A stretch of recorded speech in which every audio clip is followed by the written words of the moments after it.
Okay, thank you.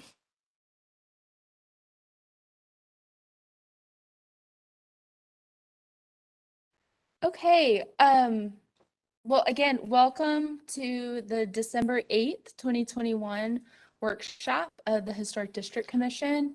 And I'm just going to get it kicked off. This is Christy Harpst, the program manager for the commission speaking, and then turn it over to our chair to continue to facilitate. But we are on schedule for adoption of the design standards updates today, following our public hearing last month. And just as a reminder, here's our adoption timeline. We started this back in mid-September, so it's been a couple-month process with the review timeframe, releasing drafts, holding public meetings. We had a public hearing last month. And then last week on December 1st was the final day for the public to submit comments. And I just, as staff, really want to thank all of the members of the public who have reached out, who attended public meetings, who spoke at the public hearing. Your contributions only help make this document stronger and more it's for everybody, right? The design standards are for the districts and for the residents of the districts. And I do just want to do a quick reminder that this is a living document. While we are hopefully looking at adoption today, that will of course be the purview of the commission, that this is not the end. This is a very big step and a milestone, adding multifamily commercial murals to our design standards. But as with all things, as we start using these over the next few months, if there are issues or pinch points, the commission is very open to revisiting certain areas and tweaking them as we go. So this is not the end.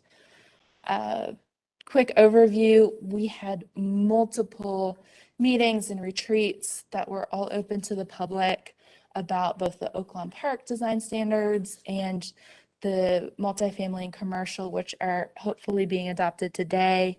Just a reminder of the history of, we've been working on this since 2019. So, big thanks to the commissioners too for all their hard work over the past 2 years. The summary of the updates has been on our website. Nothing's changed with this document. This is just a reminder of what we've changed and added to the design standards. Again, all of this is on the Historic District Commission website. This is new. So based on all of the public input, there are 7 recommendations from staff to the commission for inclusion with your adoption vote today. You may take or leave it. This is all, again, from public input, and staff really agreed that some of these were holes, such as number 1, with Dilworth, just the overview. While we did not change the overviews, these are all from 2017. It was rightly pointed out that we need to add a little bit of information about historic, commercial, institutional, and multifamily structures in this chapter. It's just defining what the district is. Number 2 is input that the goal is to prevent long stretches of building with no relief. So for example, outside of our districts, around the Thirsty Beaver, we have the huge, everyone I think is pretty much aware of that huge multifamily building. And avoiding that situation occurring in our districts, it was suggested that we add specific language about modulated facades through step backs and material architectural changes to create a break in the wall plane to give the appearance of separate structures, especially when multiple lots are being consolidated for these new infill projects. It is not prescriptive. It does not say that the step back has to be a certain number of feet. It does not say it has to happen every so many feet, because that's the recognition of, like the rest of our standards, every lot, every project is different and every situation is different. And so it was left open to allow for architect creativity in these projects. Number 3 and chapter 6, there was some confusion about 6.6 number 2. And so language was added. The underlined language is what was added by staff to help clarify this. Chapter 7, I think we talked about this last month at the public hearing. There was a suggestion that we name commercial chapter to non-residential, since there are a variety of buildings. It encompassed in the quote commercial chapter, including institutional, industrial. Chapter 8, a neighborhood resident brought up that there was confusion about number 3 and 12 and how they appeared in conflict with each other. And so this was great feedback because, you know, to staff looking at these every day, we know what this means, but to hear from a member of the public that it was confusing, this is the input that we were looking for. Let's clarify this. So if nothing else, I really strongly recommend we do number 5. I also strongly recommend we do number 6 with the glossary and add a definition of scale reducing techniques. And then number 7 is Scrivener's errors, and that's just allowing staff to make corrections throughout the document as needed when those errors are found. And that's a typical thing to include when you adopt a new document. So these are presented to the commission for their consideration. I am open to other suggestions for inclusion. And at this point, I'm going to turn it over to Kim, who will facilitate the next steps. All right. Thank you so much, Christy. I want to echo many of the things that Christy said. First, I want to thank the members of the public who participated in our many public forums. I want to thank the members of the commission who stepped forward and really worked so hard on these new standards and lended their various areas of expertise so that we could get this as right as possible. You know, these updates have come about as the result of applications we've heard and as well as feedback we have received from the community. Basically, you know, there were concerns that people had, applicants had, there was a need for clarity. And of course, we're very excited to bring on our 7th designated district. So all of this came about as a result of those things. And so we saw a need where fine tuning could be applied. As Christy said, this is a living document, as many great documents are. And so we will continue to learn from you, members of the public, as well as new members of our commission, and try and continue striving to make this Historic District Commission better, as well as the neighborhoods. So thank you, thank you, thank you. All right, commissioners, you heard Christy, we have a few updates that members of the public have brought to our attention. And so in order to now, I guess, put a cap on all of the work we've done, we can adopt the guidelines with no further changes. We can adopt the guidelines by including some or all of the suggestions, or as we would call them, friendly amendments. Or we can say, you know, some of the points brought up by the public are interesting, but we need a little more time in order to make a decision. So we have 3 options here, and I am going to kick it to you all to speak up and share your thoughts. Commissioner Heineman. I have one question about number 1, which is, I think this is a really insightful point, and I would fully support number 1, but I want to be sure that we are doing the same for Wilmore, which has a commercial district, and for 4th Ward. Great. Yes, I haven't reviewed Wilmore's or Fourth Words in that context, but agree that if it is missing that information, it should definitely be added.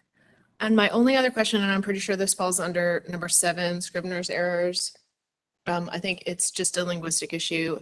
The brick mold is still identified as window trim on that sheet. And That is absolutely a Scrivener's error. so, okay, as long as we can cover that under Scrivener's error, I know we've had some projects where there's been some confusion on that. Absolutely. Thank you. Thank you. Thank you, Commissioner Heineman. All right, any other commissioners have input or feedback before we get to a motion? Going once? Going twice?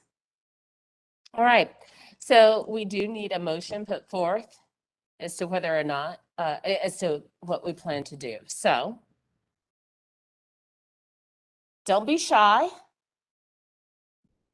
I'll move to adopt with the 7 items identified in the summary update of today, and also with the recommendation of Commissioner Heineman to include Wilmore and Fourth Ward in item number 1 of the new additions in the overview related to historic, commercial, and institutional uses, multifamily uses within those districts.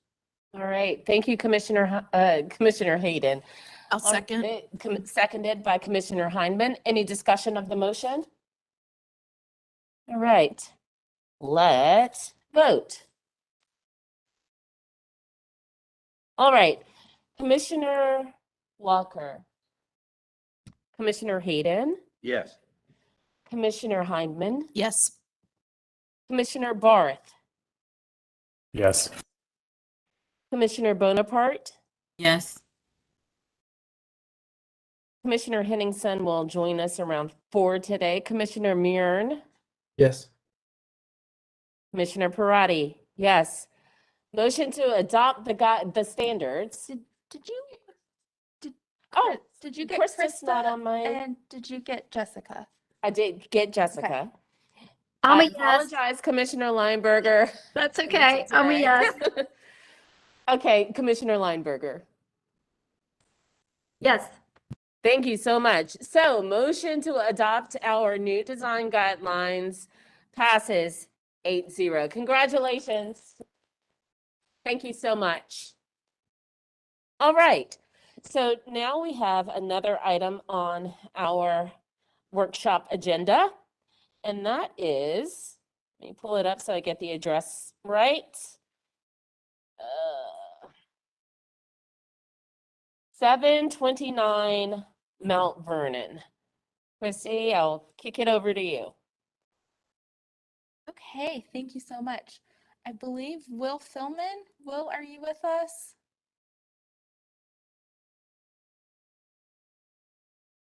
Harry Schrader will. Oh, Harry and Will. Okay. Can y'all speak maybe a little more into the microphone? You're very faint. Sure. Can you hear me okay? Yes, just try and speak as loudly as possible. So, I have your presentation on the screen. Just let me know where you would like to start, and the floor is yours for the next 15 minutes.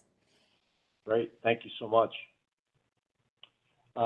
And I appreciate the opportunity to participate in this workshop. I think given our strong desire to sort of take a fresh approach to this process on behalf of our client, I really want to be as productive as we can through the workshop so that we are crossing the T's and dotting the I's that we felt got us off line last time. So thank you. Building on the first workshop, and by the way, is everyone hearing me okay at this point?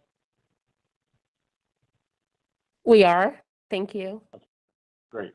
So building on that first workshop, we just wanted to address what were, I thought, positive comments about the new direction with a much simpler form, of renewed commitment to a architectural vocabulary that directly aligns with the community or with the prescribed stylistic cues.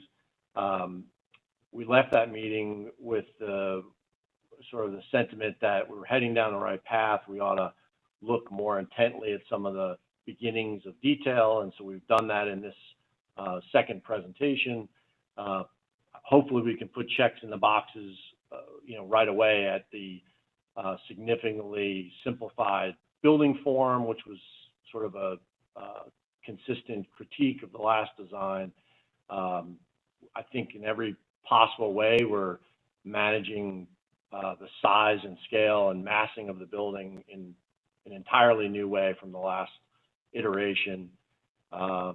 We have included the three-dimensional studies this time around so that we could continue to get dialogue from you all on how it sits within the streetscape. And I'm hoping that we leave this meeting today with at least some initial feedback that that massing-wise, we're heading down the right path, and then we'll continue to articulate this structure and start to get into materiality and color scheme and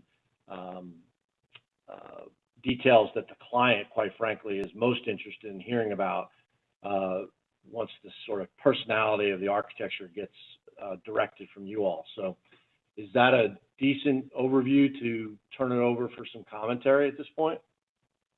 It is. Thank you so much, Mr. Philemon. So, commissioners, feedback for the Philemon team and the Burgess family. I will start by saying thank you so much. Again, I think we said this last time. Thank you for taking cues from the neighborhood. It, to my eye, looks like a modern day take on a Tudor, and I remember there being some talk about not wanting to duplicate what has been done before. So I think that this is a great example of taking something and putting a modern day twist on it. Having said that, just as one commissioner on the board, the roof seems still to be pretty massive, and I think definitely would have a major presence on the streetscape, which I think as a commissioner, one commissioner on this board would be challenging for me. Having said that, I am going to then open it up to other commissioners. You know what? I'm curious about what Commissioner Barth has to say. I mean, I tend to agree with your comment. I mean, it's a lot of roof, a lot of gable in the front end as well. That being said, I think some of the details are a fantastic nod to some historic precedents which we see even on this block. Other than that, I mean, I think it's a vast improvement from what we've seen before. Okay, thanks, Commissioner Barth. Commissioner Walker, anything? I got a mid bite. Sorry about that. I would echo what you said, Kim, in terms of the massing of the roof. The overall height of the structure appears from this schematic to be a little excessive, but I do think that this is a wonderful transition from where they have been. Thank you, Commissioner Walker. Commissioner Bonaparte.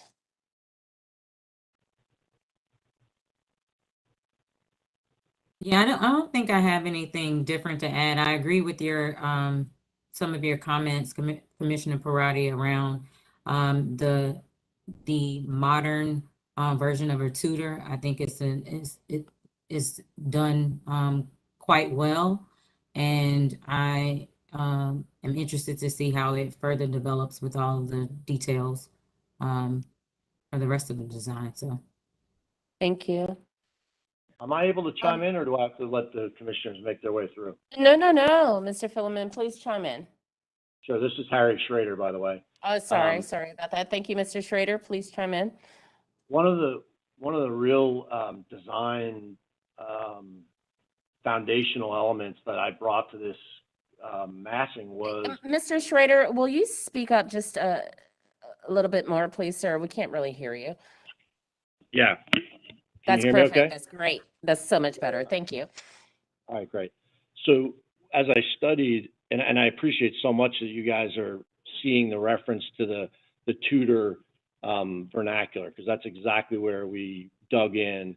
And our thought in response to some of the criticism of the last design and its level of sort of complexity and its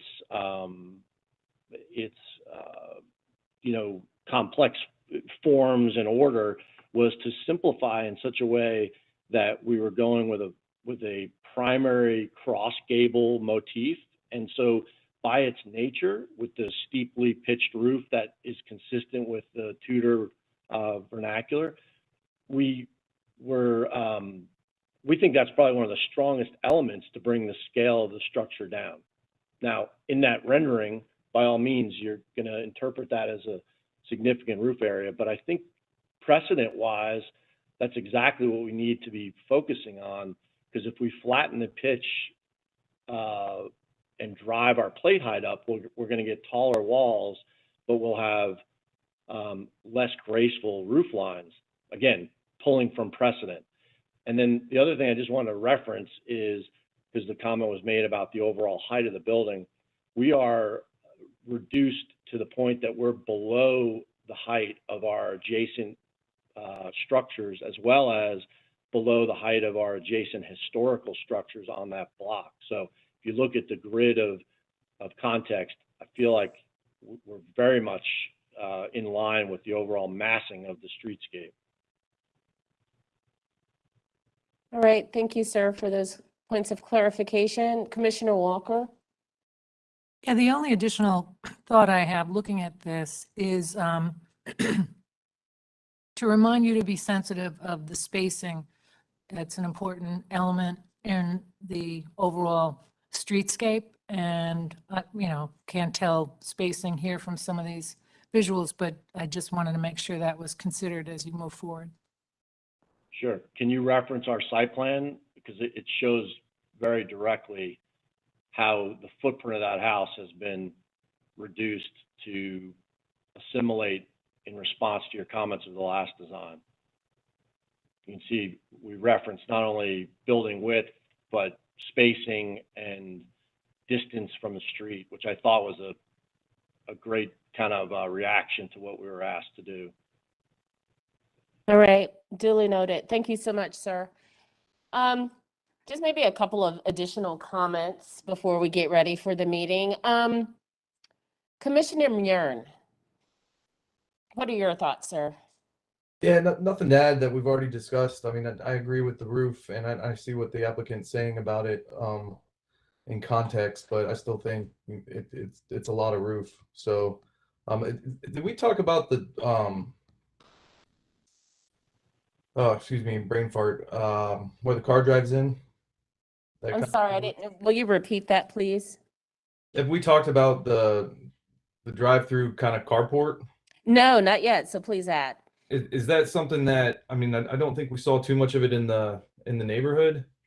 I can be mistaken about that, but I believe that was something that came up probably the first go around a while ago about trying to resolve that. If that's something that is in the neighborhood or is not, understand that it might be part of the style, but I don't know if that kind of has a place.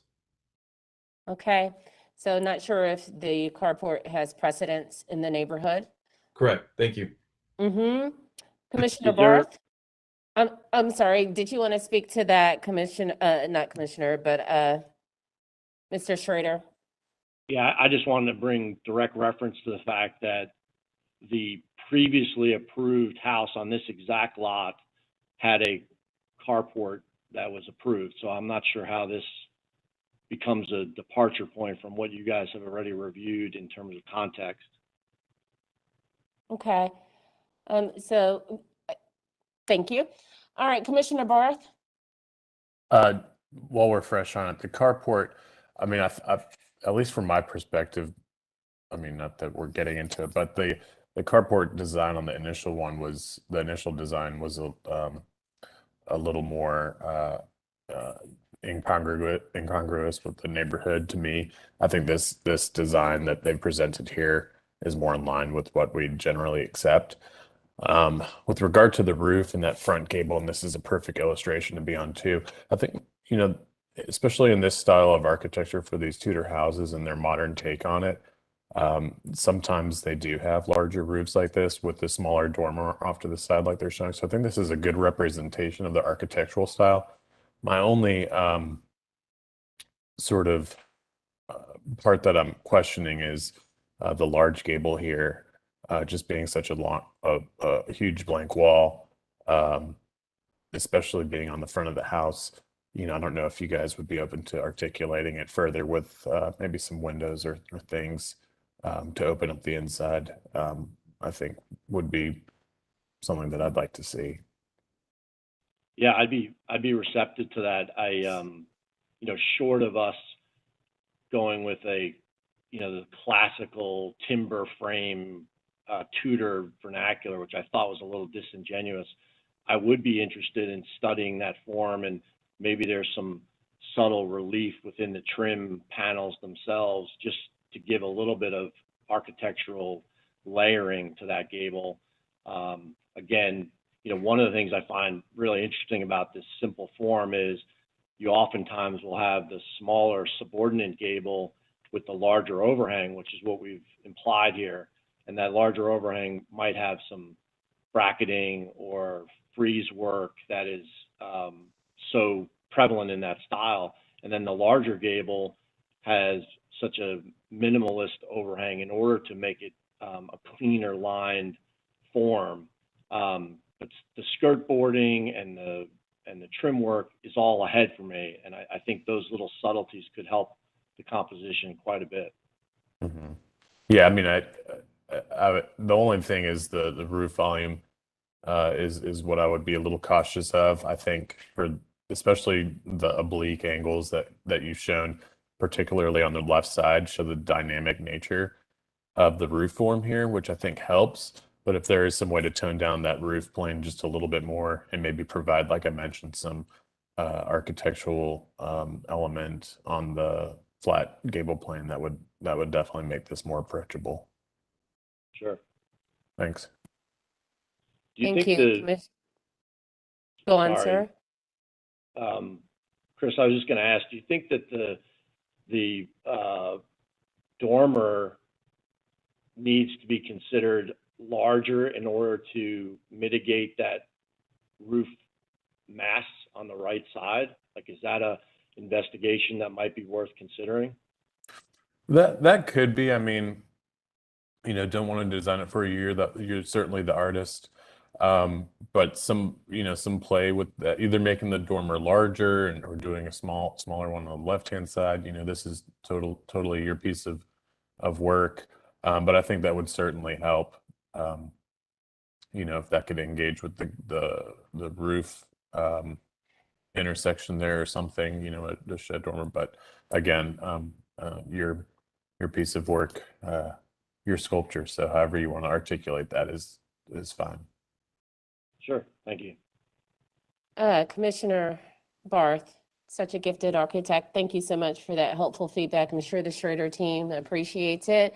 We are at 1:01 now, so we are going to have to move on. I hope that's helpful for you all. And, once again, thank you so much for being receptive to the comments you received earlier and coming back to do a workshop. Great. Thanks so much. We're eager to move it forward, and I know our client is, so we'll stay on it and appreciate everyone's time. Have a happy holiday. Same to you, sir. All right. I don't know about the rest of the team, Christy, but I'm going to need a 5-minute ladies' room break. So should we get started? Let's say around 1:10. Okay. All right. Thank you.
Hey, Christy, is the presentation started? I can't hear anything.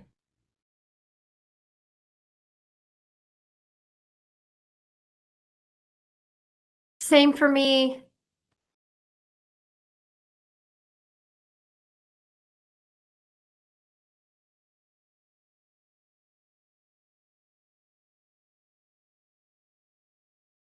Okay, so we've been on mute. I'm really sorry, y'all. I just went through a very detailed explanation about some things. I'm gonna try and go through it again very quickly. Painted brick is the request. The applicant will go through all 4 sides of the building. I summarized some staff research that we did on slides 13 and 14. Basically, the only one that the commission approved was this 2-story building at the bottom of page 14. They had a large 2-story addition to unify disparate parts. The 2-story rear addition, the brick and the mortar didn't match. And there were also areas of inconsistencies with infill, changing windows and stuff on the main house. So that was approved around 2006, 2007 by the commission. The rest of them, we do not have COAs for the painted brick. They predate 2007. That's as far back as Google Street View goes. There was an application for one of them for painted brick in 1995, but all we had was an application. There was no correspondence, no COA. So these were painted between 14 and 27 years ago, the remaining 3. And then the last slide is information from our mason.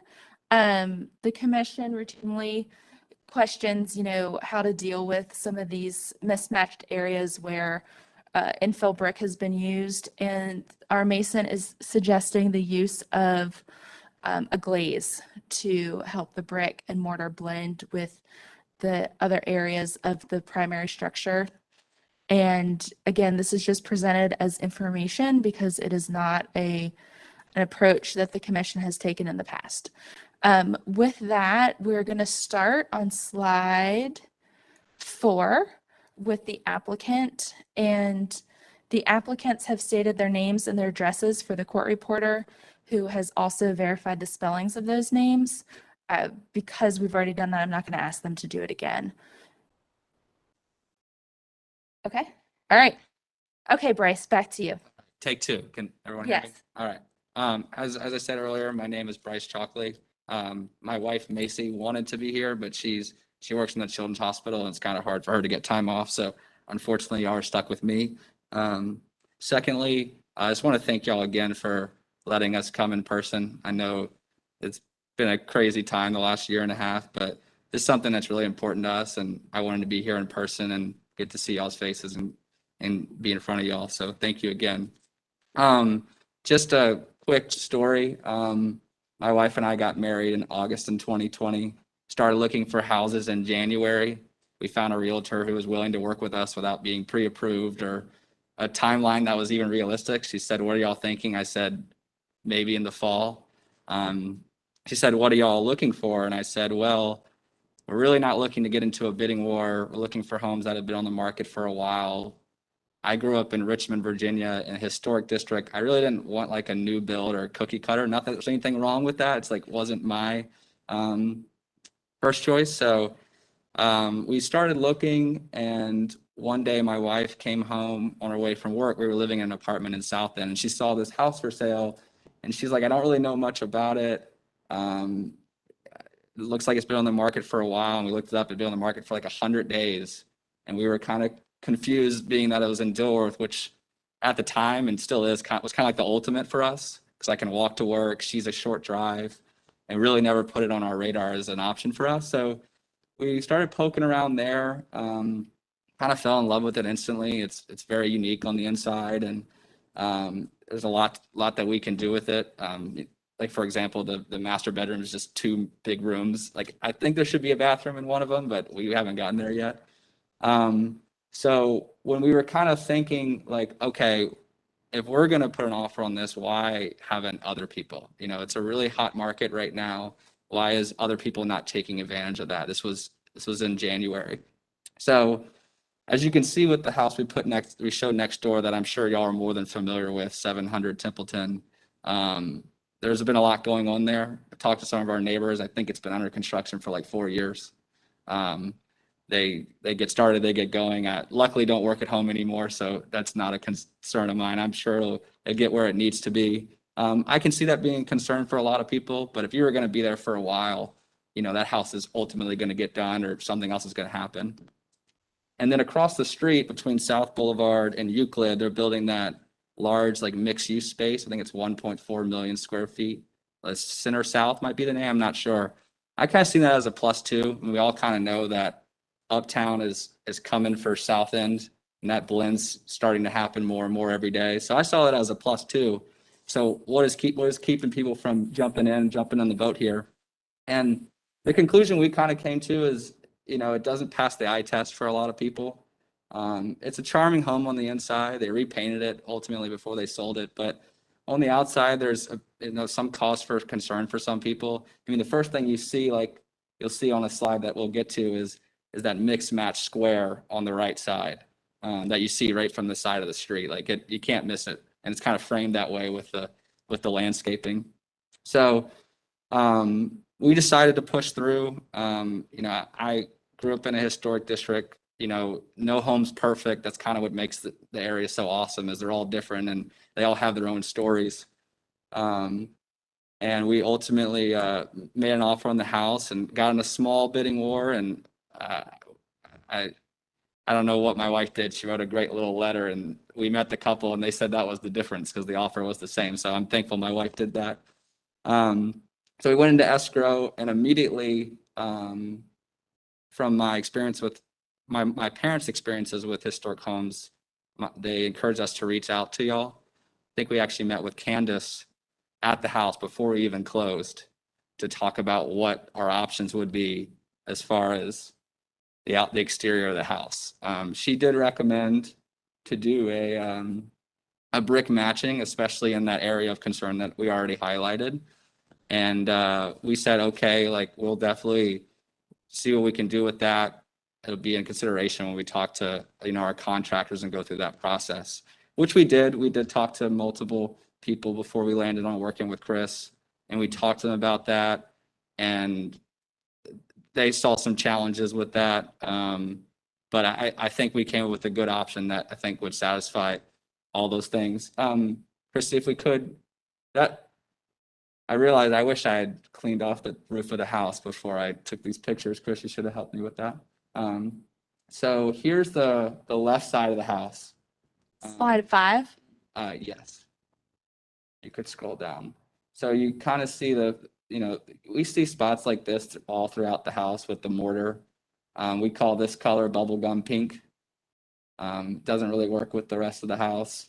And I guess that's it. You see spots like that all up the side, whether it's pink or white or some spray paint. You know, it really a lackluster job whenever that was completed. And I think just coating everything one color would certainly be helpful. And then that chimney right there too, the brick there is all different from the house. It doesn't match the house at all. So I don't know how that would work as well. And then we can jump to slide 7, the area sorry, I missed that one. Oh, that works perfectly. Yep. Sorry. Is this slide 6 or 7? 6. Okay. So I believe that actually, now that I've learned more about it, wasn't a window. I think it was the original entrance of the house. And as you can tell, it was filled in with a significantly lighter color, and that's what you see when you drive by the house. And we just think that would look significantly better if we could just kind of make it all the same color. And as you go through the other slides, you kind of see that throughout. There's areas of concern all over the place. So today we brought our painter, Chris, who actually lives in the Dilworth area as well, to answer any more technical questions as they come up. So that's all I have. Thank you. All right, thank you so much. Before we get to Chris, do we have anyone on the line wishing to speak for or against this application? We have one unknown caller. Okay, Okay, caller, could you just let us know if you would like to talk on this application? You don't even need to identify yourself. You can just say yes or no.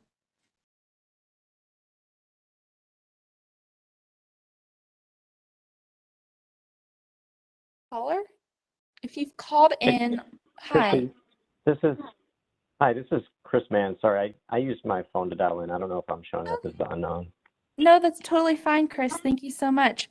There are a few applications before we get to you, so you are welcome to stay on the line or keep an eye on your email, and you can call back in when it's closer to your time. Okay, thank you. Thanks. Okay. thank you so much. Chris, did you have anything you wanted to add? Bryce asked me to join to provide any technical support, which I'm happy to do. And I would say also as a resident of the community, and I do a lot of work in the neighborhood as well. If there was ever a house that, in my opinion, really could benefit from painting the brick, it's this one. After inspecting this property, there are so many areas of concern where the brick is mismatched, the mortar is improper. To come in and try to do spot repairs and provide any sort of reasonable aesthetic when it is finished is really, it's just not practical. Additionally, this home at some point was clad in vinyl and aluminum. It's my opinion that the other homes in the neighborhood that one which was approved that do have the vinyl and aluminum, when you paint the brick, I don't know if you can hear me with the mask on, but to me, when you paint the brick, it helps blend this aluminum and vinyl and just create a better aesthetic. Additionally, the homeowner down the road is going to be doing an addition, plans to off the back. At which point, again, more uniformity, just thinking ahead with painting the masonry, taking care of these items now will provide for a better uniform look down the road. All right, thank you, sir. Commissioner Barth. Sorry, I had my hand up from the last meeting, I think. Okay, then I'll kick it over to Commissioner Lineberger.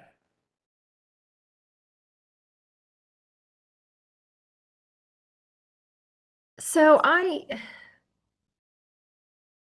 understand the challenge of this and the frustration. I totally get it. And there is also such a movement right now of brick. We see brick being painted everywhere. I guess my challenge with this one is it doesn't matter really what I think, in my opinion, in a lot of ways, because we have these standards we have to adhere to, and the standard is so clear: do not paint masonry that is unpainted. And I do appreciate and respect our staff's opinion on this as far as their expertise, especially Candace, her expertise. And I just would really, I think I would really like to see this, see what efforts can be made to retain the original brick and use the suggested methods to repair the areas that need to be repaired. I know you can change grout color. I think that there could be a lot of improvements that can be made, and we have the technology to make a lot of the improvements to the brick. But I'm curious to hear what everyone else thinks too.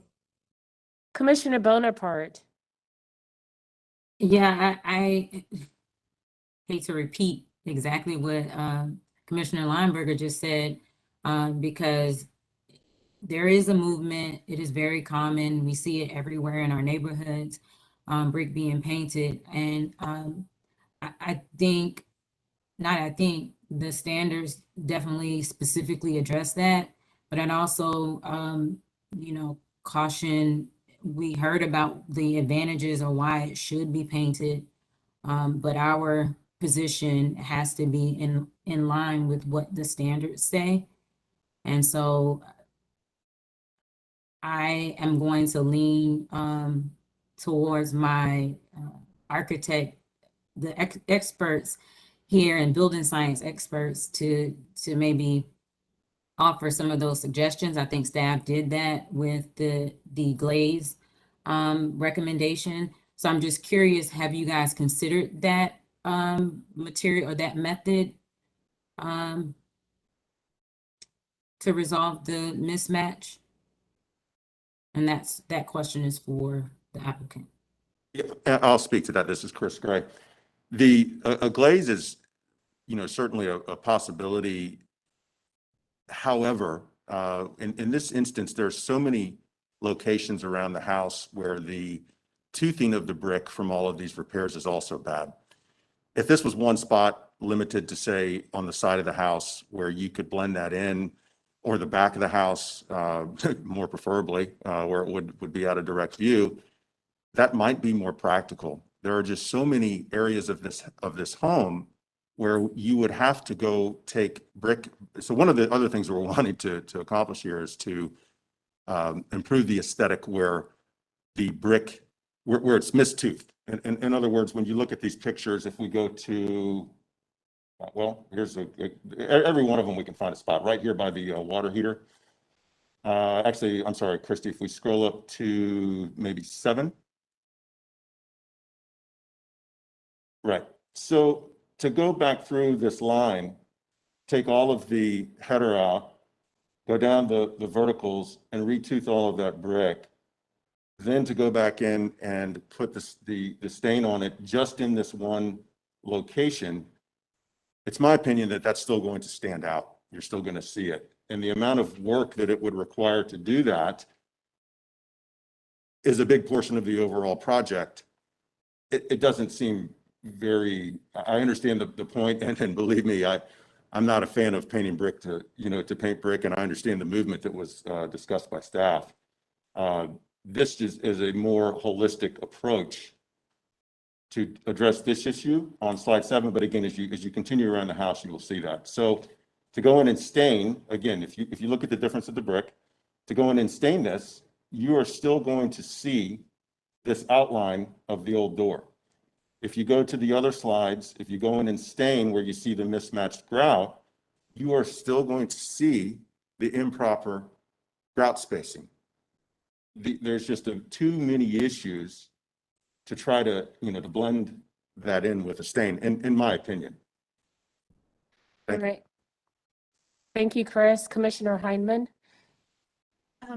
Just a follow-up question, because I've walked this site and I live in Dilworth and I'm very familiar with this house, and I'm on the fence about this one because I do agree that there are a lot of factors with the masonry on this house that that make me consider what might unify that.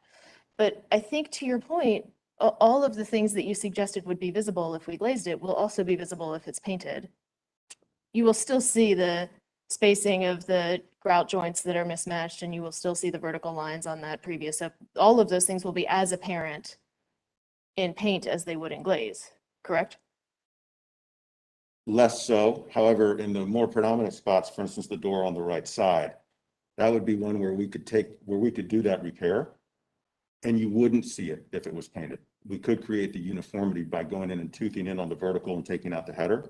We could go back with brick that's a similar texture, and then the paint would conceal all that and create a better aesthetic.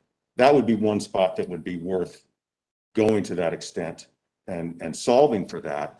I guess my point was that if you do that and then you stain, I believe that you're still going to see it. Okay, I think I just misunderstood your previous comment because I thought you were saying it wasn't worth doing it in that location.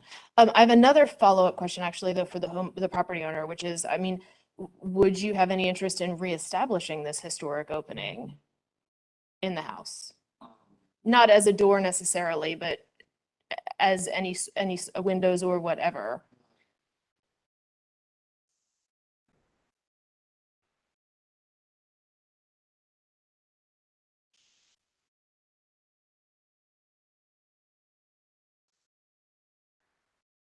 Christy, we can't hear the applicant. Sorry, I forgot, I pushed the button. The way the home would work, our living room it wouldn't be what we enjoy it to be today. It's very, very cozy space that we like, and if it was a big window right there, I don't think we would like it very much. Not to mention, I'm not sure what that would cost. And it would still, I think, that's just one part too. I mean, you've seen the issues with the problems all throughout the house, and then our chimney would still not match. If I can just say something as staff, I was unaware that the project scope included removing like the header and redoing the brick.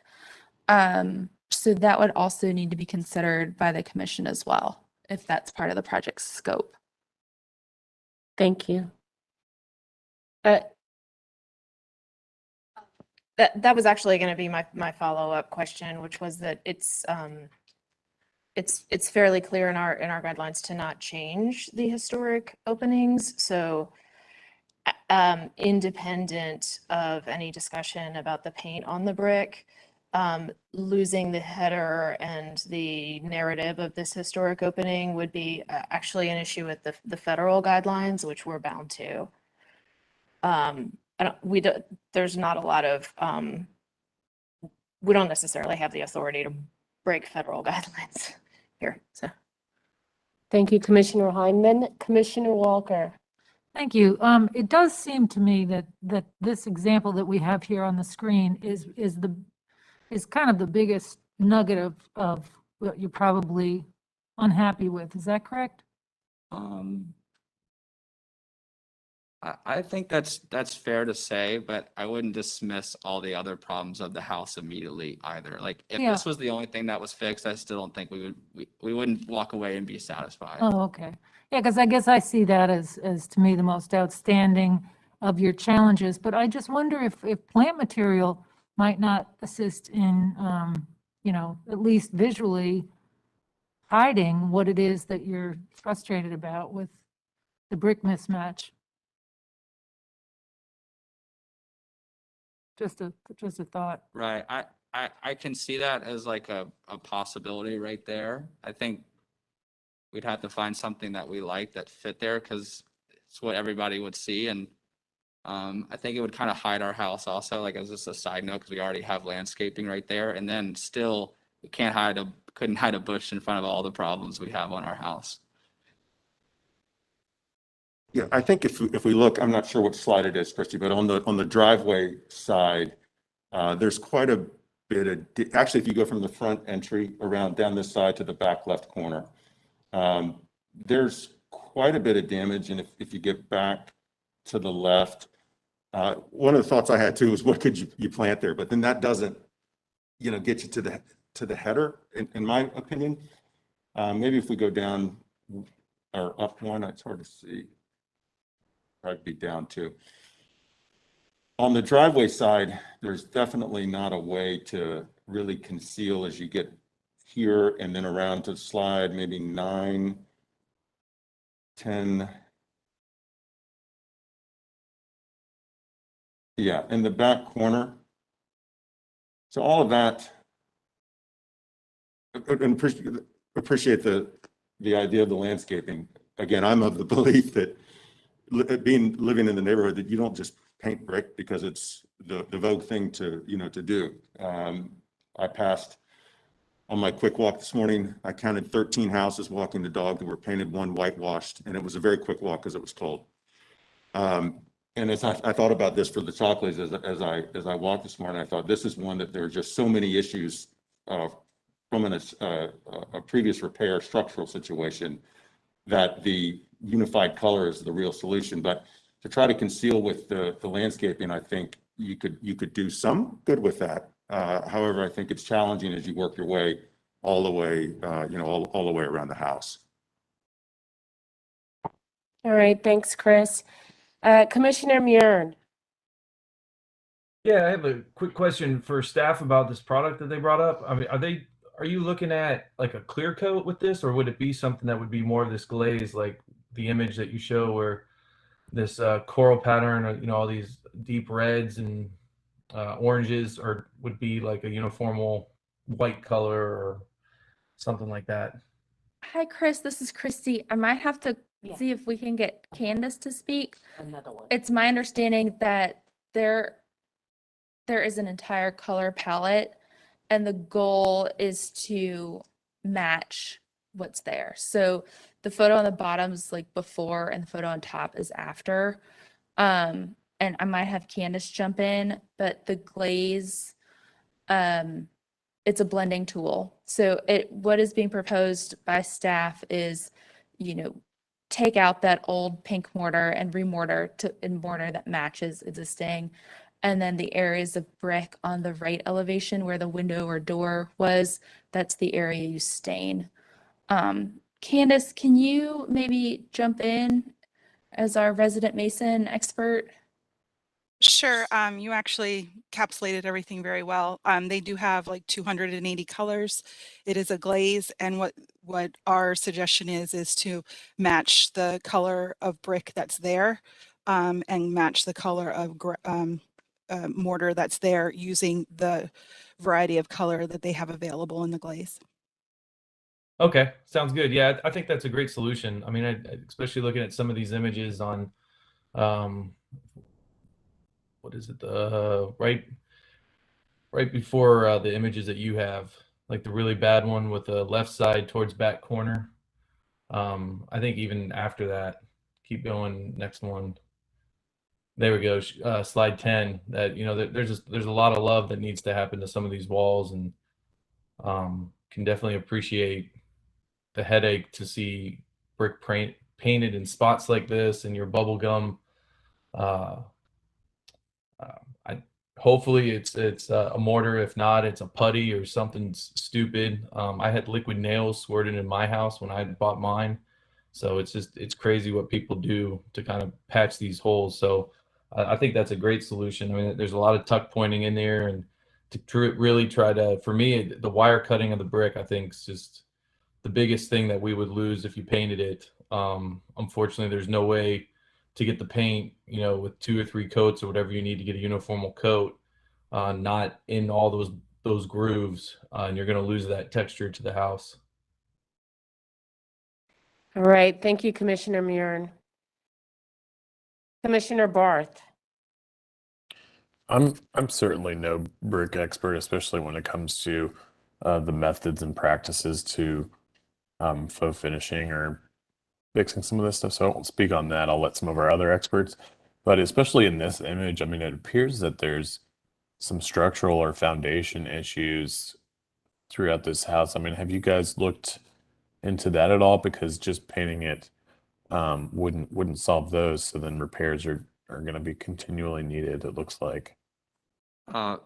Yes, that was a big concern, especially that crack right there. We had an engineer come out and do a report, and there's no concern there at all that the Just house is settling. not falling off right there. That would have been a much bigger problem than anything else immediately.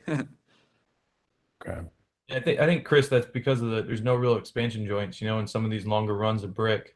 There's no chance for it to move, so just over time it settled, and that's unfortunately how it came out. All right. Okay. So, Chris, Bryce, do you have anything to say before we close for deliberation? Yes. So some of the things that have been said have kind of echoed our initial conversation with Candace. And as I mentioned, we definitely took that into consideration. The first contractor that we talked about brick matching throughout the house, to be blunt, he laughed and said that if you try to, he's like, I can't even give you a quote because it's going to cost you so much money, and I know you can't afford it. We didn't work with that guy. I didn't care for him in other ways, but that's how that conversation started. Chris wasn't as blunt and was working with us. We actually landed on the different paint types that we suggested based on that recommendation, and actually found a paint that would be more expensive for us that allows the brick to breathe a lot better. And then, so as y'all know, where our house is, it sits right next to the mess on 700 Templeton Avenue. The house flooded. There's been tons of complaints. I know I filed one. April Whitlock, who's my neighbor, has filed multiple. I just feel like, right now we have our house that, needs some love. There's a couple that lived there for 30 years, very sweet couple, but they threw in the towel. They didn't even paint the house until after it hadn't sold for 3 months, like the interior. And they just were content with the way it was. And their marketing of it, they even talked about they were looking for a young couple to take over this house and give it the love that it deserves. And we want to be that couple. And I think we showed that right from the beginning, that we weren't like, oh, we're going to paint it. Like, who cares? We went right toward Christy, spoke with Candace, and we're very proactive about this. And we've been going back and forth for months now. I think that shows that it's really important to us. I think me being here last time, sitting for a couple hours, shows how important to this is. Like, I'm all open to options. I just don't see how this home can get the facelift that it deserves and the attention that it needs without painting it.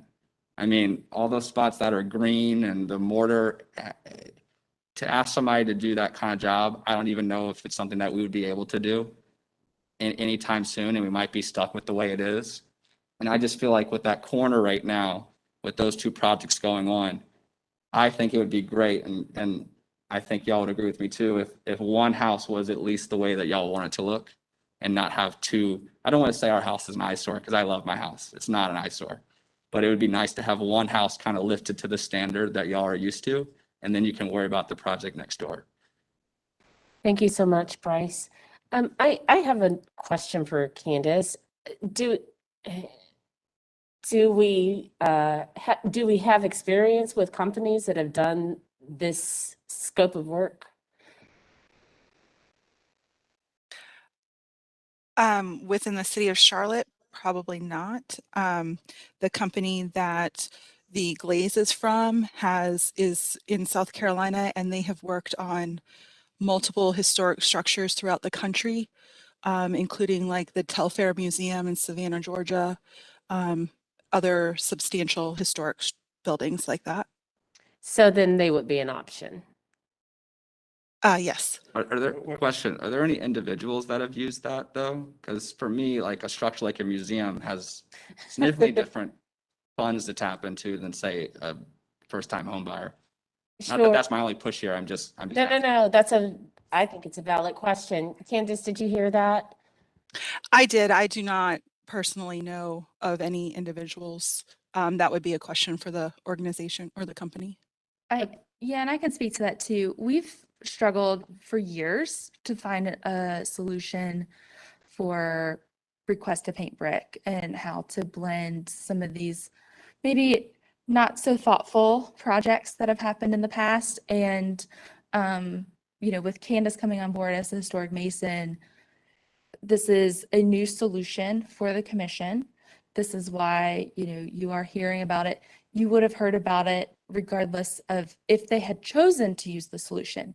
This would have come to you for staining as well, because it is new for Charlotte. But that doesn't mean we can't work our network and get some recommendations. Yeah, that's very helpful. Commissioner Murin. And then sorry, Commissioner Murin, before you say something, it's 1:54. I think that we can move on after Commissioner Murin's comment or question. Okay, Commissioner Murin? I left my hand up. I'm sorry. Okay, all right. Well, I think now's a good time. Chris? Yes, thank you. The one thing I wanted to add about the Beek stain product, back to the manufacturer down in just over the state line there. To my knowledge, they don't provide application or installation. So the product is outlined in our proposal to the Chalkleys, does give them the option to use this as a full house product. So one of the other members had commented on the detail of the brick after you apply multiple coats of a coating. This is another option that we do have on the table, is to use this Beek stain to provide the uniformity, as opposed to the idea there being, again, not to try to get in and do piece all the way around the house with one stain for the mortar, and then multiple stains because of the different colors in the brick to hand paint each brick. This would be to just stain them all with that same product. Okay, that's very helpful. Thank you. All right, why don't we close for deliberation?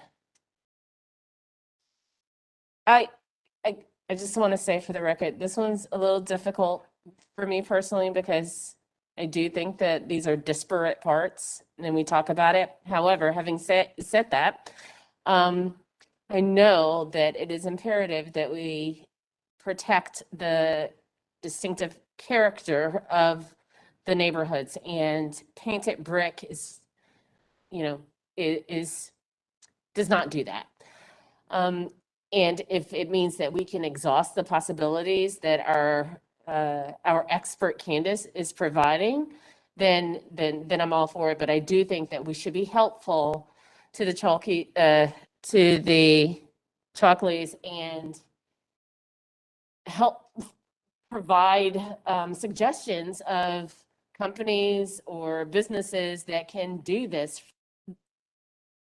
I know it's not our job, but because it is so new, I think that providing a little more direction is helpful. Staff can certainly provide context with the company who produces this, who will probably have resources and contacts with people who have actually contractors who have done this before, but it is not something the commission is expected to do today at this time. Not at all, and that's not what I was suggesting. I do think, however, just like staff helps with other parts of our applications, this would definitely be one that would be worth lending a hand. Yeah, I just have a question. What if perhaps they find out that to just remediate this in a reasonable manner, because it is fairly significant, it's cost prohibitive? I know, If but in we fact the don't. commission does deny this request, what would be the consequence? What would be the outcome in that regard? This commission does not consider economics or cost. Okey-doke. Yeah. I get, yeah, Jessica.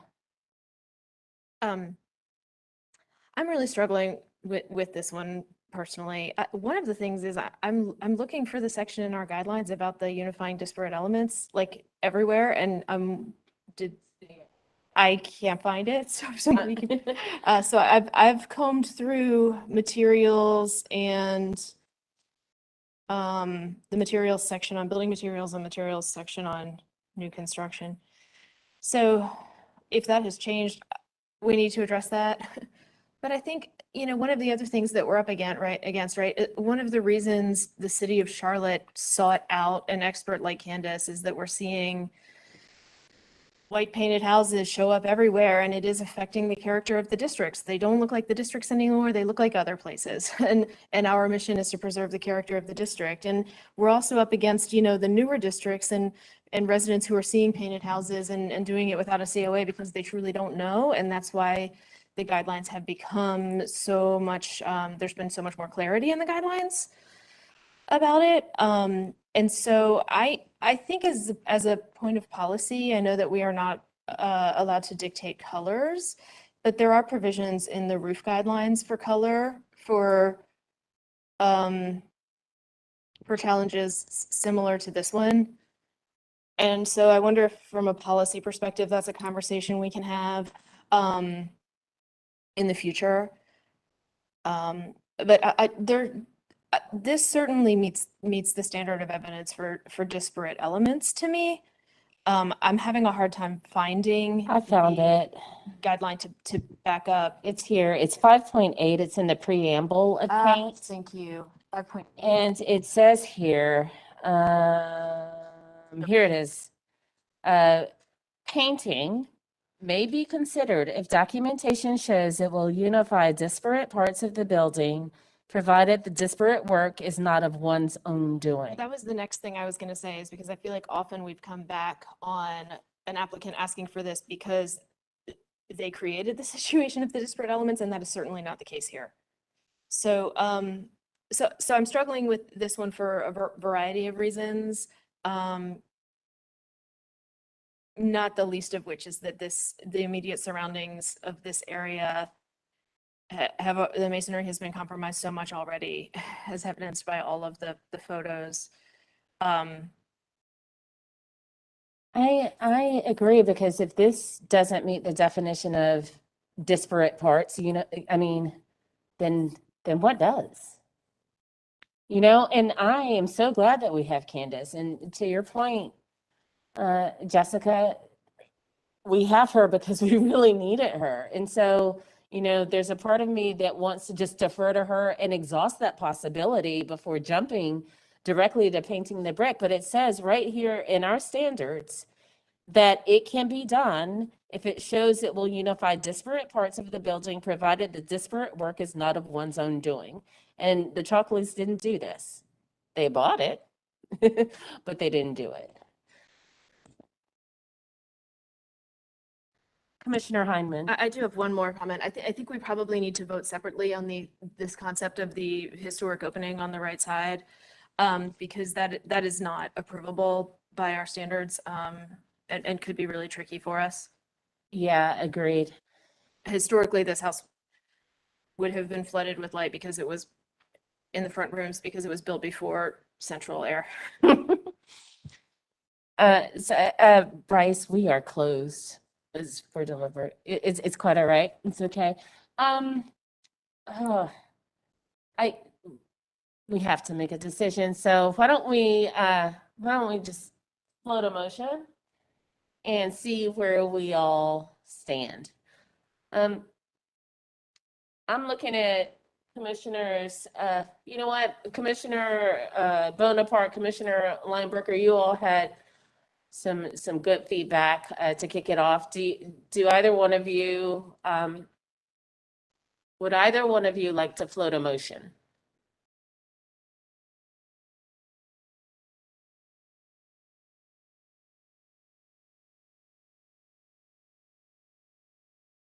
Okay, go on. Sorry, Commissioner Lineberger. I have an attempt at a motion here. It's just challenging. I mean, I understand.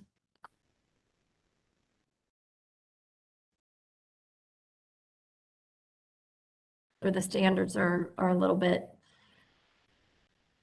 it really could almost go either way with the way the standards are written. So I was going to make a motion to deny, so I guess I can throw that out there and see where that is, and where that goes, and then we can go from there. Does that sound good? And this is the motion regarding the painted brick, not the Yes. removing the header, correct? Okay. All right. So we have a motion by Commissioner Lineberger to deny the painted brick. Do we have a second? Second. Seconded by Commissioner Bonaparte. Any discussion of the motion? Yeah. Mm-hmm. 5.5, number 3. And also 5.8, number 7.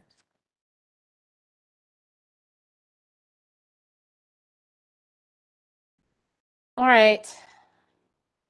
Let's see what we have here. Commissioner Hayden, Yes. Commissioner Walker, Commissioner Heineman, No. Commissioner Barth,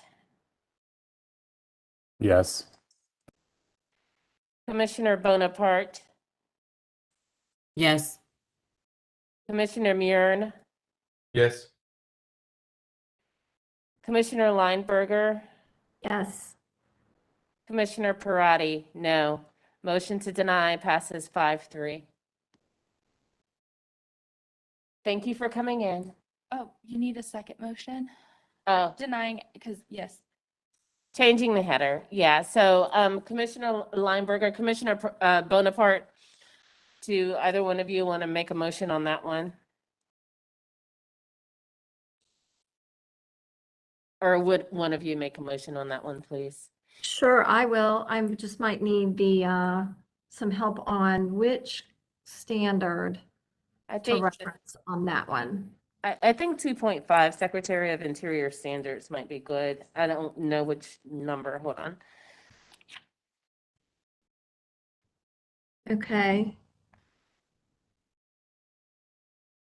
Oh, no. Number 2, the historic character of a Number property 2. shall be retained and preserved. The removal of historic materials or alteration of features and spaces that characterize a property shall be avoided. Okay. I would Okay. add 4.14, number 6.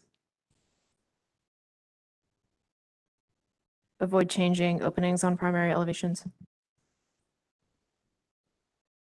Okay, so I make a motion to deny the alteration of the header on the side elevation per 2.5, the Secretary of Interior Standards number 2, and 4.14, number 6. Okay, we have a motion set forth by Commissioner Lineberger. Do we have a second? Second. Seconded by Commissioner Hayden. Any discussion of the motion? All right, let's vote. Commissioner Walker, Commissioner Hayden, Yes. Commissioner Hindman, Yes. Commissioner Barth, Yes. Commissioner Bonaparte, Yes. Commissioner Murin, Yes. Commissioner Lineberger, Yes. Commissioner Parati, yes. Motion to deny the removal of the header passes 8-0. All right, thank you for coming in, sir. And I would definitely recommend reaching out to staff. They're very helpful. All right, Just a bit of clarity, we can't provide a recommendation based on city policy. okay, It can be guidance and direction, but we can't recommend one contractor over the other. all right, Thank you. thank you. We need to redo the swearing in and the script again, since we didn't get it. And I know the court reporter has it, but also note for the record that the start time was 1:12 PM. And I would say any applicant that's on the phone, Angie, Richard, Sarah, if any of you are on the phone, please be sure to pay attention to our chair. Okay, thank you so much. So we're going to do this for the record. When we did it, we were muted. All right, so the Charlotte Historic District Commission welcomes you to the December 8th meeting. I'm Kim Parati, chairperson, and I called this meeting to order at 1:12 p.m. Also sitting on today's commission are Jim Hayden, Jessica Hindman, and Jill Walker. The rest of the commissioners participating remotely include Chris Barth, Nichelle Bonaparte, PJ Henningsen, who will join us at 4, Chris Murin, and Krista Lineberger.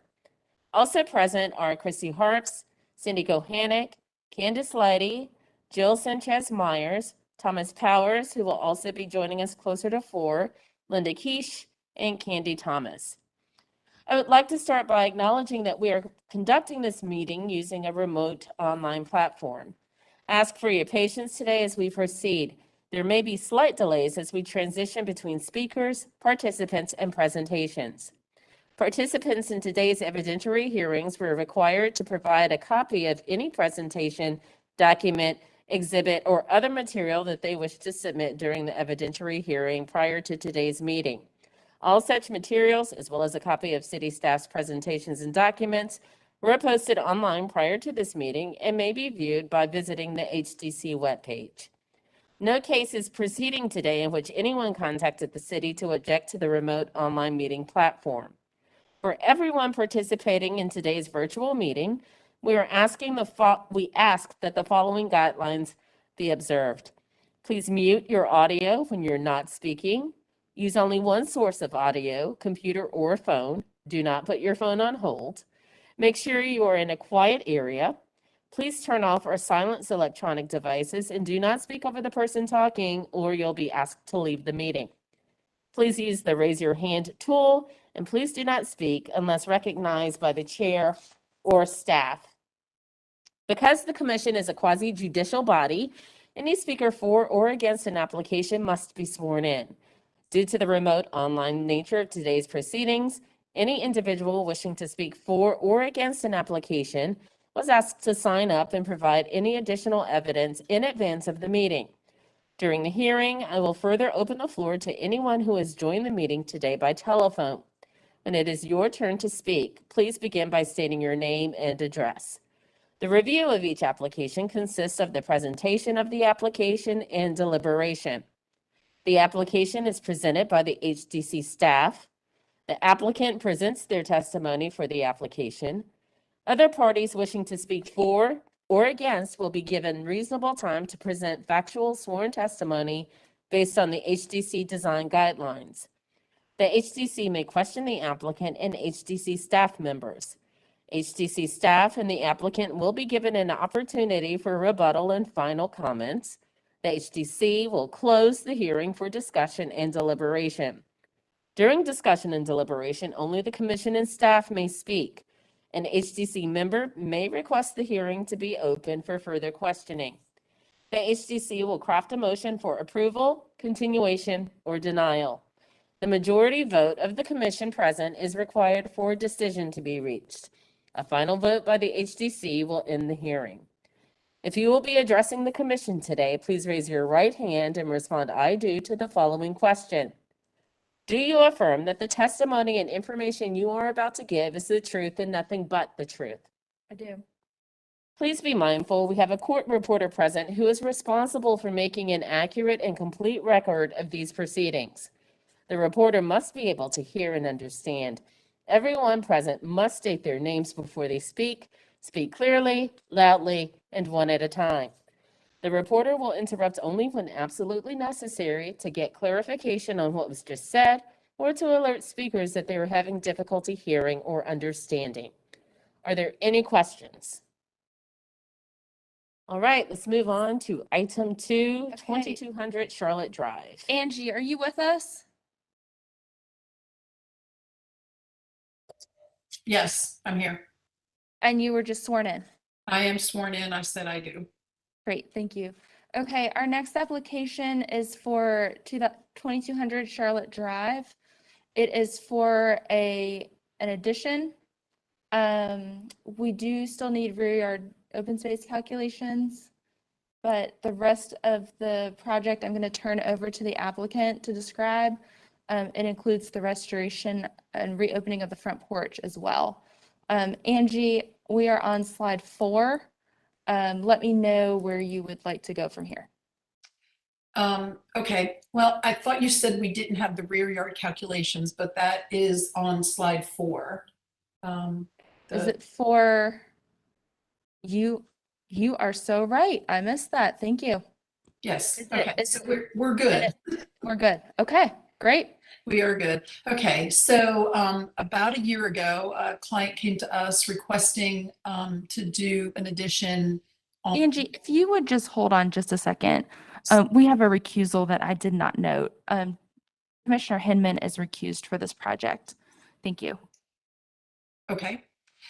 So client had come to us to do an addition on to capture basically space that was in the attic, but did note that we just needed a few more feet in head height to get minimum requirements. So this house is unique. It has 2 sides, right? 2 fronts, basically Charlotte Drive and Dilworth Road West. It is a corner lot. It is of an original hip and gabled Tudor bungalow. So if you go to some of the existing photos, Christy, that we had, which I believe are slide 5.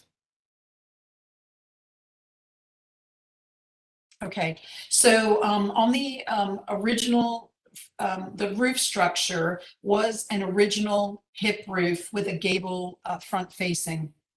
I believe it was 2003, 2004, an addition, a rear addition was put on this house, which is, if you're street facing, The back left corner, which you can see it was a hip addition on slide 5. You can clearly see that. There is also a courtyard that faces Dilworth Road West. So the back right corner is an open courtyard, and there is a little storage facility that has cedar shakes that we are proposing to change. The roof itself has 3 gable vents, one in the back, as you can see clearly on slide 6. In the middle photo, you can actually see the gable vent. There is also a gable vent facing Dilworth Road West, and the left side, which faces a 2-story original structure. Go to slide 7, Christy. So slide 7 is just surrounding neighboring homes to its southwest. There is a 2-story framed structure. 2 doors down, which I believe is 2208, was a 1.5-story with an addition that was approved, I believe, by the commission that had side intersecting gables in order to gain head height. To its north, at 2304 Dilworth Road West, there is an existing structure that sits approximately 10 feet taller than the subject property as well. So there's a variety of homes. This house, being on a corner, actually sits lower than most of its surrounding homes by at least 5 feet. So didn't feel that, raising the ridge a couple of feet would have been an issue. In fact, the height increase is only 1.9 feet overall from the original structure. We are proposing, Christy, if you would go to slide 9. So you can actually see the existing hip roof with the front facing tutored, half timbered stucco front porch. It currently is screened, and we are requesting to open that back up and restore the front porch. We are also proposing, if you look at the front elevation, to extend the roof line. It says here by 1.8 feet, but it actually is 1.9 feet. And that by adding cross gables on the side, so the left-hand side facing the 2-story structure, on the right-hand side facing Dilworth Road West. If you go to slide 10, please, Christy. So slide 10, which is the right elevation, and I'm sorry, the left elevation, excuse me. So you can see the opened front porch. So the screening has been removed, and we are adding 2 gables with a shed roof in between. Now, I will tell you, if you go further into the package, you'll see the floor plans, but the plate height at the lowest point and the lowest that we can get, we are doing a 5-foot plate height on its extreme front and back. And that is minimum that allows us to gain any occupied space, and especially habitable space.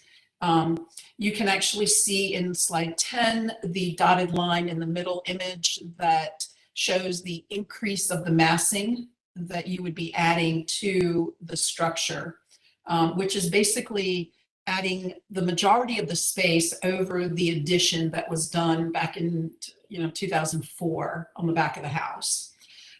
Slide 11, please. So slide 11 is the rear and the impact from the rear. So on the back right, there was a master bedroom addition. This structure that we're proposing, which is the 1.5-story, covers the master bedroom addition, as well as a covered patio. So there was an existing open exposed patio. We're adding a roof over it, but we're not enclosing it. It is just the roof structure. On slide 12, please. You'll note that This is the Dilworth Road elevation. So there is a small gable vent. They're now still using similar architectural details. While this is not a very large gable on its side, it is an area that allows us to have headroom at the top of the stairs, of the new proposed stairs going into an attic space. So the head height, as you can see, there's a couple of dotted lines left and right of the center windows. 6'8" is all we have, and that is the minimum required, or the minimum required for stair clearances. Slide 13. Christy, thank you. So slide 13 gives you the perspective of elevations. So the neighboring property, which I believe is 2204, is 5 feet taller than the subject house, and 2 doors down it is roughly 8 feet taller. If you look to across the street, you'll see that on Dilworth Road West, the neighboring houses are roughly 8 to 10 feet taller than the subject house, even with the proposed addition. The slide 15 or maybe 16, Christy. Yeah, so slide 16, you can actually see the rooms underneath, which will give you a perspective of why we needed the heights that we need. So 16 is the floor plan of the second floor, and you can actually see that we are at minimum of 5-foot plate heights for occupied inhabitable spaces.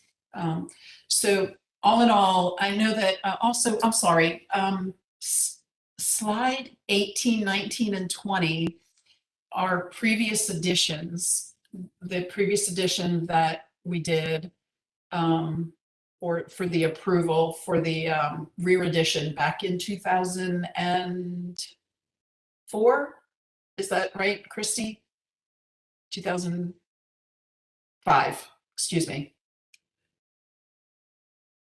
Thank you. Yes. So based on the guidelines, which are our guidelines, not just yours, section 7, that additions to be placed in the rear, which we being that it is a corner lot, it is a little bit hard to hide the elephant in the room with the addition, but we're placing the addition as low as possible to the rear of the property, even though it is visible from Dilworth Road West, as well as a small section on Charlotte Drive. Chrissy, can I get you to go back to the original photos, slide maybe 5? Yes. 6.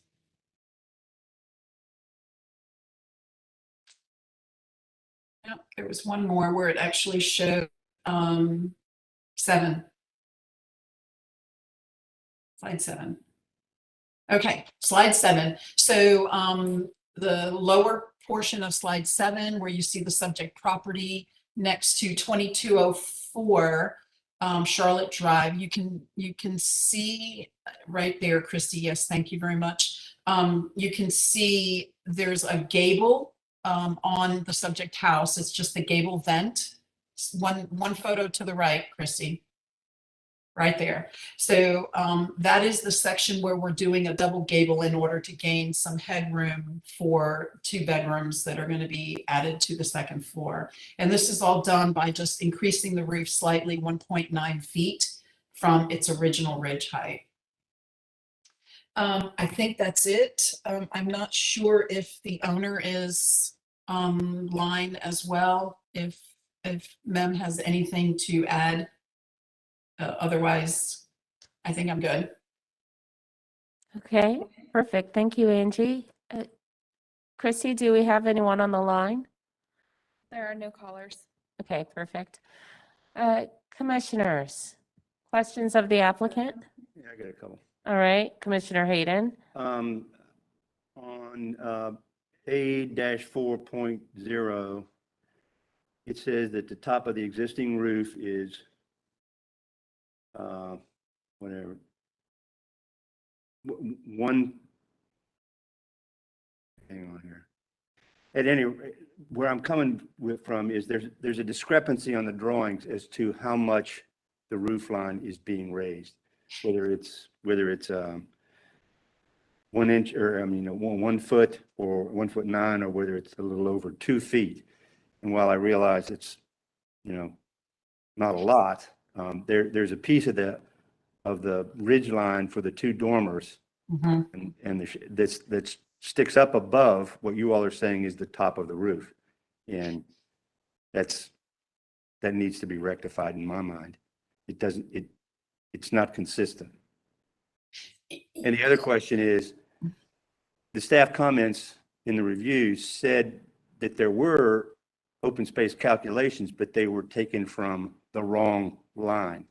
And I'm wondering whether or not the calculations that are shown on the drawings have been fixed or whether they are still the ones originally.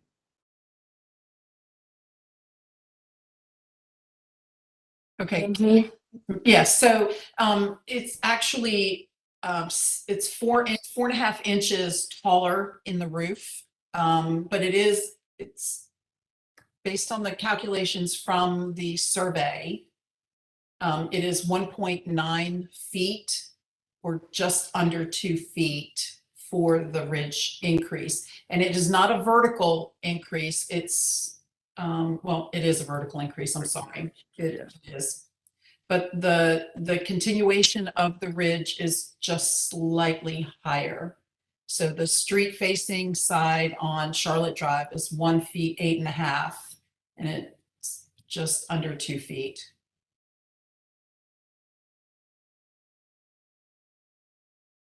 And the rear yard calculations are number 4 on page 4. Yeah, so the calculations on the cover sheet are correct for the rear yard calculations.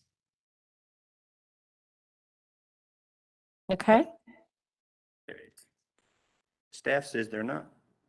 Angie, are they from the back of the original house, not inclusive of on slide 20, the new addition? So the rear yard calculations need to be back from the original house, not the house as it is today.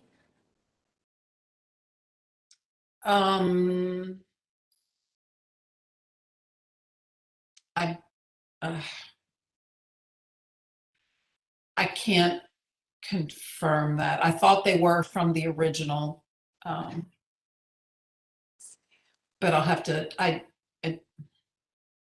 And so I I can do think that Jim in for front of me. correcting me, because it looks like you call out the frame garage and the concrete driveway and not that previous addition.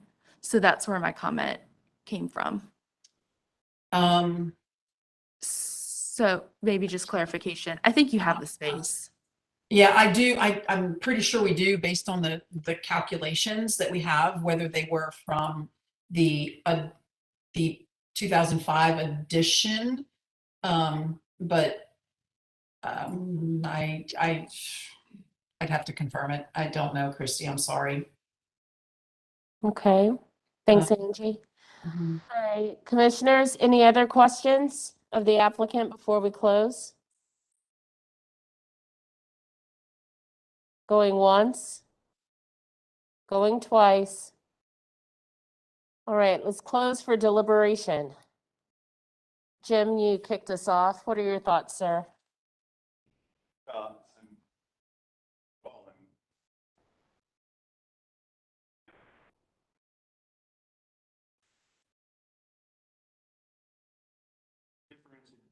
What the actual height is. Commissioner See, Hayden, excuse me, we can't hear. Sorry, Commissioner Hayden. I wasn't on.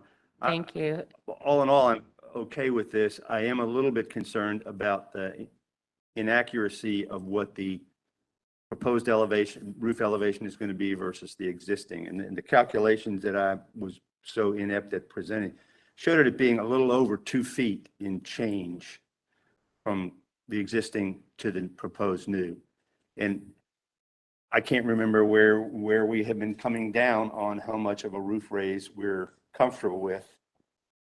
Seems like 2 is around it, más o menos, but We've had A lot of different things go, I know, but there's a preference. we've had more. I mean, we had one that asked, although we said No. but we had one just last month for almost 4, so that's double. Jim, you said you saw one that you saw a number that said over 2 feet in terms of the ridge line being raised. What slide is that on?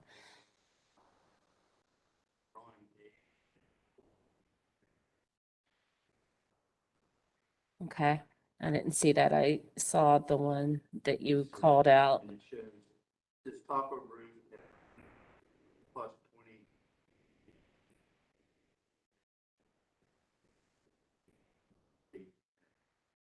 Yeah.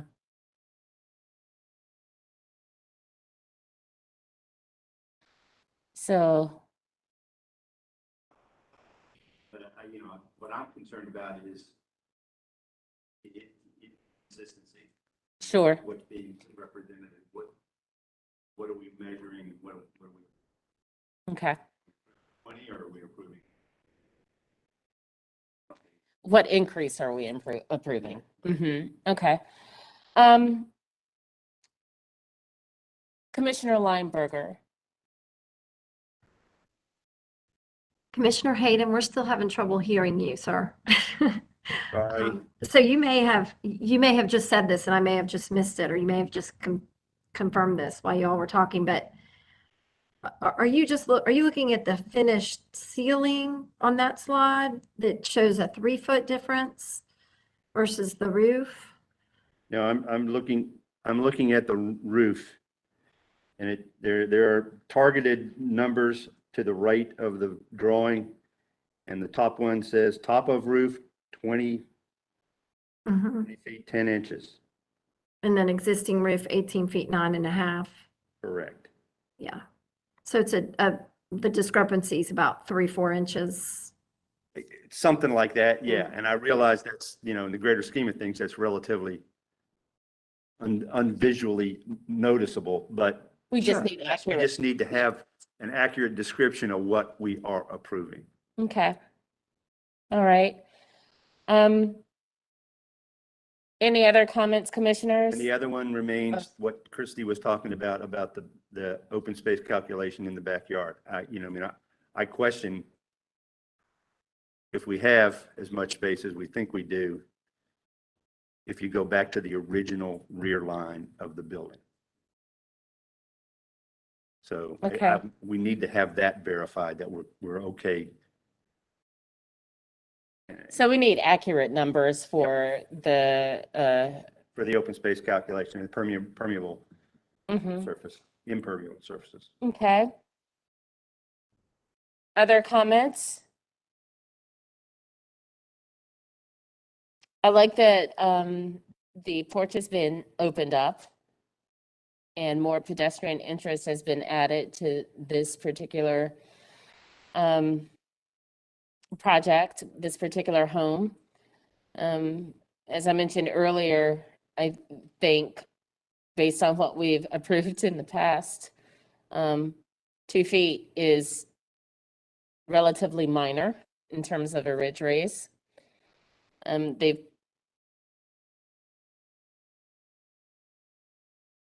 Yeah, and I think that the second story, the addition that they've added is tastefully done.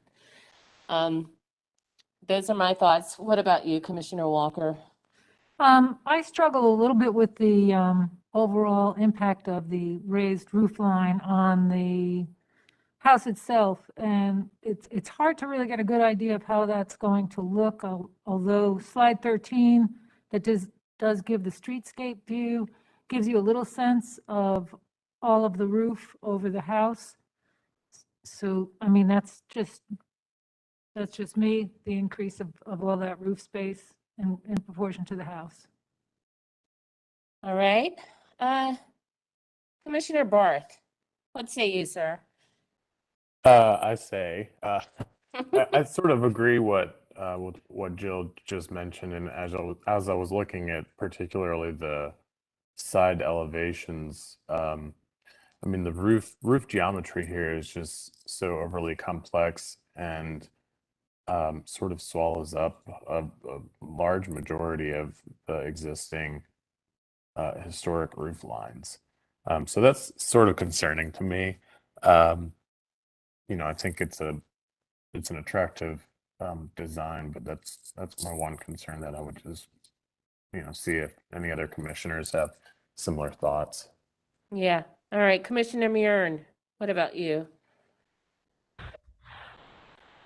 I just want to echo what Chris and Jill said. I don't have anything else to add to that. I agree with you. Okay. Any new comments from the commissioners? Commissioner Lineberger. I just wanted to elaborate. I was going to say the same as Commissioner Barth about the complex roof line. While I think especially that left elevation is really sensitive, I love opening the porch back up. I agree with that comment. I really don't have as much issue with the raising of the roof a little bit if the form was simplified, if the roof form was simplified a little bit more. And I'm not sure what the solution is to that. I'm curious to hear if anyone else has other comments about that, but it seems like it is just a little bit complex. And I think that's more the distraction on the elevation, on the front elevation versus the height for me. Okay. So let me just repeat what it seems the consensus is. Opening the porches up, good.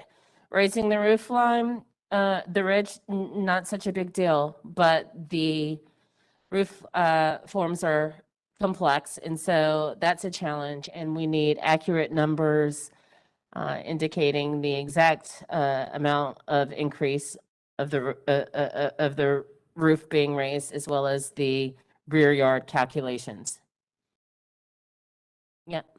Yeah, I think for me, I would appreciate, I know there's been many times when we've seen better schematics that show the house with the addition drawn in such a way that you get a better sense of what that addition's impact is on the front street view of the house. And I don't feel that there's anything in the materials here that gives me that sense, other than, like I said, that one very, very small scale shot of the house and a streetscape on slide 13. So, Is there a way they can do that without doing like a 3D version or? well, it's just a drawing. I mean, I could show there's tons of them that we've seen in the past that just Okay. show you how it looks with that. I don't know if anybody else can get a sense of how all that roof will look in relation to the original structure. I can't. Okay. So, I can't make a motion, but it sounds like we need more. So if in fact this is shaping up, as it sounds like, to be a continuation, then maybe one of the things whoever crafts the motion can include is better drawings so that the impact on the front elevation is more clear. All right. Do we have, Jim, you wanna, it looks like you're crafting a motion now. Okay. So while you do that, I'm just gonna reiterate again what, notes I took. If we are to continue this, then we want to see another study of a less complex roof form. We need updated calculations on the rear yard space as well as the roof increase. And we need drawings that indicate or show us in a more clear fashion the impact of this addition on the front elevation. Is there anything else, Commissioner Lineberger? No, I think that covers it for me. Okay. All right, good. We should probably add some guidelines. I think our attorney would appreciate that. So with the applicant. Okay, so roof forms. Why don't we get some guidelines, you all? Let's help Jim here.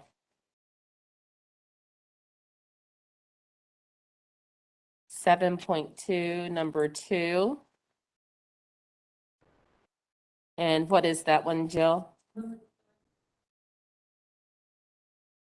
I don't know that they can hear you, Jill. Yeah,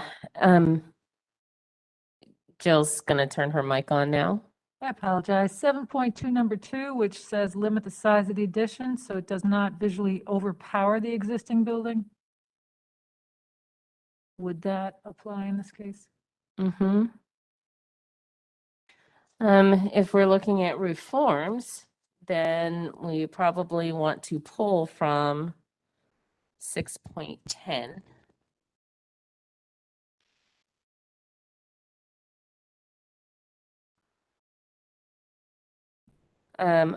Just a moment. So 6.10. It could be number 4. Proportionally, the new roof should not overwhelm the structure or be out of scale for the style of the house.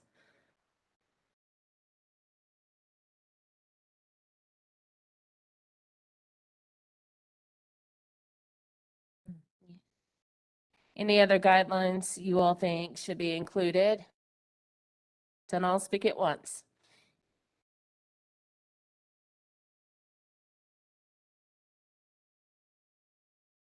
All right.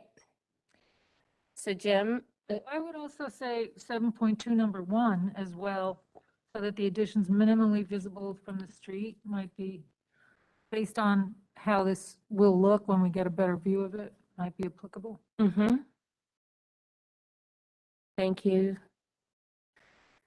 Commissioner Walker?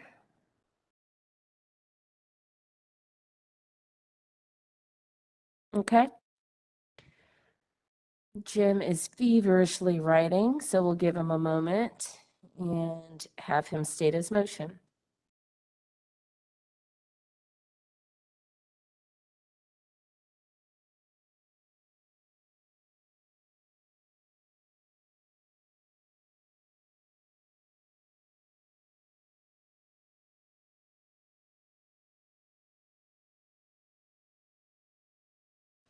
While Jim finishes his motion, I'm just going to throw out that it would be wonderful, a Christmas miracle even, if we could get through this entire agenda.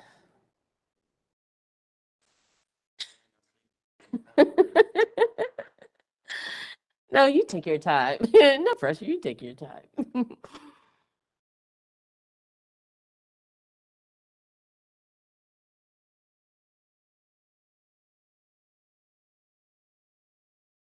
All right, Commissioner Hayden?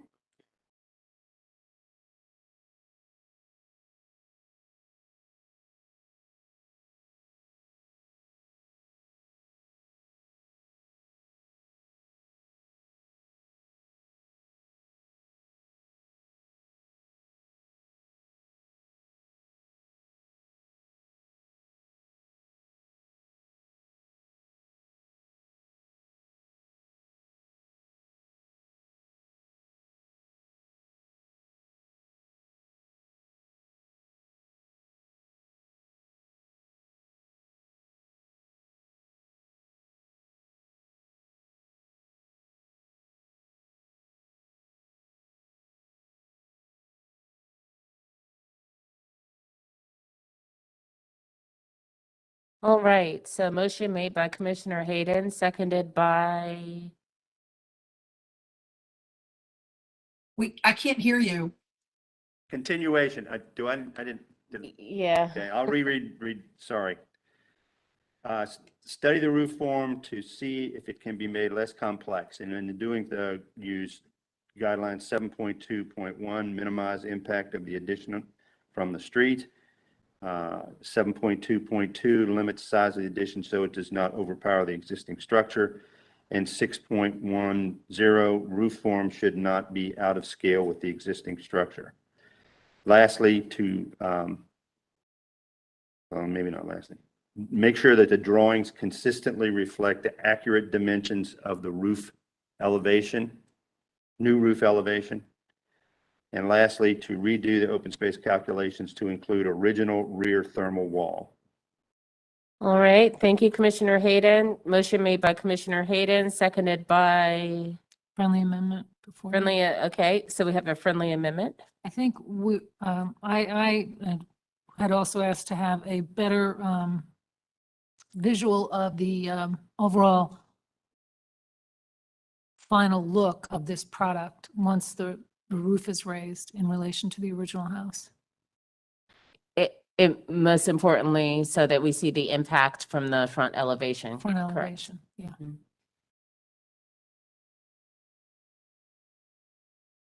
And then I'll second.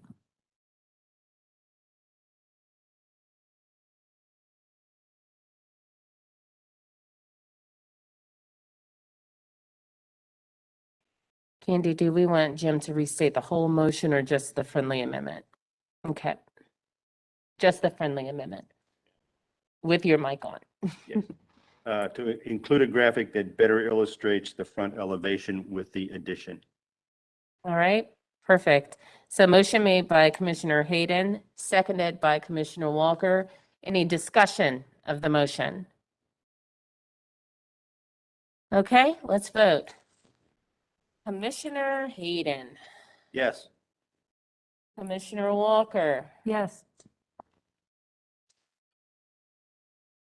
Commissioner Barth, Yes. Commissioner Bonaparte, Yes. Commissioner Murin, Yes. Commissioner Lineberger, Yes. Commissioner Parati, yes. Motion to continue passes 7-0. Thank you. Thanks, Angie. All right, let's move on to, let the record show that Commissioner Heineman has rejoined the meeting. Let us move on to 2115 Dilworth Road West. Richard, are you with us? Yes. Hi, Hi. Richard. Are the Tangs with us as well?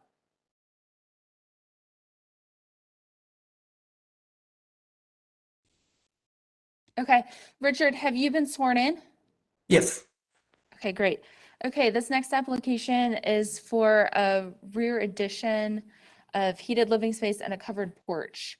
In the interest of time, I'm going to turn it directly over to the applicant to explain the project. The project begins on slide 7 with the plan, with the site plan, and then slides 8, 9, 10, and 11 have the elevations. So Richard, the floor is yours. Thank you. My name is Richard Cuevas, 119 East Kingston Avenue.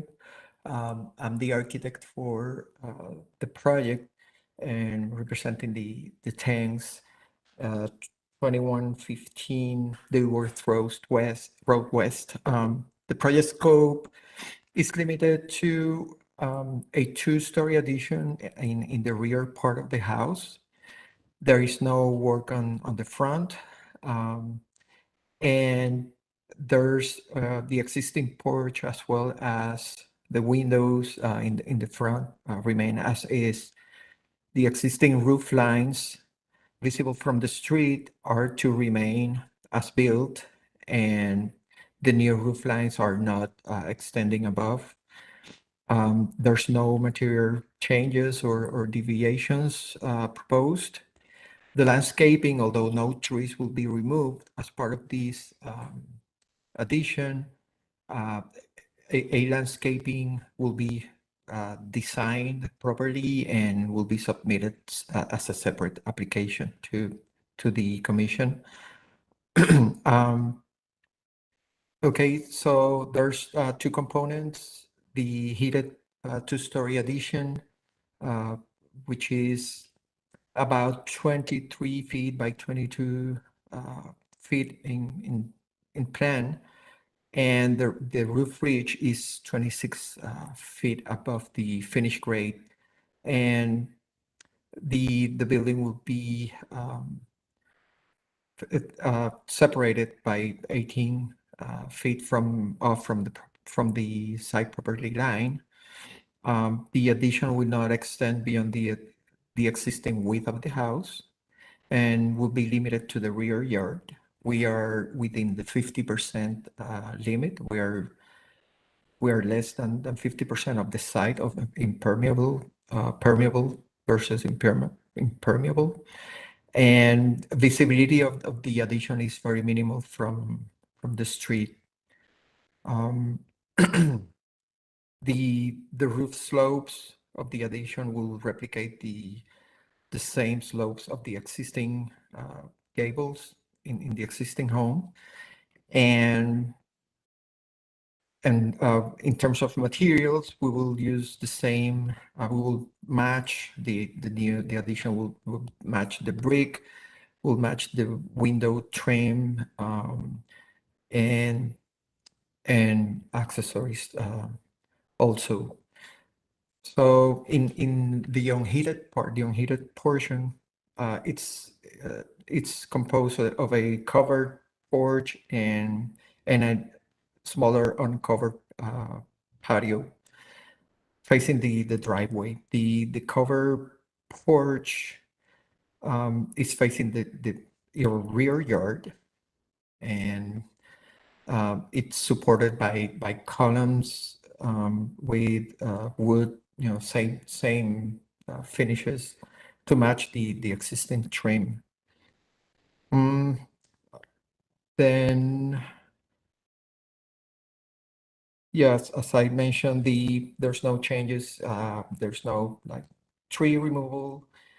We're working. If you look at that detail in this sheet, you'll see the addition. It's been marked through a half a brick line dividing the existing from the new, so you can see clearly where the original house ended and where the addition starts. We want to comply with this easy distinction as stated in 7.2 number 3. And again, we're not making any addition that is visible from the front part of the street. I think that's it. If there's unless there are questions. Okay, thank you, Richard. Do we have anyone on the line, Christy? No. All right. Commissioners, questions of the applicant?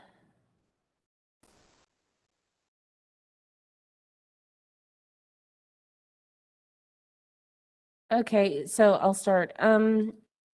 We're looking at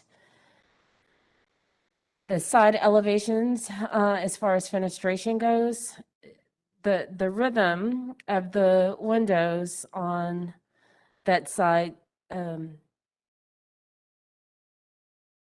is not typical of what we would see on our historic homes, and that was something that staff brought up. Do you have any flexibility in that area? On that, yeah, Richard Cuevas again, on that. Sure, and I'm sorry, Richard, I'm looking at slide number 10, just for reference. Okay, is that the side elevation on the right? Okay. Well, we have some uses inside. For example, those two recessed areas that simulate like closed off windows are on either side of a fireplace, but they don't fall. Their proportion will not look appropriately from the inside. If we wanted to add like proper windows looking from the interior side, they would be like very thin and narrow, and then from the outside would be even more with even less proportions. We have some flexibility with that, with those two, for example, those two openings. The smaller window, it's part of the kitchen, so in terms of size, we're limited to the counter height. And then second floor, it's a closet and a master bedroom. We are fairly limited in terms of the flexibility we have up there. But again, if it's a matter of aligning them, inches to either side, we can certainly entertain any reorganization, like minimal, if it's minimal. All right, thank you, sir.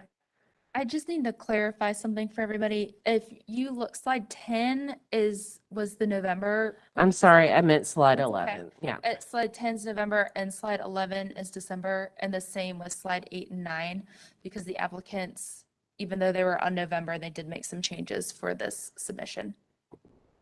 All right, thank you, Christy. Commissioner Murin, thoughts, sir? Yeah, I was looking over what staff said, and I think, I think he does a nice job, or the applicant and the architect are doing a nice job with the addition, kind of making sure it's on the back of the house. Not too crazy, but just echoing what the staff has with, looking for window details, and that right elevation needs a little bit kind of a retune with the rhythm of the fenestrations. And then I guess staff was looking for a beam and column alignment detail as well.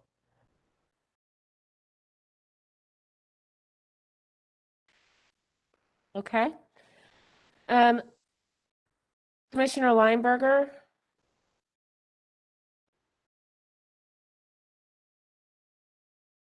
I wanted to ask about the, just where that defining line where the original home and the addition meet. And it looks like that is just coplanar. Is there any kind of, did you study any kind of a setback to that? Yes, the half break vertical line is going to be recessed from the brick walls. If you see in that detail, about half an inch, so it's going to be a shadow, like a vertical shape area to make that distinction more evident.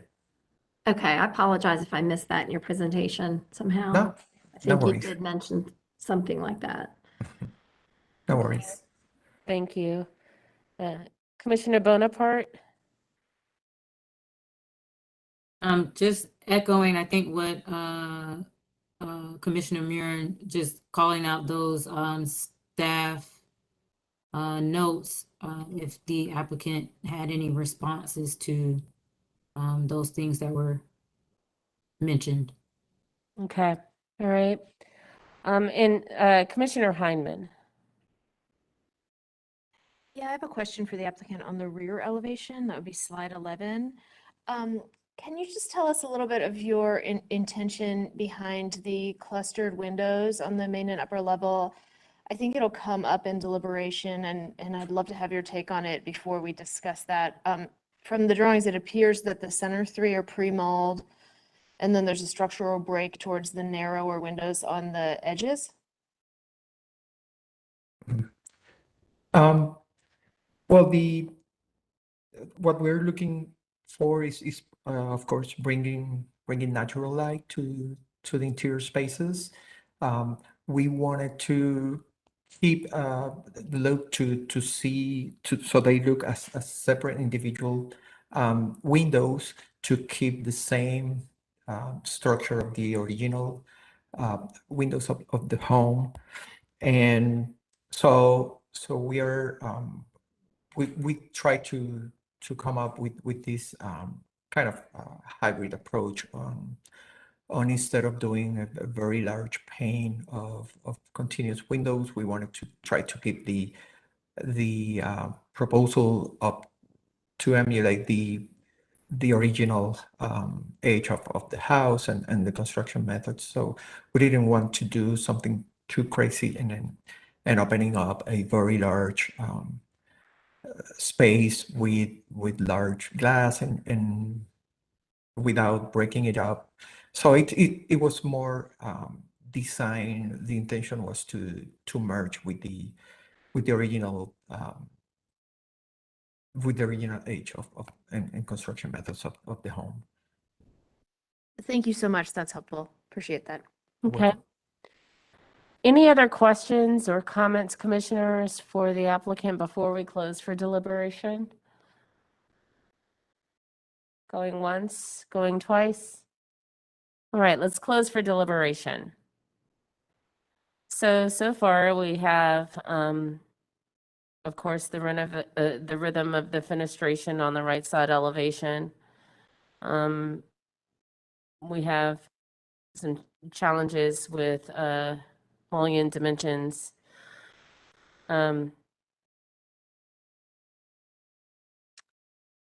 What else?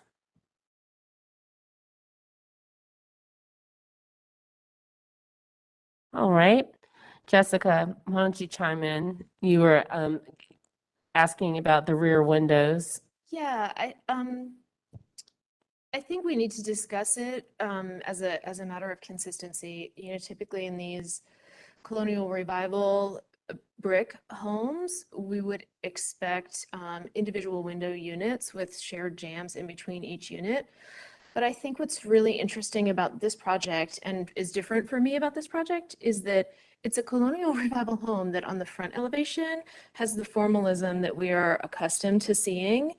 And on the side elevations of the existing home, that formalism is just gone, right? And so what I think is interesting, and I'm grateful for the applicant's explanation, is that on the back of the house in this fenestration pattern, they've brought back a formalism with a little bit of a contemporary slant to it, but that it is still speaking sort of the pieces and the language of the historic architecture. And so in this particular project, I find this to be a successful intervention of this time that is consistent with this structure. And it's different than I think what we would typically see or approve on this style of home, but I think this particular example of colonial revival is a little bit different than we typically see.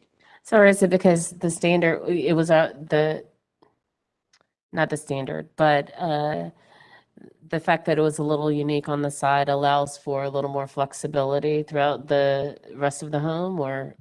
I think for me, it's that, you know, I'm thinking back to a similar colonial revival in nearby that we reviewed recently. It had such a formalism and such hard alignments with every single window and every single window size that that we had the applicant adjust their proposal to for consistency with that formalism. And in this house, we don't have that. It's formal on the front elevation, but as soon as you turn the corners, the existing condition is it does not have the same formalism or alignments. And so I think what's interesting is that on the back elevation, they come back to that, but not in a matter of mimicry. I'm surprised to hear myself say I like this combination of pre-mold and separate units in one cluster. And I think in this particular project, for me, it is a successful interpretation of our standards. Okay, thank you. I want to hear from, let's hear from another, one of our architects. So Barth, Marin, Lineberger, what say you?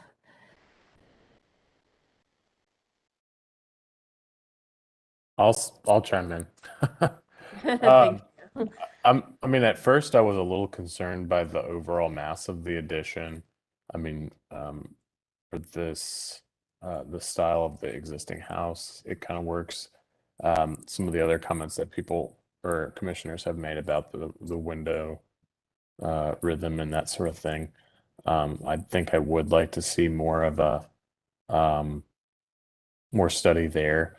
And I'm a little bit concerned about the continuation of the brick transition on the, what side is that? The right-hand side elevation. I mean, I'd like to see a little bit more of a jog from the historic wall to the addition.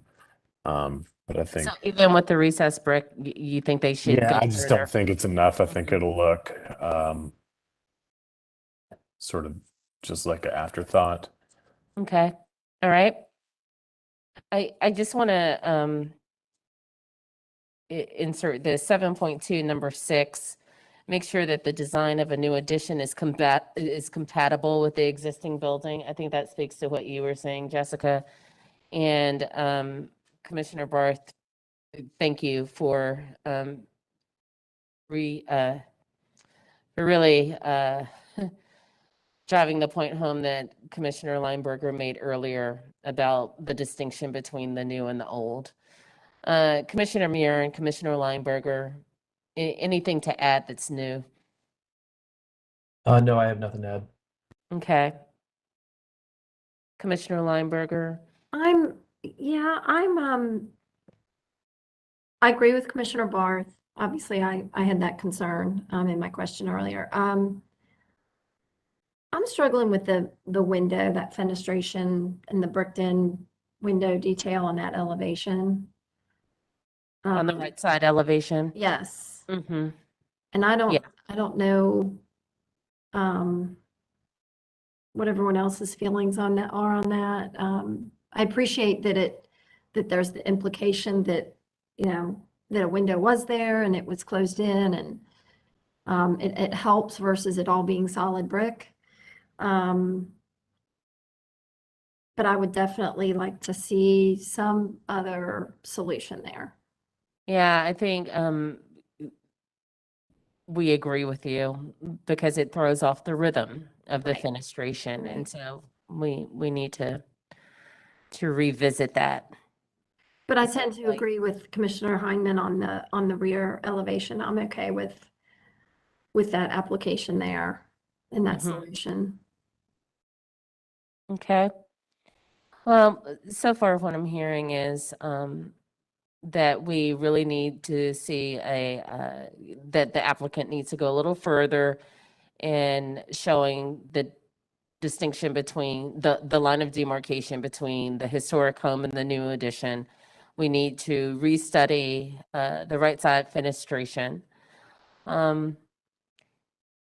Anything else? Commissioner Heineman. I'd like to hop back to something Commissioner Barth said, because I'm struggling with the massing of it too. And I'm struggling with the roof pitch on the rear elevation. I don't think this would stop me from supporting this application, but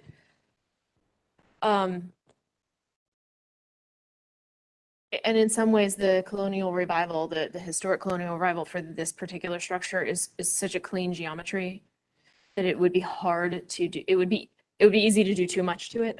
It's probably the better way of saying it.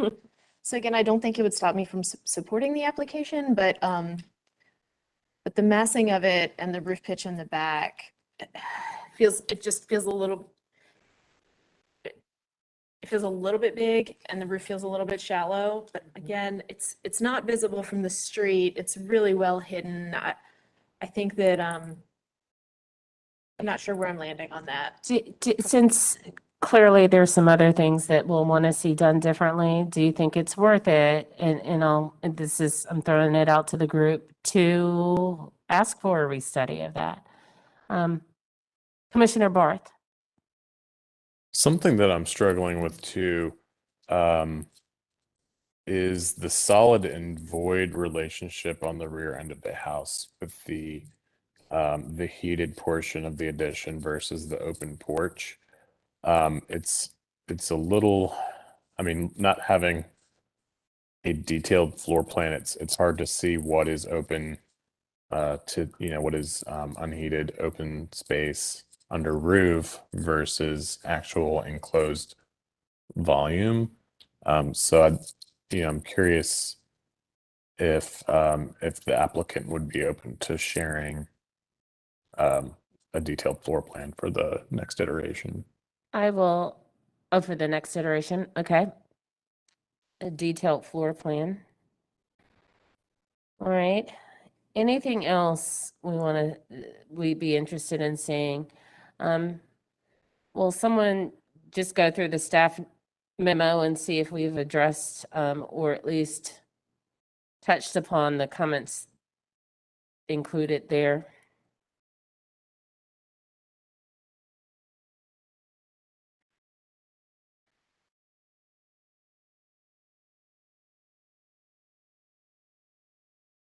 There's a lot of, okay. So we have, again, the massing has been added to the list of things that are of concern to the commission.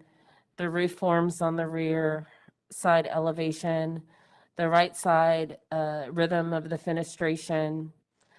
We have had a request for a detailed floor plan so that we can see the difference between the use of space. Anything else? Because if not, then we need to make a motion. It sounds like it's going to be a continuation, so let's move forward, shall we? Commissioner Barth? Are you Yeah. suggesting that I Sorry. make a motion? Well, you put Oh, your is my hand up hand up? Okay, at an sorry. opportune moment for us. So we'd love to hear what you have to say. And yes, I'm suggesting that you make a motion. Oh, goodness. I think I left it up from my previous question, but if I had some help with some, let me see, guideline numbers, I think I could craft. We're a team. We've got you. Let me see here. I have quite a few right here at the ready. Give me a moment. I'd like to make a motion to continue this application for the following reasons. Reason one, requesting that the applicant study the use of fenestration along the right side elevation, providing, more visual breaks along that wall, referencing section 6.12. 6.12. Number, what was that? 1. Number 1. Additionally, would request that the applicant analyze additional transition between the historic house and the addition using brick masonry with more of an offset. Section. It looks like 7.2, potentially number 3. Number 3, that is 7.2, number 3. Yeah.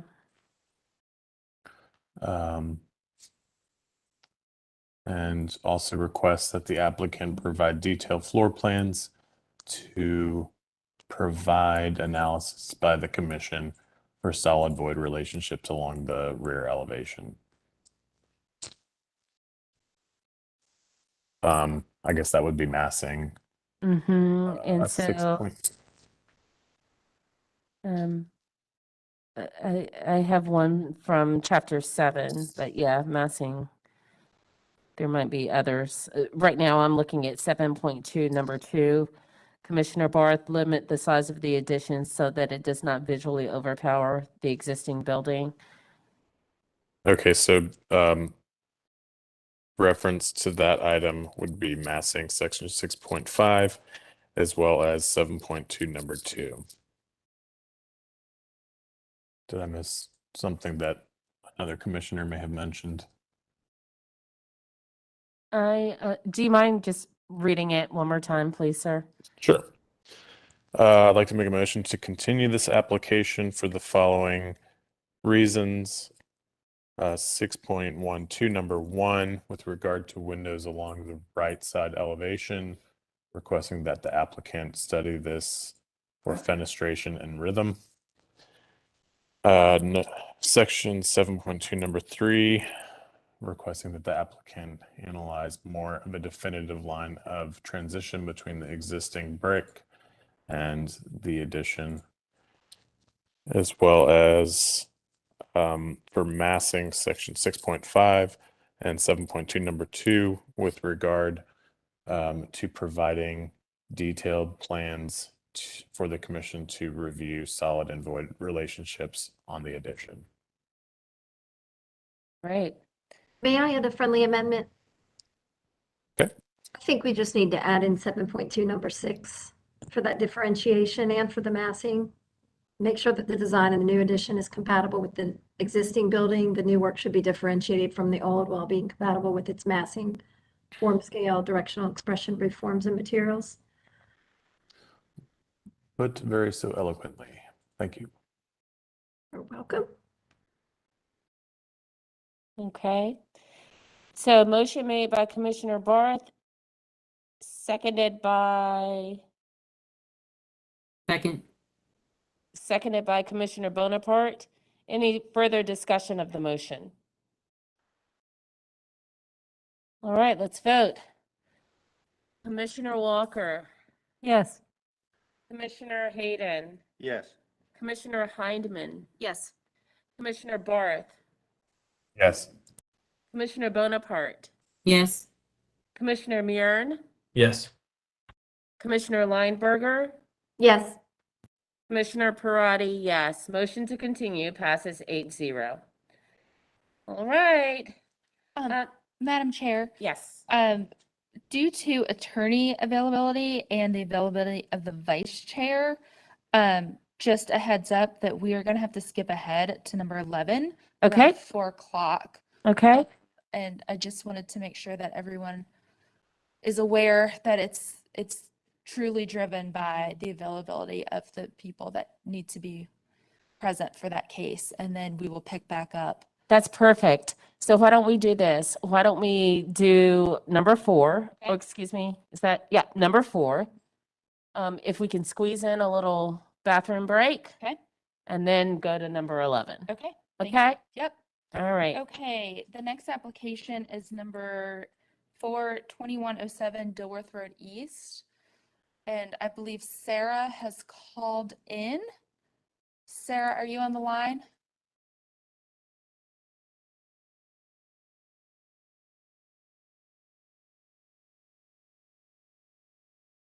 Sarah, are you with us?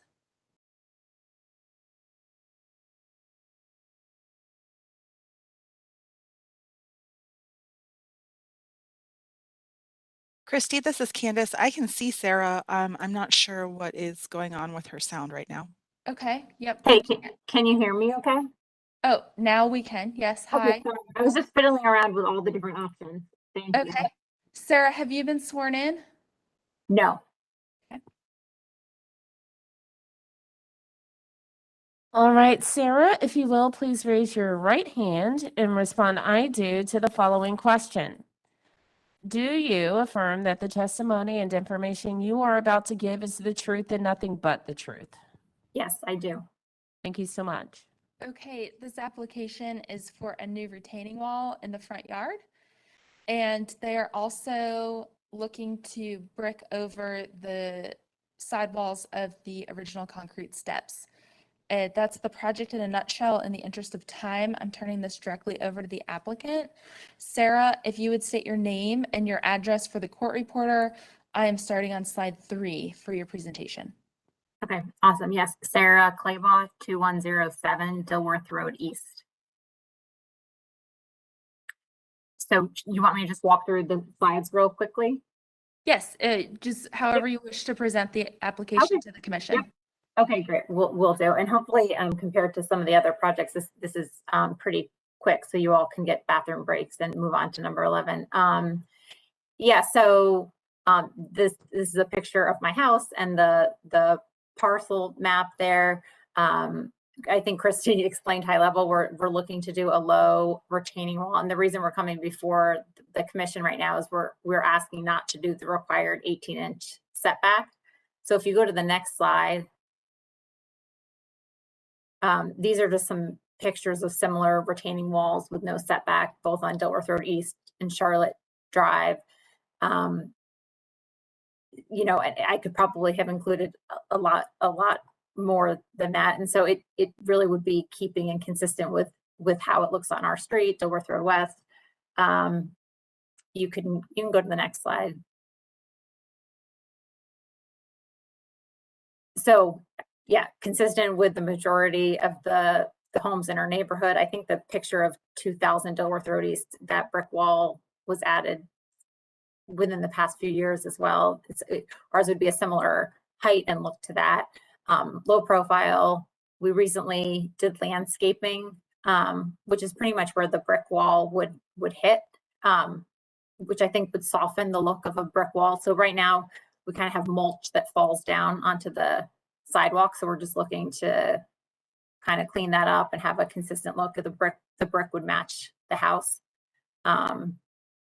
The two pictures on the bottom hopefully could just illustrate what we were thinking of doing with the slanted sidewalls. You'll have to forgive my lack of technical terms here. Yeah, and then the last slide is just kind of summarizes I think what I've already said, and just shows a picture with those red lines are pretty much where the retaining wall would be. We would just have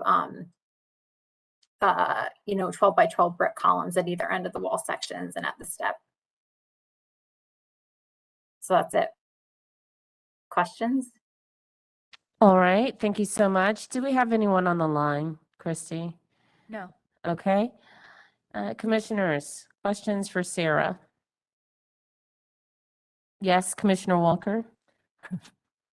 Eyes on the side of your head. I have a thanks. 3-year-old, I have to. Sarah, what is this? What is the height of that wall that's on the house to the right of your house? I don't want to lie and say I know specifically off the top of my head. Hold on one second.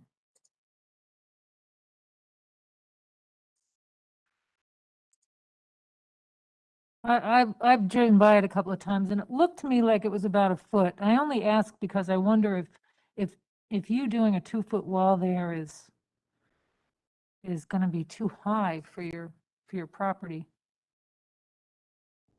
I think that property next to you is about a foot.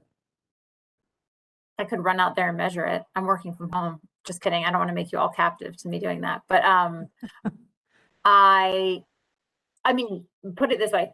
We don't want some palatial looking brick retaining wall. It truly is just to kind of clean up that mulch that's always falling down. So if you told me, you know, a certain height was more reasonable, I got, you know, probably a few quotes from different masonries and that was on average what they said, you know, or is it 12 by, I think it's yeah.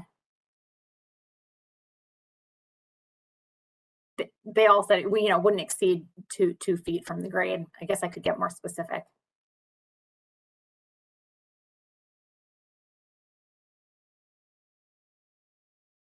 And then did you consider setting it back a bit so that you could put some plantings in front of it? Yeah, so I mean, right, we definitely did, because I know I wouldn't have had to come to you all and put this together if we did that. I guess if you go back to the other slide, you know, sorry, the next one. Thank you, 5. Slide 5. Yeah, perfect. Yeah, so those other two houses, 202 Charlotte Drive and 2107 Dilworth Road West, like those kind of show a picture of, because we wanted to go over the slanted sidewall, why we want to do it right along the sidewalk versus set it back 18 inches. That's one of the reasons. And we already have existing greenery at the top of the mulch. So from my perspective, it didn't seem necessary to have that setback to soften the look, since we already have shrubbery and whatnot right at the top of it. So our preference really was just to be able to have it similar to everyone else on our street. Okay. All right, Commissioner Barth. Maybe I'm in the minority here, but I never really understood the 18-inch setback. I mean, we see a lot of these walls right up against sidewalks in more of the urban neighborhoods in Charlotte. This section of Dilworth Road is a fairly stately, I would say, street in Charlotte, especially with some of the homes on there. I would agree that the brick wall returns need to be outside and not built over top of the cheek walls. And I apologize, I don't really have a question. I'm just sort of commenting on this. So feel free to respond as you need. And then as far regarding the wall height, I would sort of argue that the wall should probably be no taller than the sidewalk or the cheek walls themselves. Okay. Okay. Commissioner Lineberger. Yes, hey Sarah, I just have a question about your process. The lands, what was it like before you put the landscaping in?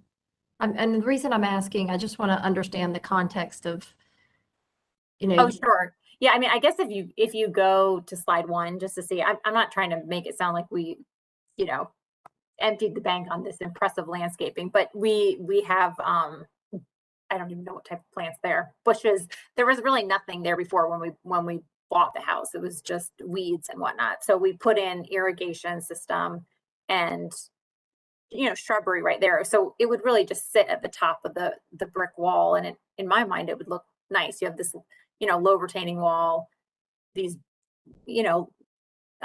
professional landscaping bushes that they put in. So the 18-inch setback just didn't seem as necessary to me because we have some, bushes and greenery there right where the wall will hit. Okay. So it was just grass. It was, grass. Yeah, it was red grass and weeds, like you said. Yeah. I had a similar in a previous home. Yeah. Similar, so I understand. Yeah. I agree with Commissioner Walker. When I looked at this, I had the same consideration. It seemed like the 2 feet seemed high for the for the elevation that you're dealing with there. Okay. But I also have a question for Christy, I guess, and staff. The walls that are right on the sidewalk in the district and on Dilworth Road, do they just predate historic designation for the district? They predate it. I don't want to speak wrong. It's my understanding that they predate the current standards, the 2017 standards. Okay, so that setback was new. The 18-inch setback was something that was revised and added. I believe it was a manner of common practice that was not codified in the design standards, and that was rectified with the 2017 overhaul of the design standards. But I would have to research that to be sure. Okay. Thank you. That's helpful. Okay. Commissioner Hindman. Hey, Sarah, how's it going? Good, thank you. I just have a quick question for you. On the last slide, you're referring to 12 by 12 brick columns. Yep. And I'm assuming those are sort of short piers, similar to what you're showing us at 2010 Charlotte and 2107 Dilworth Road West. Exactly. Yep, that's exactly right. Okay, and are you feeling like those are I'm asking about the height of those actually, whether they're the same height as the wall, or these precedents appear to be like 4 inches taller than the wall, just to get a little bit of differentiation there, and just want to make sure we have that on the record. Yes, that's exactly what I was planning on. So if we want to note that, that's fine, but that's the commitment. Thank you so much. All right, any other questions for Sarah? Before we close. All right, let's close. Commissioner Murin, why don't you kick this one off? Yeah, I think I had a quick question for staff though on the 18 inches. Is that listed somewhere? Because I was looking to cite that or not. I was just curious where that number came from because I think everything we've talked about and what Chris said about with the notes, the step back around the concrete cheek walls. I think that's good. I don't have a problem with the 24 inches because the 3 steps is probably 21 in a typical 7-Eleven step. So it's only 3 inches taller than that last step. So I don't think there's the 2 feet doesn't bother me. But I was just curious about that 18-inch step back. Honestly, Chris, I think it's in the new standards that y'all just adopted. All right. Which doesn't, of course, is a clarification, and this applicant is not held to that. The 18 to 24 is what is routinely required for anything abutting a public sidewalk. So like, for instance, we usually see it with fences a lot on corner lots where to soften the fence, it's required to be set off of the sidewalk. And it's just been a routine practice to require the same for retaining walls. The other reason is this not abutting it to the sidewalk. If any repairs ever need made to the sidewalk, Right. that 18 to 24 inches provides some relief. So your brand new, beautiful retaining wall isn't completely obliterated. And when that happens, the city isn't required to restore the retaining wall if they were to need to, access that area Yep. of the public right away. Okay, sounds good. Well, then I think with that, I side with staff. I think those are great points, Christy, with the 18 inches. So I'd like to hear other people's thoughts. All right, Commissioner Barth.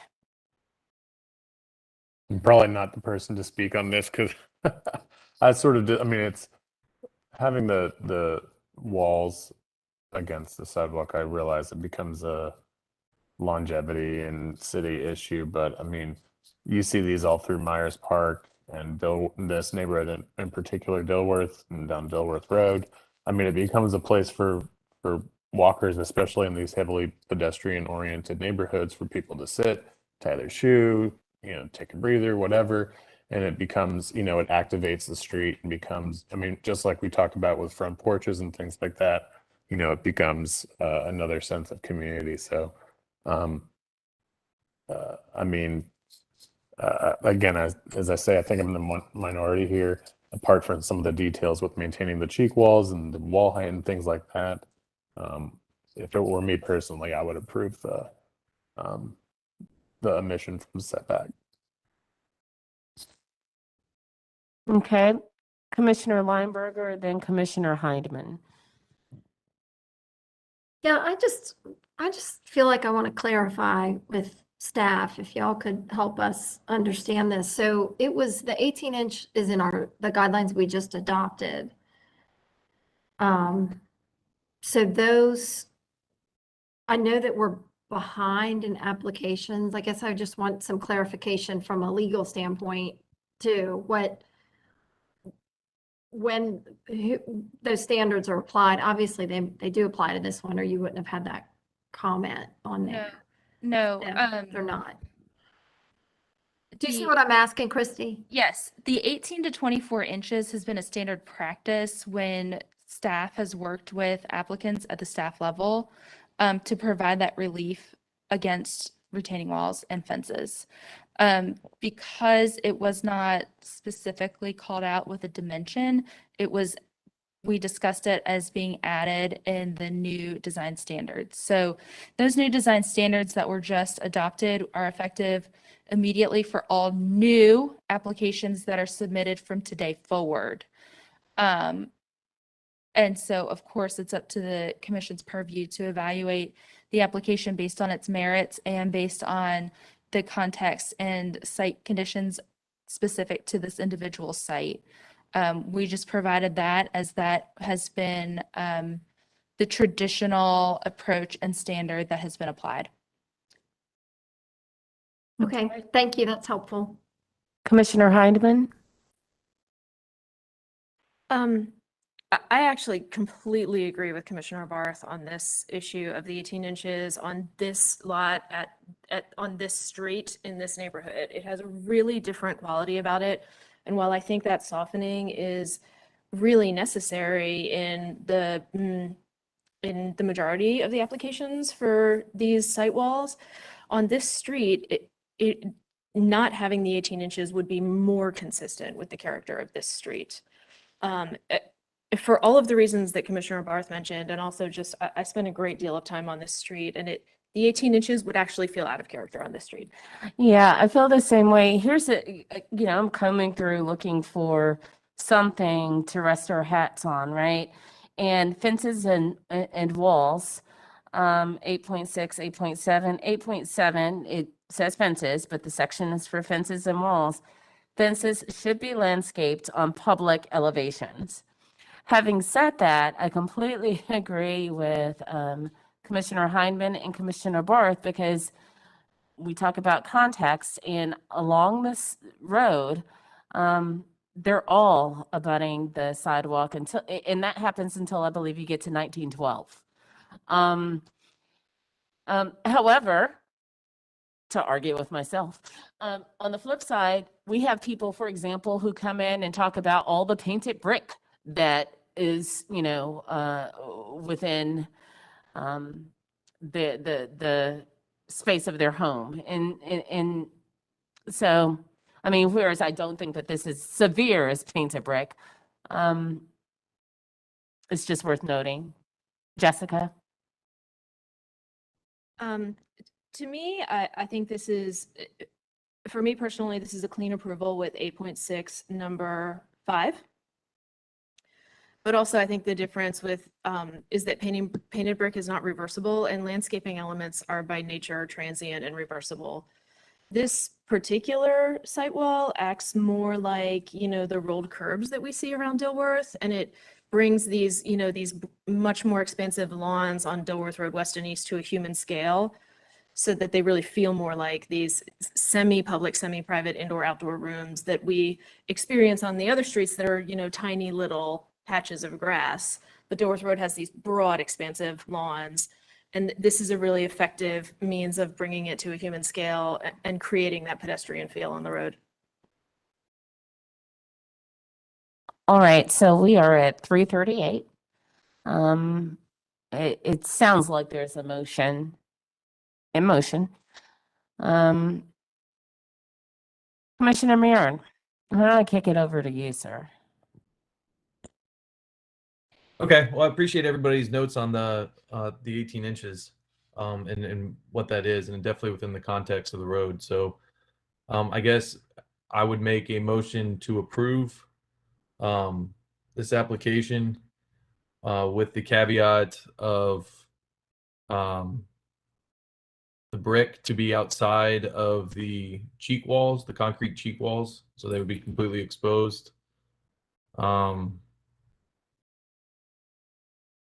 And I think that's it. Am I missing something?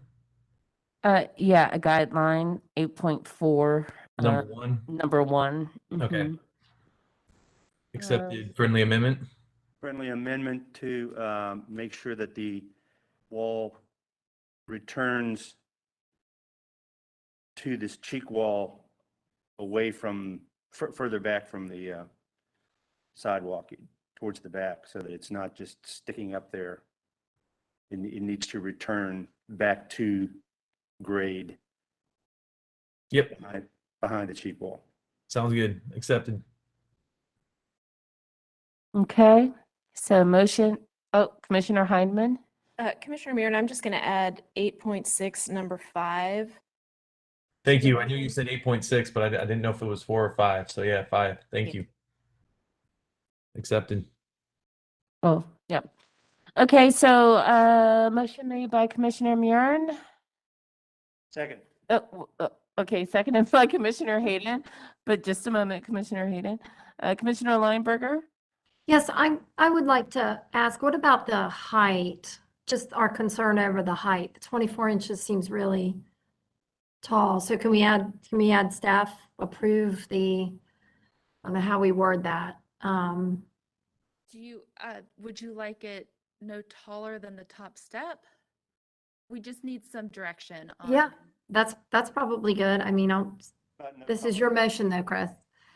No taller than the cheek wall There you go. What location? at the top step. Okay. Commissioner Heineman? I'll actually lean on the federal guidelines here about some differentiation. And so I would say perhaps 4 inches taller than the top tread, 4 inches taller Yeah. than the cheek wall. I agree with that. provide If that there's something relief. to detail with a roll lock or something. Yep. That's I my think point. it's still going to be pretty low. It is, but I'd be a little bit concerned about where it's located. It could be a trip Oh, I see what you're saying. right there at the corner like that. top of the step. I see what you're saying. Whereas all of the precedent that we're looking at, the wall is roughly at grade or at the top riser, but then the pier is 4 inches taller, but that's removed from the trip hazard. Yep. I'm going to defer back to Commissioner Hayden on this one. I would, again, the wall to be no higher than the top of the cheek wall at the top step.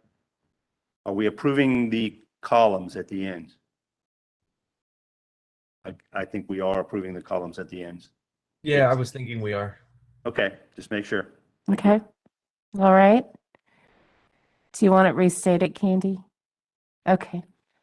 All right. So motion made by Commissioner Murin, seconded by Commissioner Hayden. Any further discussion of the motion? All right, let's vote. Commissioner Walker? Commissioner Hayden? Yes. Commissioner Heineman? Yes. Commissioner Barth? Yes.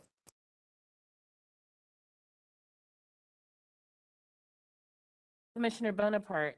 Yes. Commissioner Murin? Yes. Commissioner Lineberger? Yes. Commissioner Parati? Yes. Motion passes 8-0. Thanks, Sarah. Thank you. All right, and now we'll have a break. And let's be back by 4.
Hi, Christy. Hi, all. PJ's out here. Hi, PJ. Welcome. Hello.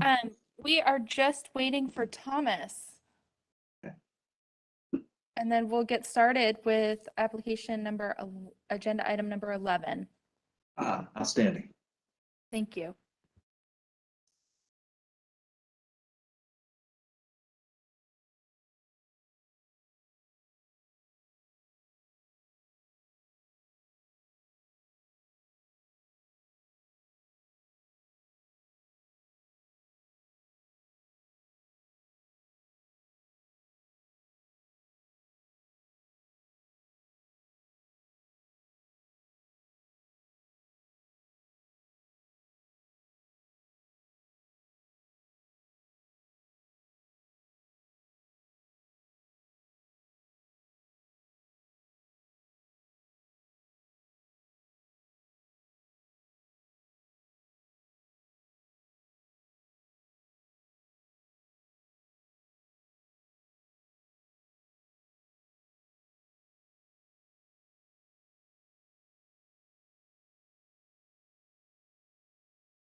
Okay, PJ, thanks so much for joining us. We are, in the interest of time, we're going to roll through our consent agenda real quick while we're waiting for attorney representation for agenda item number 11, 1913.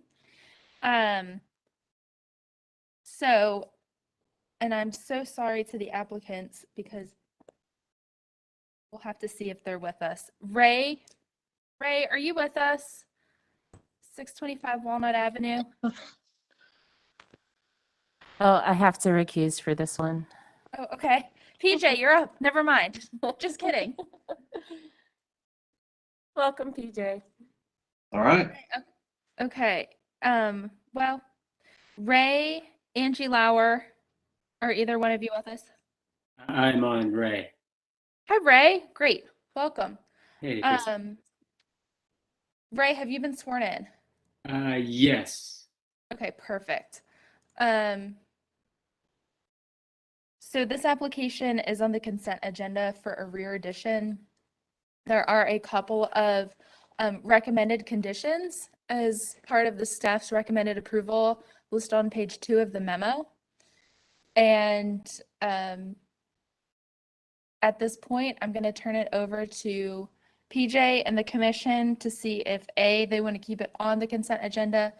And if they do, then PJ, you would need to call for a vote of the commissioners. And I would also just like to confirm that Kim Parati has recused from this item. All right. What a way to warm up and just kind of jump on in. All right. So may need a little help with the consent agenda part. So commissioners, is there any commissioner that feels that this should not be on the consent agenda?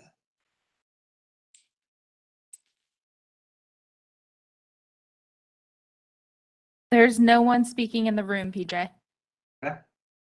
Great. Commissioners on the phone, one final check.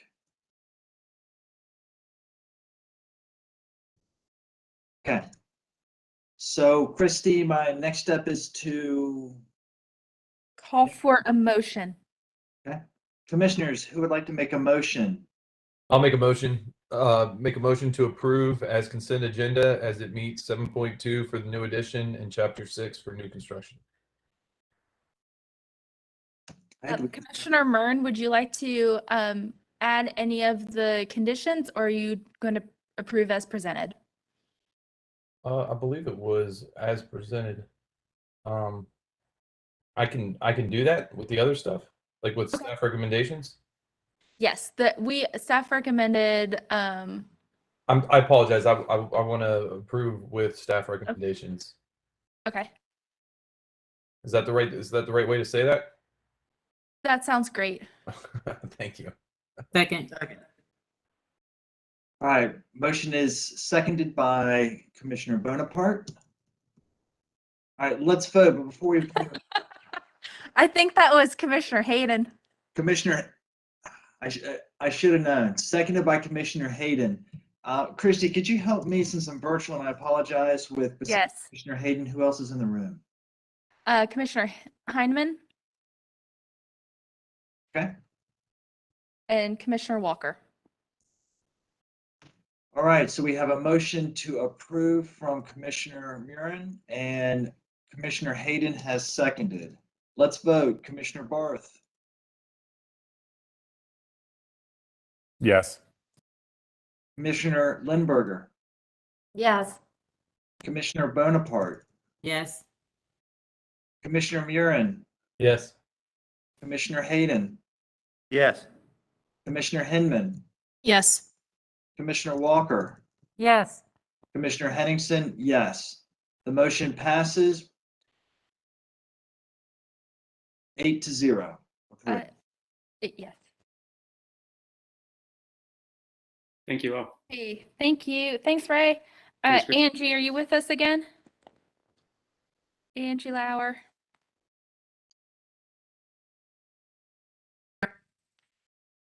Oh, Yes. hi, Angie. Hey, I'm Okay. here. I'm here for the next Great. two. Thank you. Yep. Okay, the next application is for 1911 South Mint Street. And it is for a front porch addition. So the commission previously approved changes to reopen up a formerly enclosed front porch. And as you can see on slide 5, there was a old awning over the stoop. And that has been removed, and the applicant is adding just a more structural awning over the front stoop. And that's the project. The rest of the project on the rear can be staff reviewed and approved. PJ, back to you. I'm back. Oh, Kim, over to you. Sorry. All right. PJ will be back to you shortly. Do we have anyone who has a problem with this remaining on the consent agenda? Okay, so who wants to make a motion?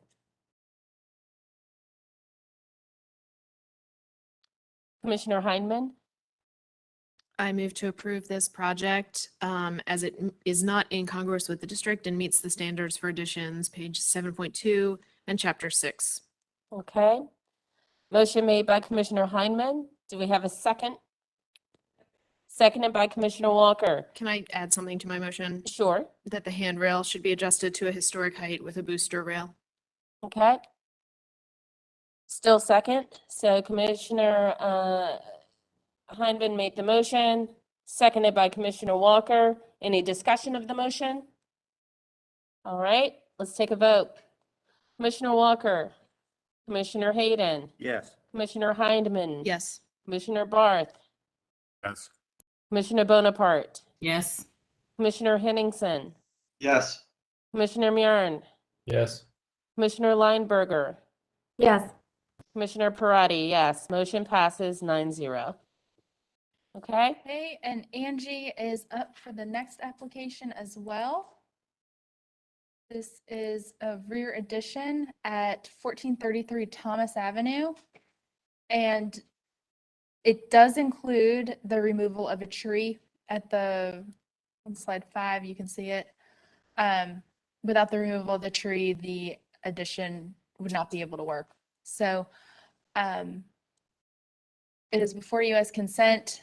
I mentioned the tree because the conditions recommended by staff recommend replanting and a tree protection plan for the large canopy tree that's to remain. We have no one calling to speak for or against the application. okay. So do we have anyone, commissioners, who wishes to remove this from the consent agenda?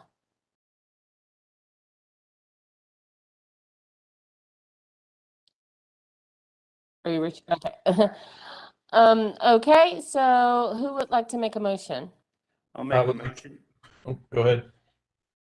I'll make a motion to approve this application as it meets our standards for additions and new construction 7.2 and Chapter 6, and that the staff recommendations be included in the approval. Replanting of a mature canopy tree to replace the one being lost, tree protection plan for a large canopy tree to remain, provide manufacturer specifications that meet HDC standards for new windows, and the new brick foundation to remain unpainted. All right, motion made by Commissioner Hayden, seconded by Second. Commissioner Bonaparte. All right, any discussion of the motion? Okay, let's vote. Commissioner Walker, Yes. Commissioner Hayden, Yes. Commissioner Hindman, Yes. Commissioner Barth, Yes. Commissioner Bonaparte, Yes. Commissioner Henningsen, Yes. Commissioner Murin, Yes. Commissioner Lineberger, Yes. Commissioner Parati, yes. Motion passes 9-0. Thank you. Can I just, I never stated my address for the previous, do I need to do that for the court reporter? Angie, you're so good. Thank you. Yes, if you would for both of them. Okay, so for all three projects, actually.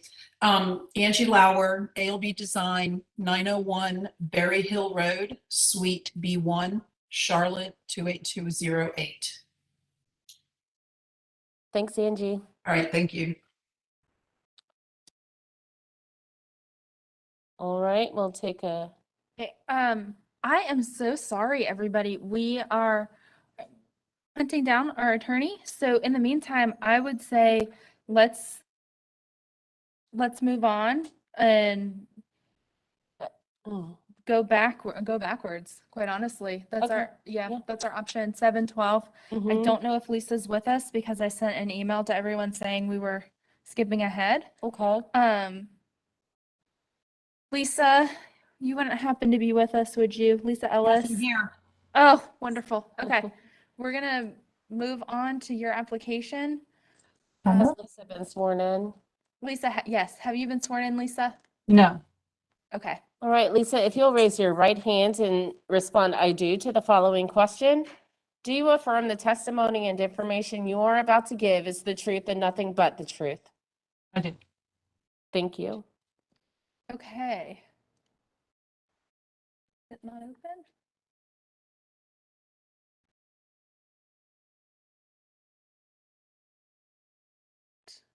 Open the case. Okay, this next application is at 712 Mount Vernon Avenue.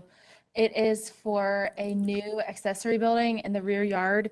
Due to visibility from the main street of Mount Vernon, it can't be staff approved.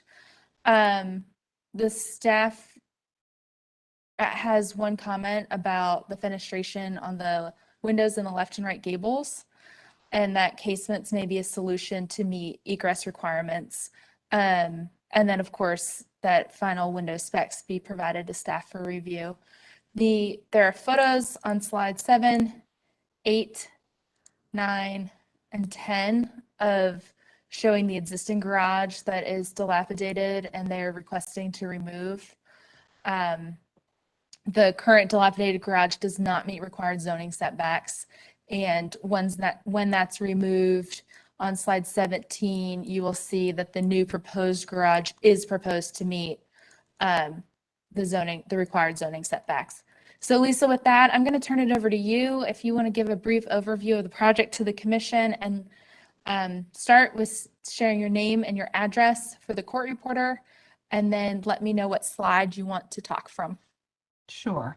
I'm Lisa Ellis, and I'm at 712 Mount Vernon Avenue in Dilworth in Charlotte, North Carolina. And Okay. if that's enough, we can just go ahead. I guess we'll start with the existing garage pictures. Staff had asked when we initially submitted our application to provide you all some visual pictures of the condition of the garage to support the request to demolish it. I tell you, we struggled with that decision and went back and forth a little bit on could we use anything to preserve the existing corner of the structure and just bring it forward more and repair. But just after deliberation, it seemed like it would be the best step would be to start with a fresh The existing structure, we don't have exact evidence of when it was constructed, but I think the register indicates that it was constructed at the same time as our home. The roof is leaking. The main problem with the garage is that the slab has enough cracks and holes in it that with any amount of rain, it floods. Not floods probably isn't the right term. There's water covering the bottom of the garage, so it kind of hinders our use of the structure for storage. That's Lisa, I'm so sorry. You're cutting in and out. Oh, there you go. I think get closer to your microphone. okay, close up of my face too. Okay. Yeah, so the main issue is really that the structure does not holds water when it rains. I don't know if you can see the cracks in the hole in the slab, but that's the main thing. There's holes in the roof. The doors were operable manually when we first moved in 15 years ago, but over time, the condition of the doors and their metal parts does not allow them to be opened easily manually. We can kind of prop them open, but I can answer any questions about that. I don't want to belabor that because you can see from the pictures as well as I could to indicate the condition of the garage. There's our bode, etc. So I'm happy to entertain any questions about either now or at the end. You can continue and we'll ask questions once you're done. Okay, great. So the new structure is in the plan, I think on the next slide, but while you're on this slide, the one tree that is redlined in that picture is a magnolia tree that we planted about 15 years ago or 14 years ago when we first landscaped. That tree may have to be removed because the proposed garage will be wider than the existing garage to allow easier access into the garage, frankly. So it's up for grabs if that will not to be the one person that had coming over said in order to actually do the construction, they would have to trim the tree up so much that it would make sense to remove it. But I just wanted to highlight to you that that's relatively new tree that we would try to save, but it doesn't seem like we would be able to save it if we went forward with this plan. It's less than the required, after talking with Christy, it's less than the width that is normally requiring commission approval to remove, if I understand the guidelines correctly. On this slide, there's a couple other pictures of the garage from the street view. And I think you got other pictures at the front end that show it's a little more visible if you stand right in front of the driveway. If we go to the next slide, Christy, this shows an overhead view of the plans of our current backyard, which is actually on the left. I'm sorry, on the right. The existing condition is on the right. So we have that patio and then going back to a garage. The garage, as depicted in Polaris and on these plans, is I think a foot or two from our rear neighbor's garage. Our rear neighbor across the back of our property line has 3 or 4 car tandem garage. And then on our left property line, that owner has a 3-car garage that banks our property on the left-hand side. So you see the difference in the existing condition on the right, and what we're proposing is basically trying to keep the width as small as we can and still allow 2 cars to enter the garage. So therefore pulling the garage forward into what's currently a paved driveway. And I guess go to the next slide. This is the overhead view of the roof line with 2 dormers coming out of the front. We are proposing to build it so that there could be a bonus room on the top should we in the future or anyone else decide to utilize that space for a rec room for teenagers or whatnot. You'll also notice, I guess, in this depiction on the right that we opted to have an entry, which you'll see from the side elevation, in the middle of the garage on the side, just to make it more appealing from the back of our yard. And the view on the neighbor's side there, again, is really not considerable because they are looking at both of those 3 to 4 car garages on either side of that property. So those neighbors really don't have a view into our backyard because of their own structures. Christy, if we go to the next slide, this shows the elevations. So think it's the picture is worth 1,000 words. You see what we're trying to go after here. We were looking from the front elevation, which is there on the corner bottom, really just to minimize the appearance of a structure. So that's why we chose to have the dormers coming out. Those dormers mirror the window units that are on our left sunroom on the left side of our house of the existing home. So those window units were chosen to, again, mimic what we have on the only other double windows we have on our house are on that sunroom on the left-hand side of the intention there. We chose the hip dormer, again, to minimize the massing from the street. So you're just hopefully not seeing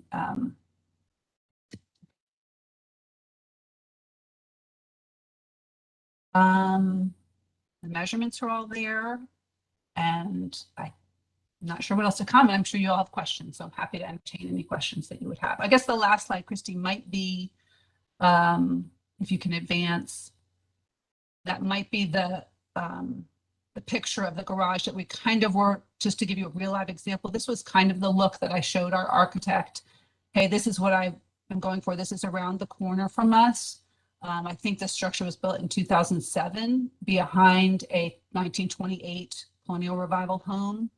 So again, this was just to give you a real live example. This was what we were looking to go for. So there would be something in fitting with our house, as well as evidence of something else that we've seen around the neighborhood. Ours is what we have depicted is this garage is bigger than the garage that we have. I've had the opportunity to look at these neighbors' plans. And so what we're proposing is smaller, but this gives you kind of the general look and feel of what we're going for. All right, thank you so much, Lisa.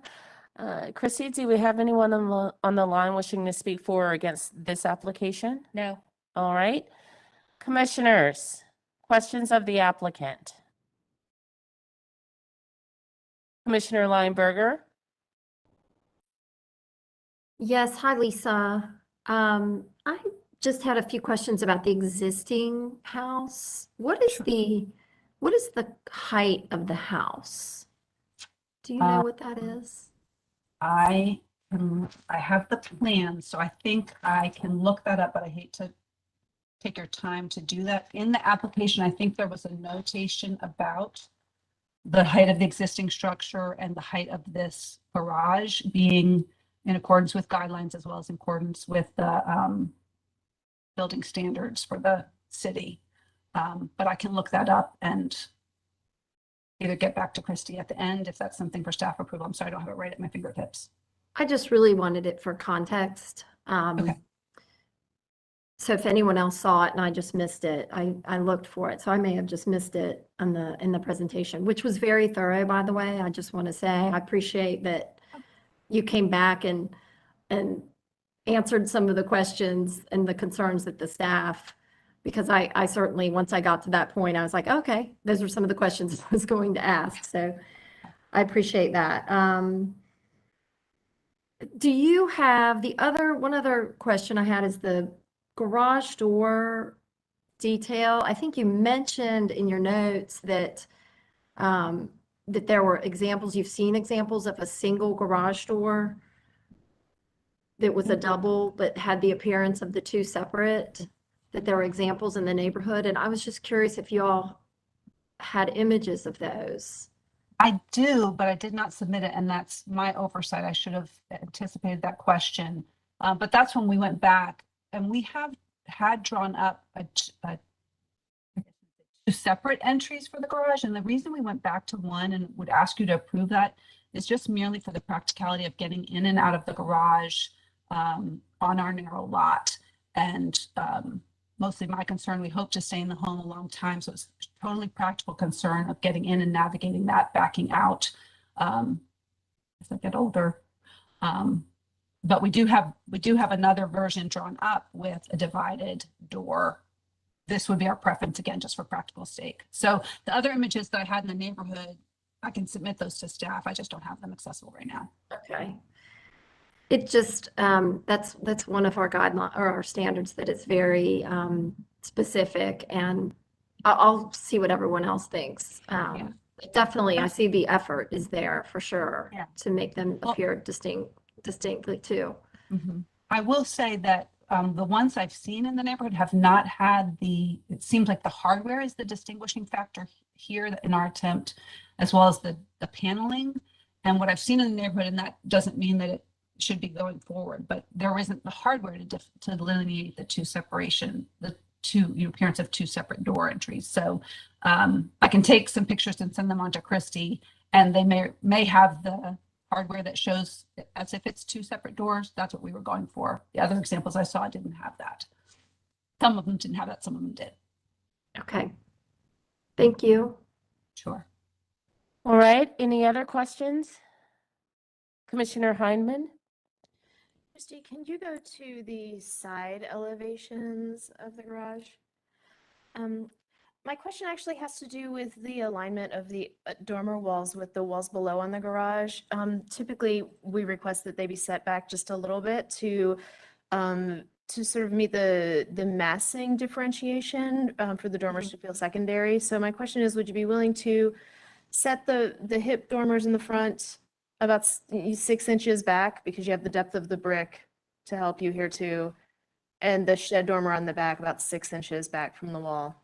Okay, just to repeat back so I understand, that sounds like a very reasonable comment to a non-architect.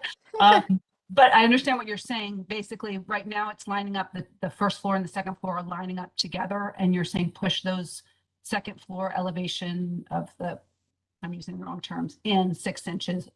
That's correct. And we usually ask for a foot, but you have the benefit of the thickness of the brick working with you. So, and I know you're trying to get this rec room up there. So I think in this particular project, 6 inches would get the massing that we typically look for. And then my other question is on these side gables, it's rare that we see the upper level windows larger than the lower level windows. And so it works fine on the garage door elevation, the Mount Vernon elevation, but on the side gables here, could the size of the windows be brought down a little bit to meet the proportional relationship that we're usually looking for, as well as to provide a little bit of breathing room between the brick headers and the barge rafters? If I understand what you're saying, the upper level windows, yes, as I understand the architect, were constructed with egress in mind, but I discussed with Christy last week a concern about the height of them and the intersection of that last brick row lock with the gable trim. So she and I think that was one of the comments on the staff analysis, saying, yes, we will address that to your satisfaction. And if that could be something that could be staff approval, just so we don't have to come back through you all, because we're absolutely willing to make adjustments that you all would approve. And I understand. My question back to you is, when you say the size difference, are you looking for that first floor by the door, those windows to be the same size as the ones on the second floor? There's probably, that's a good clarification. There's probably several different directions you could take with it. It's unusual in this style of architecture for the upper level windows to be larger than the lower level windows. I know your architect to be very competent, and he could solve that problem in a variety of ways. Okay. I think if I understood my conversations with him correctly, the height, because we finagled this around back and forth when we went with the dormers to make sure that the dormers were the right scale, and then that was affecting what happened with these side windows, just in terms of what he was trying to present upstairs. So if I understood him correctly, that the height of those windows on the second floor was for egress, because as soon as we went to the twin dormers on the front, those front dormers could not be used for egress. Again, that's a non-architect speaking and translating what I think I understood him to say. So all that to say, yes, if y'all would be happy to approve, with noting that we would make those adjustments for staff approvals consideration, we would absolutely do that. Sure, thank you. All right, any further questions before we close for deliberation? Going once, going twice. Okay, now we're closed. All right, Commissioner Lineberger, why don't you kick us off? So I think, of course, we need to talk about the demolition of the existing structure first. it appears that there are enough compromises, I guess, to that original structure and enough of it that is not original, that has been replaced. For example, the foundation looks like it was not original. So I'd like to have everyone chime in on that, what their opinion is on that. If they feel like it needs to stay. So I think we need to go through that first before we talk about the new construction. Sure. All right. Are there any commissioners who feel like Lisa's application has not met the burden of proof to, for the demolition of this structure? Okay. Commissioner Henningsen?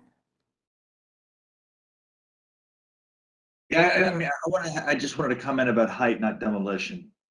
Okay. All right. So we'll circle back to you, sir. Anyone feel like the burden of proof has not been met?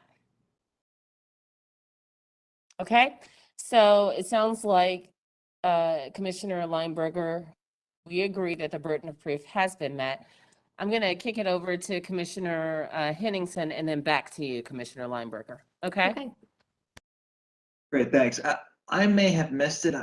I'm not sure, but I know we asked the applicant about the height of the main house. I would like to see, I mean, and I want to see the evidence that this structure is secondary to the to the main structure, to the main house. Sure. I've come through this and I don't see where the height of this, of their primary structure is indicated. Chrissy's raising her hand. I pulled the Zotwall survey for this. We have it on file. The height of the main house is 32 feet, 32 and a half feet, 32 feet, 5 inches. Okay. Thank you so much. You're welcome. Our staff is the best. All right. So, Commissioner Lineberger. So thank you, Christy. That was what I was looking for too, for sure. So do we need to do this in 2 parts? Do we need to make a motion to approve the demolition? It depends on what your motion is for the accessory building. Yeah, let's Okay. yeah, go through So- and talk about the building now. Okay. Well, I definitely would like to hear everyone else's comments. But I agree with Commissioner Heineman's comments about the setback on the dormers from the first floor to the second floor. Also the comments and the staff comments obviously were there about the windows. I guess my question on the windows is if we have them decrease that window size so that header is not so close to the roof line, and that the windows are not larger than the windows below, does that then require them to go to a casement window for proper egress?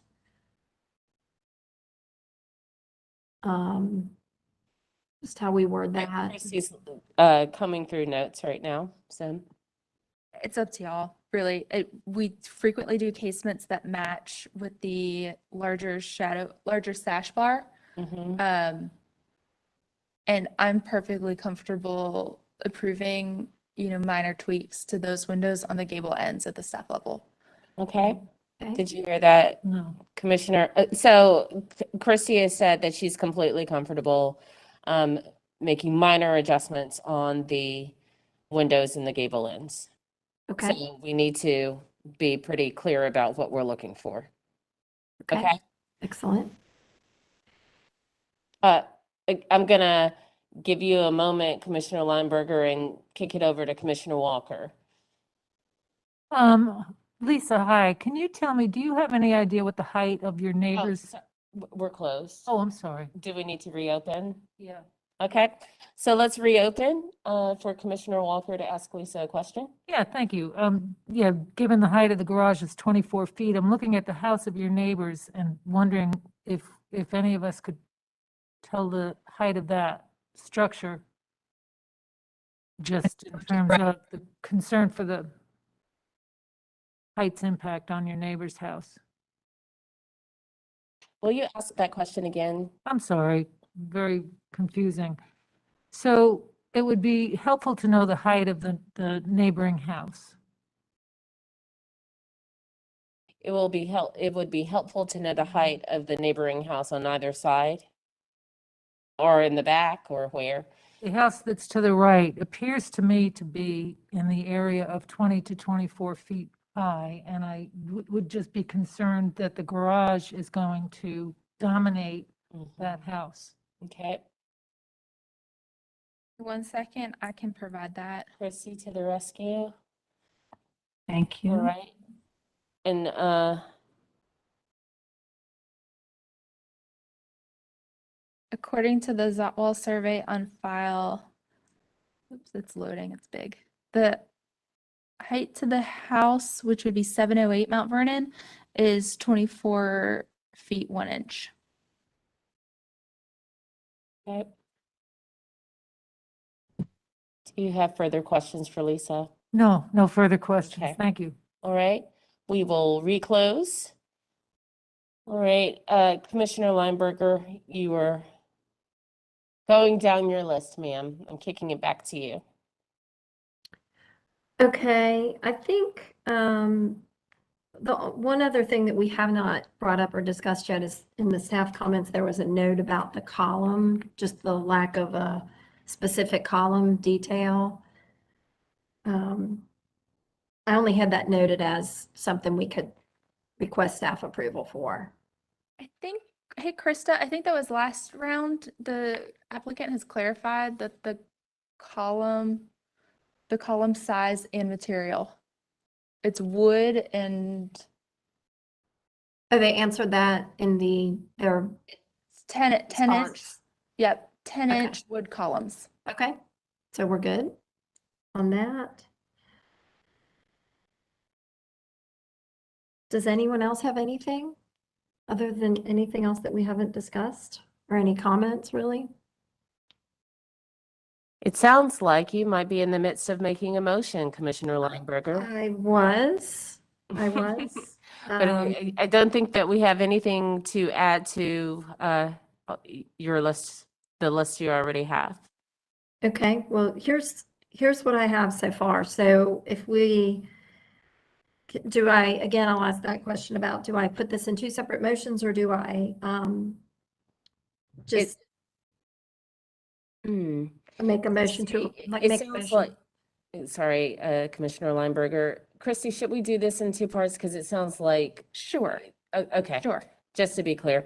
All right, yes, Commissioner Lineberger. Okay, so Let's I do make, two separate motions. okay, so I make a motion to approve the demolition of the existing structure due to its dilapidated condition.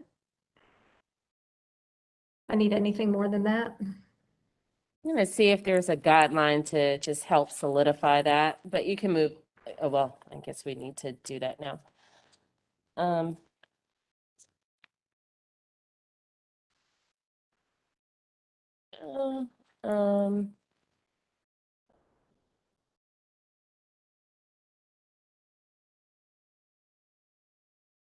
think we're in 9.2 somewhere, so I'm looking at that, so Thank maybe. you. Sorry I didn't have that ready.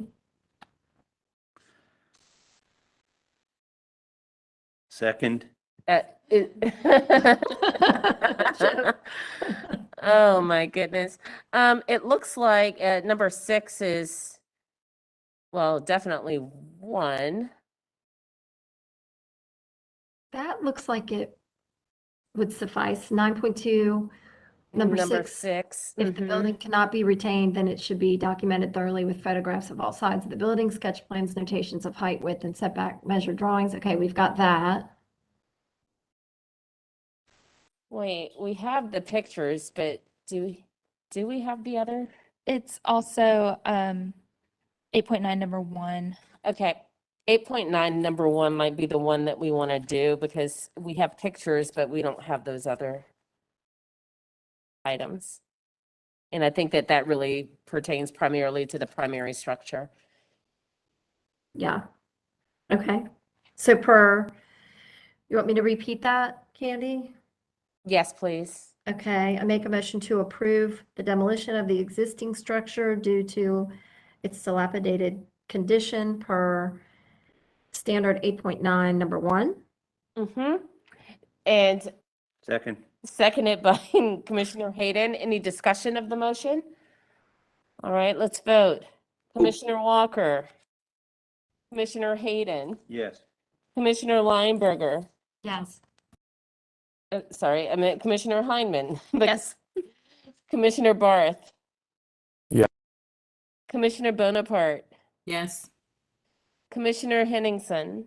Yes. Commissioner Murn. Yes. Commissioner Parati, yes. Motion to approve the demolishing of the accessory structure passes 9-0. All right? Okay, Next second one. Mm-hmm. Okay, I make a motion to approve the proposed garage as it meets the standards for accessory buildings 8.9 with the following conditions. Staff to approve final window details and specifications, including dormer trim and garage door specification. We talked about moving the dormers in from the thermal wall. Yes, on the side yes. elevations. I missed that one, sorry.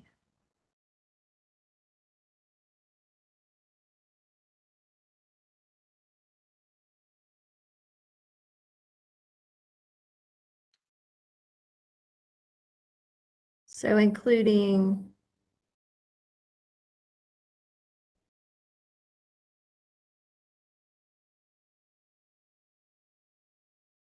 dormer step back from first. Yeah, dormer Level. set back from the thermal wall. Did we say how much, Commissioner Heineman? This was your You said point. You 6 wanted- inches, right? Yep. With the benefit of the thickness of the brick, if, I mean, more than that is gonna have a domino effect. I think we Well, affect, you spit, sorry. yep. I think we get what we need from a massing perspective with 6 inches on this project. And I would cite 4.5, number 3. Thank you. Thank you, And then Jessica. for the size of the windows to relate to the main level windows, I would cite 6.12, number 1. Thanks, Jessica. Thank you. Okay, So I have staff, so the following conditions, staff to approve final window detail specifications per 6.1, number 1. And 6-inch step back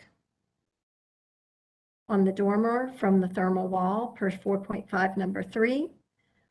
And garage door specification, and I need the guideline for that per, 8.9, number 6. thank you. Krista, this is Jessica. A quick correction. The windows on the side elevations and the gables is, it's 6.12, number 1. Oh, okay, sorry. Sure. Okay, Okay, do I All need right. to read that? Is Candy good?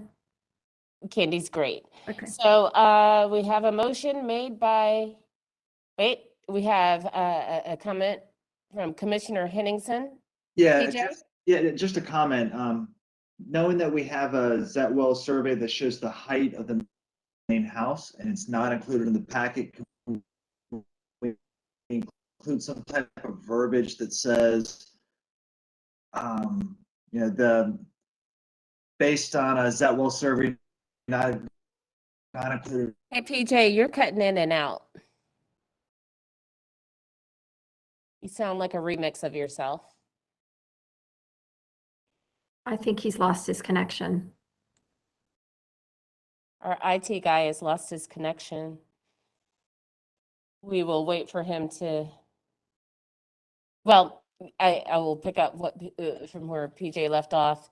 We should probably indicate that somehow we are basing our decision, part of our decision, off of a Zetwell survey pulled by staff as to the height of the primary structure as well as the neighboring structure. Jessica? I think we can simplify it because in order to pull the COA, applicants have to submit permit drawings. And so we could just say pending documentation that accessory building is no taller than primary structure. Okay, thank you. Did you get that, Commissioner Lineberger?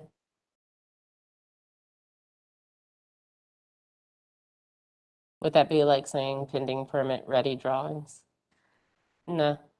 I mean, it's much the same thing, right? Yeah, okay. Yeah. All right, I have a feeling Commissioner Lineberger is writing. Let us know when you're ready, Krista.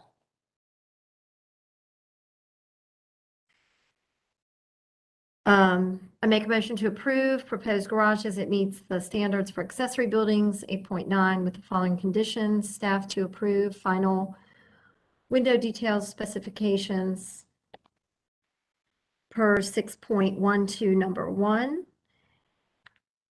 The 6-inch step back on the dormer from the thermal wall per 4.5 number 3, and the garage door specification door details per 8.9 number 6, and pending documentation that accessory building is no taller than the main structure. Okay. So motion made by Commissioner Lineberger, seconded by Commissioner Hindman. Any further discussion of the motion? All right, let's vote. Commissioner Walker? No. Commissioner Hayden? Yes. Commissioner Hindman? Yes. Commissioner Barth? Yes. Commissioner Bonaparte? Yes. Okay. Commissioner Mjorn? Yes. Commissioner Lineberger? Yes. Commissioner Parati, yes. Since we lost our colleague, yeah, since you done. were out and then came back, we're gonna, to make it Okay. clean, Commissioner Henningsen vote without you. So motion to approve with conditions passes 7-1. Okay? All right, thank you so much, Lisa. Okay, our next application, as discussed, is number 11, 1913 Cleveland Avenue. Kim Parati is recusing. PJ Henningsen, our vice chair, is chairing this hearing. PJ, are you Yep. with us and ready? Yes, I am. Has Okay, everybody great. been sworn in? And we also have Thomas Powers joining us as our attorney. Jennifer and Scott, are you with us? Yes, we're here. We have not been sworn in. You have not been sworn in. Okay, that's the first step. PJ, can you Yes. swear them in? Okay. Yes, absolutely. Please raise your right hand and respond "I do" to the following question. Do you affirm that the testimony and information that you're about to give is the truth and nothing but the truth? I do. Okay, thank All right, you. great. I would just like to remind the commission that this is the last meeting that this project can be heard, and a decision is required tonight. The application was continued in November for specific issues regarding to massing and restudying the top 2 floors of the structure and maintaining the 15-foot rear yard,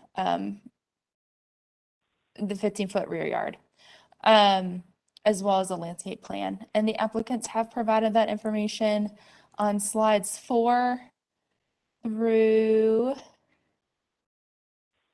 13. And then we have all of the previous presentations behind that. So with that, in the interest of time, I'm going to turn it right over to the applicants. We also have a few people signed up to speak on the project. Jennifer, and Scott, if you would state your name and your address for the court reporter, you may then begin. Jennifer Ray, 2120 Cumberland Avenue, Charlotte 28203. Scott Ray, 2120 Cumberland Avenue, Charlotte, 28203. All right. Yeah, that's the right slide. Can everyone hear me? Yes. Okay. Good afternoon, everyone. The continuance from our November HDC meeting asked that we remove 2 units off the back of the top 2 floors of our building to further reduce the rear elevation's massing and scale. We were asked to increase the rear yard to 15 feet and to make sure our landscape plan worked within the dimensions of the rear yard. As you can see from this slide, we have done exactly as you requested. We removed the 5-foot bump out that had been added in the previous version and instead removed 15 feet of depth from the top 2 floors. Please note that the roof of this 2-story reduction is now 26 feet lower than the rest of the building. And again, this height is maintained for 15 feet of the building's depth. Stairs were completely reworked and 4 units were given up in order to accommodate these changes. Next slide, please.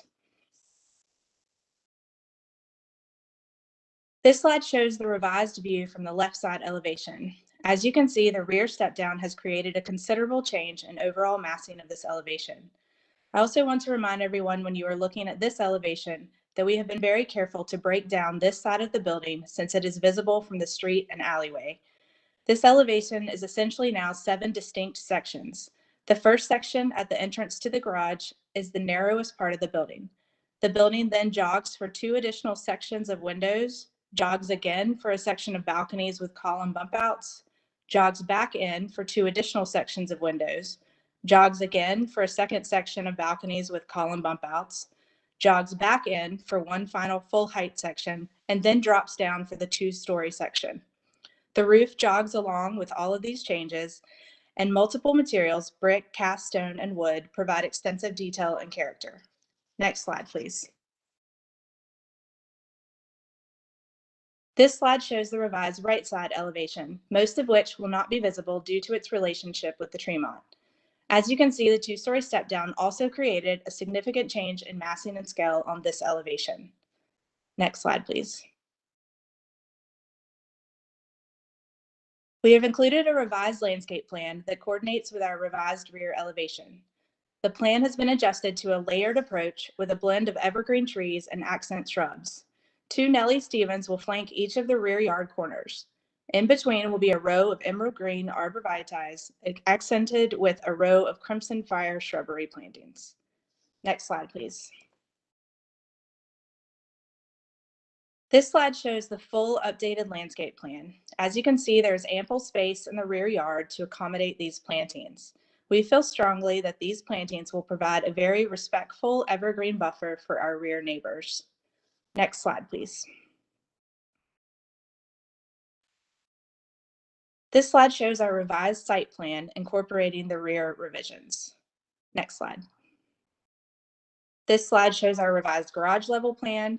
This has been reworked to accommodate the relocation of the stairs. Next slide, please. This slide shows our revised floor plans, which have been reworked for the stair and rear revisions. Next slide, please. This slide shows a recap of the final plans of all 4 elevations. Next slide, please. In this final slide, we just wanted to say that while we had hoped to be able to make all of the units in our building meet the generally accepted guideline for affordable housing, where we've ultimately landed on unit count and size after the last year of required plan updates, we cannot guarantee exactly what the affordability level of our finished units will be. This statement is not made for the HDC's decision process, but rather to make sure we publicly update the project description. We know from viewing the supplement that there will now be several presenters continuing to speak against our project. We know when people aren't in the construction industry, they often aren't able to fully visualize from 2- and 3-dimensional drawings how a building will truly look when finished and how it will relate to its surroundings. We have worked for 18 months with our architects and site planners to create this beautiful high-end design. It is full of historically appropriate materials, is absolutely an appropriate transition from the Tremont to neighboring historic properties, and we know that this building, when completed, is going to be a wonderful addition to this section of historic Dilworth. We appreciate the feedback of the commissioners and the public over the last year, and we can't wait to take the next step to start preparing for construction. Thank you all for your time. That's all I have. Okay, thank you, Jennifer. Attorney Powers, did you want to speak? Mr. Chair, with your permission, I would like to just have a quick moment for advice. Yes. Thank you, Mr. Chair. Go ahead, Thomas. Members of the commission, I just want to make sure that you know, as well as any related speakers, that as to the use of the building, whether it's for rent or lease or for sale or own, is not an aspect that is before the commission. That is not part of your guidelines, is not a basis for a decision. So I just want to make sure I at least emphasize that while the applicants may have emphasized this update for the public, I want to emphasize for the commission that that is immaterial for your consideration as to whether this building and structure is appropriate under the guidelines. Thank you, Mr. Chair. Thanks, Thomas. PJ, we have a number of folks on the line ready to speak. I'm going to start with Ken Rayner. Ken has submitted a presentation as, yes, Christy, has everybody that's signed up to speak been sworn in? I'm not sure. That's a great question. We have 5 people signed up and 3 are here. So Ken, let's start with Ken, Nancy, and Rick. Can you just let us know if you've been sworn in? Excuse me, this is Ken Rayner. I have not been sworn in. Okay, Nancy? Yeah, yes, I have been sworn in. Okay, and Rick? I think Rick had a work call at 4:30. Okay, And so we'll come back to him. PJ, if you would swear in Ken, please. Sure. Ken, please raise your right hand and respond, I do, to the following question. Do you affirm that the testimony and information that you're about to give is the truth and nothing but the truth? I do. Thank you. Ken, your information is on the screen. Okay. For the court reporter, Madam Reporter, my name is Ken Rayner, and I live at 229 East Worthington Avenue. My wife, Lucy, and I both opposed this application as modified. You know, we are kind of back where we started with this application. The reason I think we all have struggled with it, including the commission, is the massing of this unit, of this proposal. It is simply a, no other word for it, a massive use of this property. I will remind the commissioners that on a lot that is 200 feet long, this building stretches from tip to stern about 178 feet. There is buffers on each side of 5 feet or less. The rest of it is occupied by this 4-story building. And if I could, Christy, go to the next slide. I am sure the commission is familiar with their responsibility from your guidelines to make sure that scale reducing techniques are used in these large commercial projects to make them fit into the neighborhood, to minimize their impact on the neighboring historic dwellings. And again, you know, if I could go to the next slide, there are plenty of examples of commercial buildings in Dilworth that do this. You know, we've looked at some of these before. This is one right off East Boulevard. We can look at the next one. Chris, if you could go down one more slide. Another good example of a multi-tenant building that doesn't overwhelm the neighborhood and the neighboring structures. I do think it's important, if we could go to the next slide, is here's another good example of what is a classic building in Dilworth, which is a multi-tenant. Christy, if I could go to the next slide, you know, it's important to look at this building or this proposed building in the neighborhood. I don't want to lose sight of that. I know it's been a while maybe since y'all have looked at it, but if we could go, Christy, to the next slide, I'll start on a little tour. This is our house where Lucy and I live. It's at 229 East Worthington. This is the office building beside us. You know, this is probably, our house is the only historic property that comes close to facing the Ray's proposed project. If we can go to the next slide. This is Bonterra, the church, quite a different building. It's, you know, it's funny, back when this church was built, I guess in 1915, people didn't talk about scale reducing techniques, but this is a building that has scale reducing techniques that doesn't overwhelm the property it sets on and the neighbors as well. If we could go to the next one, we're just walking down the street and you'll see these are the type of houses that are in the neighborhood. If we can go to the next one, Christy, please. And again, these are some of the homes that have been renovated following your guidelines, by the way. If we could go to the next one. Now, these are on the same side of the street of Worthington as Bonterra. If we could continue, Christy, and we'll walk right down the street. And then continue, please. And now, if you'll continue, this is the other side of the street at the end of the 300 block. And if we go to the next slide, you know, this was the proposal in November that will be facing the homes that run along East Worthington. That'll be right beside this project. That's what we had in November. And that wasn't sufficient, apparently. So if we can go to the next slide. The question now is this going to be sufficient to minimize the impact of this building, this change on the very rear of it, to basically for, I think Ms. Ray said 15 feet, reduce 2 floors. Is that going to be sufficient to accomplish the goal of minimizing the impact? And I would contend to you it's not. Chris, if we can go to the next slide.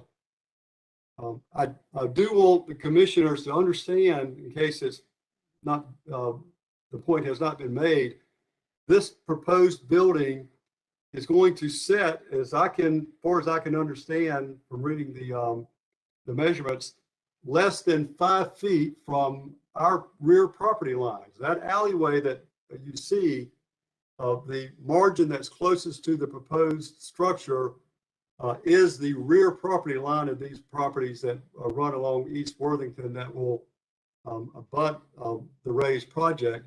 That's how close it is to the neighboring properties. It's right on top of those properties. And so now let's look at some of those properties. If I can go to the next slide, Kristen. You know, this is, if I'm doing my math right, their new building is going to project past the blue house. You'll be easily seen from the rear of both the greenhouse as shown in this photograph and the blue house. It'll be seen from the street, by the way. Anybody walking down this street is going to be seeing this building. Christy, if we can go to the next slide. This is another view that shows you what's going to be there between the greenhouse and the blue house. I think that's 308 East Worthington. If we can go to the next slide, Christy. Again, this is the second structure and the third structure from Cleveland. Again, you will see that this will be their property. Their proposal will be right behind these houses. It will be seen from the street. You can see the Tremont in the rear back there in a minute, and we'll talk about that. If we can go to the next slide. Again, just more of the same. But again, this is what people will see from the street. This is what the neighbors will see from their properties. If we can go to the next one. And so this is the rear view of those houses. And you can see how close obviously the white building is the old upholstery building. That's where the new project's going to go. That's how close it's going to be. And that's how, to me, domineering this 4-story structure is going to be on these houses.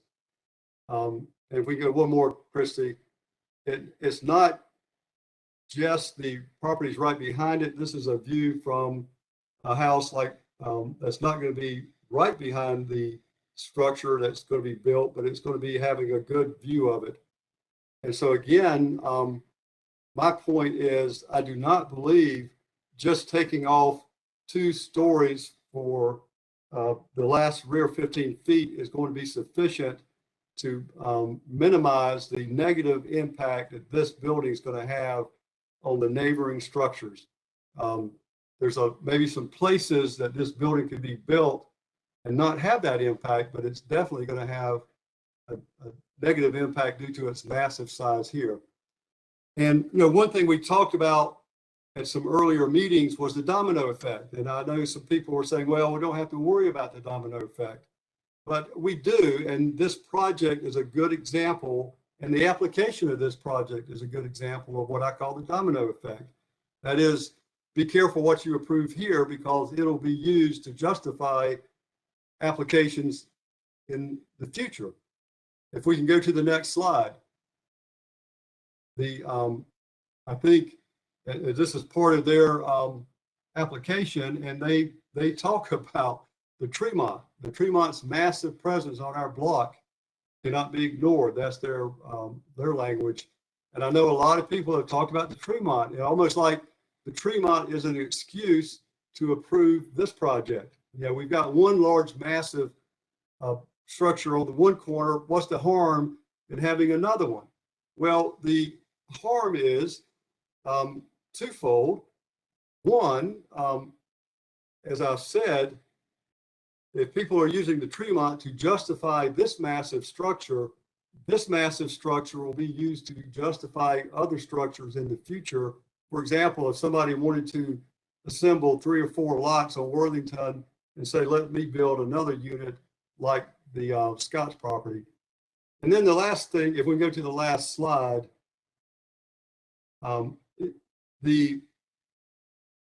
right now, the Tremont is separated from those houses on Worthington by this lot.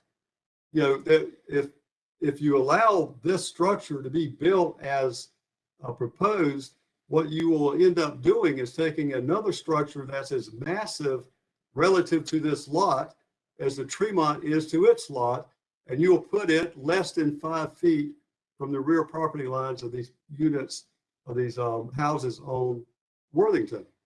I think what you would have done then is extend the impact of the Tremont, because that's been the justification. One of the commissioners at an earlier meeting, and I apologize, I can't remember which one, made the point that this property and what goes up on this property is a good way to minimize the impact of the Tremont, is a good way to transition from that large building to the smaller houses that line up on Worthington.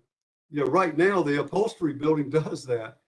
A 4-story building like the one that Scott's have proposed, even with their new change, is not going to make that transition. It's still just going to be an extension of a massive building.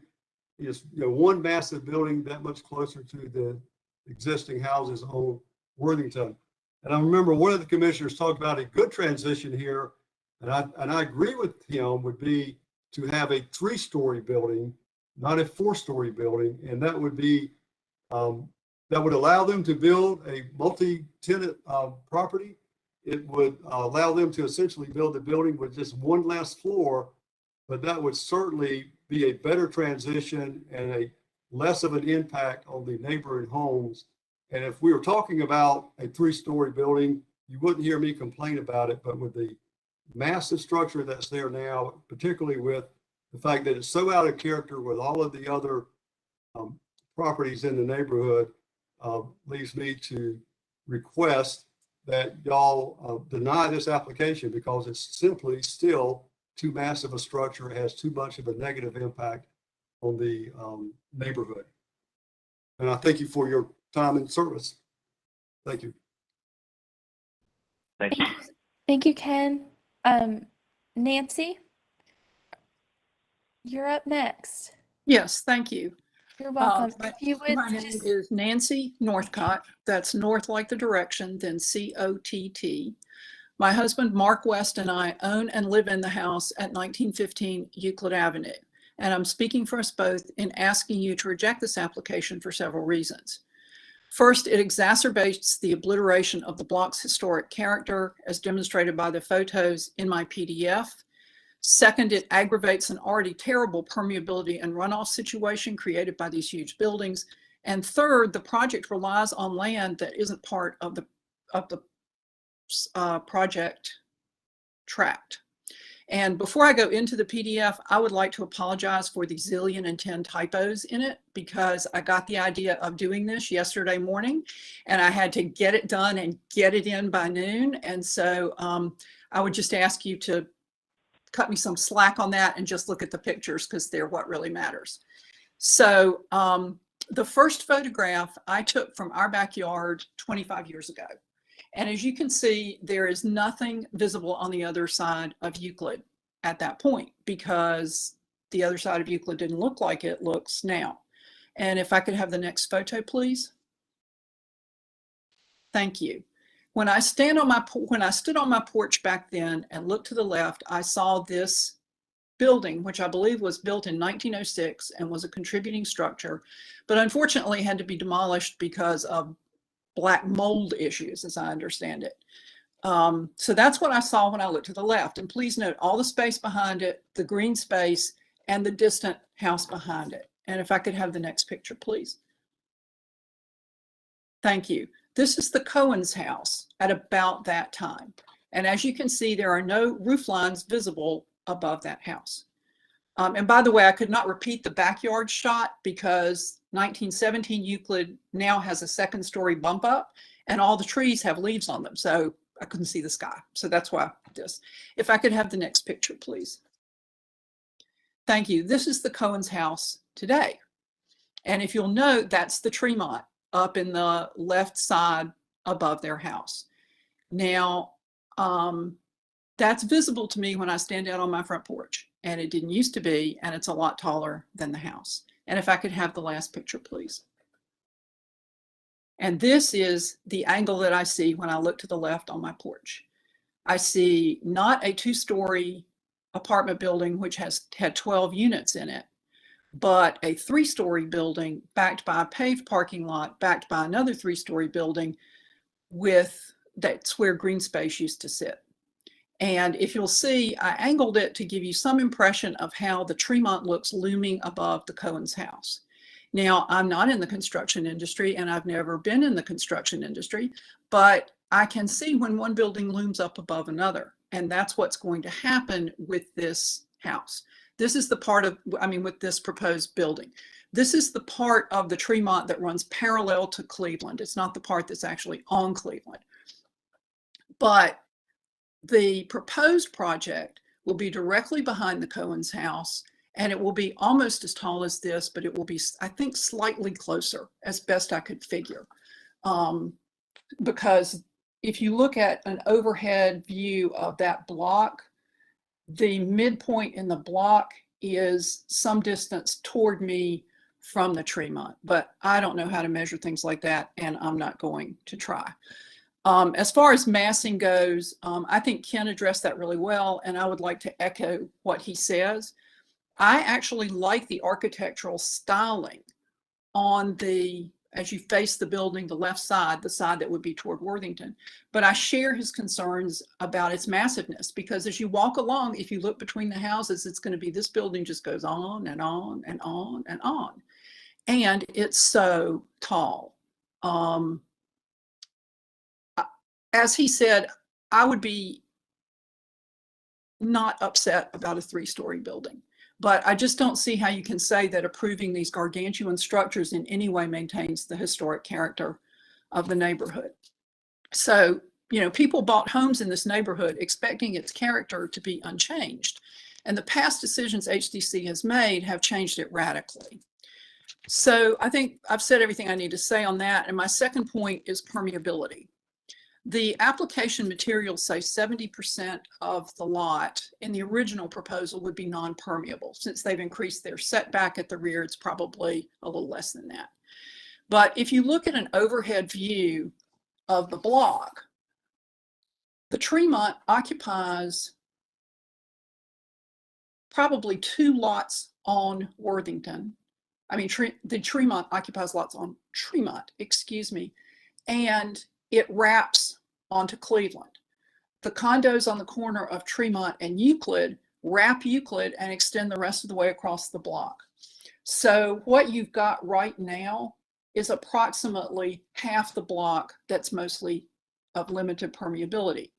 You approve a huge building like this on one more lot, and then it's going to be less than half the block that has ordinary permeability that this district had when it was laid out. So I'd just like to point that out as we go forward. And finally, Ken made a point that I wanted to pick up on, which is that the project does rely on using land that is not part of the project tract. If you look at page 23 of the survey that was submitted in the, I think for the October meeting, you'll see that the alley is adjacent to 1913 Cleveland, not incorporated in it. Now, these alleys are weird, and a lot of people haven't had occasion to look into them. We did a couple of years ago. And I noted on the survey that it said no deed of conveyance for the alley. And that's what the surveyor who surveyed our property when we had it done said.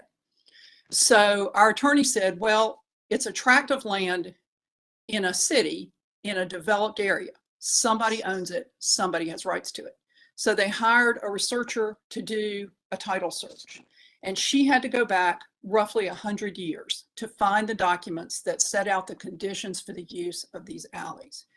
As Ken said, the alleys actually run across the rear 10 feet of the property that faces Worthington. At least it does in our block. All the alleys seem to line up. So I have not investigated the 300 block, and I don't know that. And perhaps the applicants have, and I just missed it in the materials. And if so, I apologize. But I think given that the neighborhood was laid out all at the same time, I think it's reasonable to assume it was all laid out roughly the same way. And we found, our researcher gave us 2 deeds from 1915 and 1918 for blocks 3 and 5 in our lot. And it says, reserving, however, an alleyway 10 feet wide extending across the rear end of said lot for the use of all lot owners in said block in common with the party of the second part, that being the purchaser, his heirs and assigns for the purpose of ingress, egress, and regress. And the other deed is the same. So every property owner in Worthington has a right to use that alley to access their property. I don't think that the applicants can say, well, we're going to pave this and now it's going to be one way and we're going to use it to access our parking garage, because it actually does run across other people's property. They have the same easement to use it, presumably, that everybody else does. But I think that's something that should be looked into before you approve this project, because as I understand it, this is not a venue for granting property rights that don't exist. And it's not a venue for settling property use disputes. And their driveway, which they want to make one way, is not actually on their property. It's on other people's property, and they have an easement for it. Assuming, again, and I do want to emphasize that the 300 block was laid out like the 400 block, because I only have direct knowledge of what's in our block. So for all those various reasons, my husband and I request that you deny this project. And thank you very much for your time. And thank you to Ms. Harps for keeping everybody updated.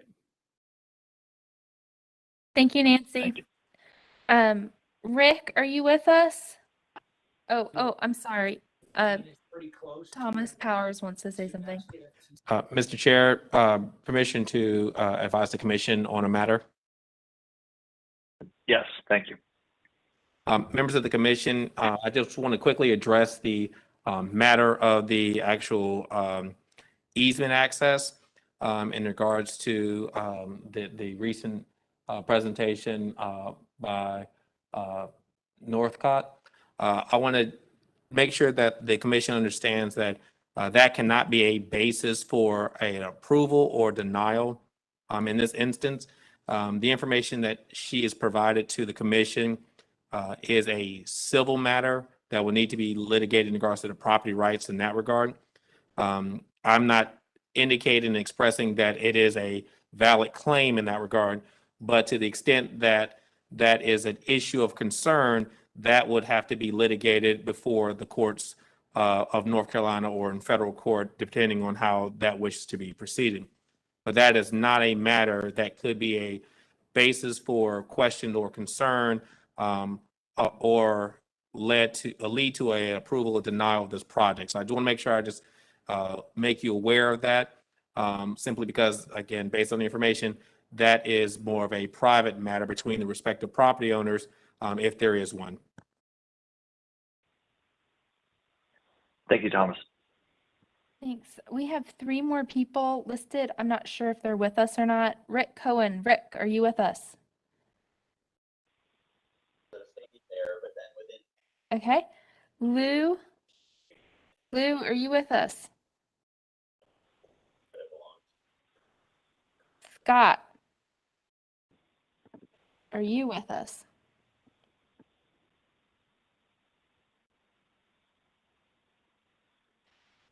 It looks like Candace has confirmed that they're not here and there are no other unknown callers and that Rick is on another call. So with that, PJ, I will turn it back to you. Yeah, sure. So, so we've heard from some of the neighbors. Let's turn it back over to Scott and Jennifer, just so, you know, in the event that they have any comments on what the public said. Scott, Jennifer? Yes, Scott here. I just wanted to make 2 quick comments. In regards to both Ms. Northcutt and Ken Rayner, they kind of addressed that what they would like to see or what they would be amenable to was a 3-story building, which I think they believe we have a 3-story building above a podium, basement podium, but I think what they're talking about is a 2-story building above a podium. And I just want to note that in transitioning from the Tremont to Worthington, that would put this building well below the height of the home that Ken Rayner had got approved by the Historic District on the corner of Worthington and Cleveland, which would not make a clear transition. So I don't think that that's a valid argument. And I know that the HDC doesn't deal with alleyways and can't speak to them, but I will say there's no intention for the alleyway not to be today to be continued and in the future to be continued to be used by everybody for ingress and egress. The zoomed in part on the survey that says one way, that's a if you will, a mistake, if you will. It's just showing that there's an entrance and then it comes back around, but ingress and egress both directions is the intention. So, and I know that For everyone in that block. for everyone in that block, yeah.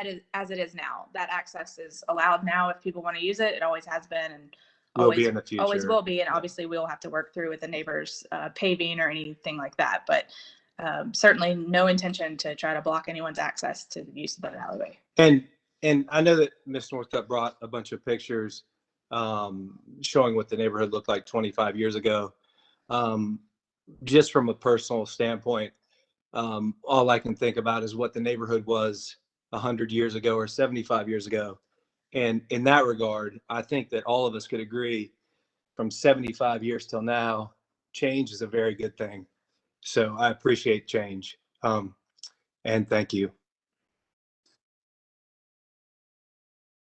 Scott, Jennifer, anything else? That's it. That's it. Thank you. Okay, great. Thank you. All right, commissioners, let's open it up for questions from the commissioners. So since I am remote and I can't see the room and I can't see the little signs, what I'm going to do is let's first start with the commissioners that are in the room. Once we do a round robin there, then we'll go to, commissioners that are remote like myself. So Christy, are there any commissioners in the room that have any questions for the applicant? Okay, yes, Commissioner Walker. All right, Commissioner Yeah. Walker. Hey, thanks. Just a quick question. The alleyway there, the side yard, the setback to the alley is, I know I should know this, gone through so many things on this project, but what is that? The building side yard setback to the alley line?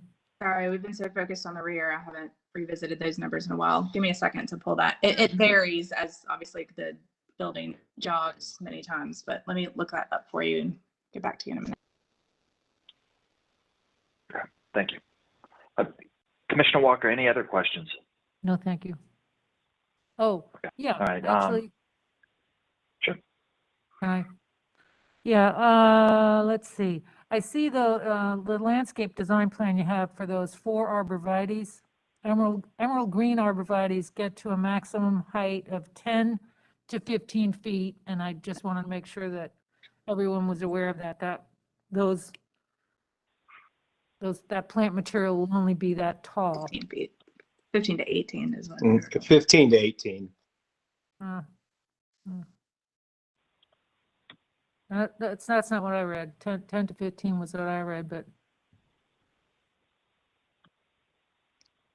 I'm just like wondering if that's really, enough landscape transition for that structure. The landscape design in the back there, the intention on this was to, since we reduced the height of the building at the rear and push the building further back from the rear property line, and have that, we have 2 stories gone off the back, was to provide greenery and screening for the 2 stories, the 2 bottom stories, to screen that solid brick mass at the back of 2 stories. That's what was the intention. Yeah, I'm just not so sure those arborvitaes will do that, but. I don't think we're trying to hide the whole building. We just want to screen that brick massing of the basement, essentially. Yeah, the basement. I'm not sure why we would want to hide the building. I believe those were comments from Chris Mern at the last meeting that might be the best direction to go. Okay. All right, Commissioner Walker, anything else? That's it. Thank you. Okay. All right, thank you. So I do want to come back to not the setback, but the distance between the side of the building and the alley. Jennifer and Scott, whenever you have that information, I'm just going to move on to the next commissioner, and we can come back to that. We're having trouble we don't have it printed out right now. We're having trouble reading the dimension on the computer. We're pulling it up right now. We can come back to that if that's no okay. worries. Yeah, no, we'll table that. Thank you. Commissioners, Christie, other commissioners in the room? They are shaking their heads no. They have nothing to add at this moment. Okay. Commissioners on the phone, not seeing any hands up.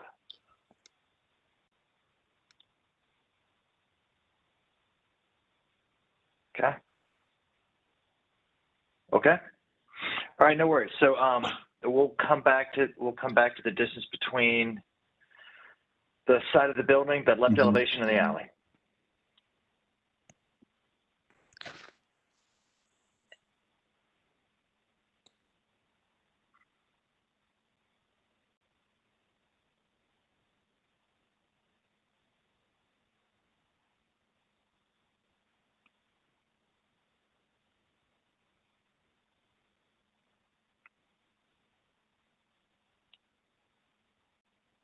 About 7. Okay.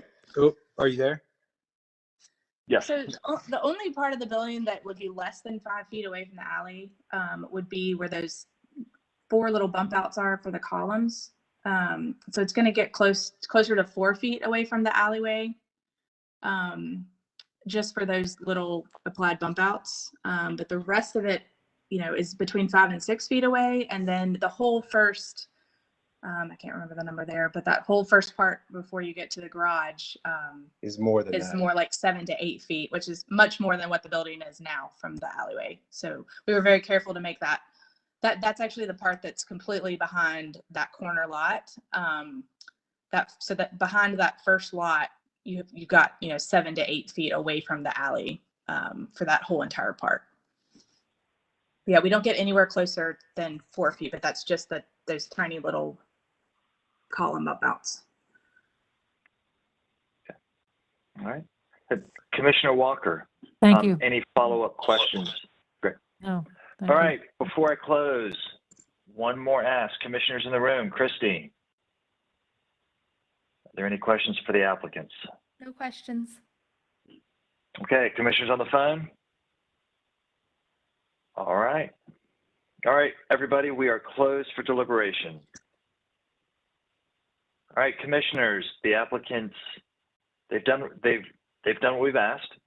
The question here is it sufficient? So let's start with Commissioner Hinman. I believe they've done what we've asked. Okay.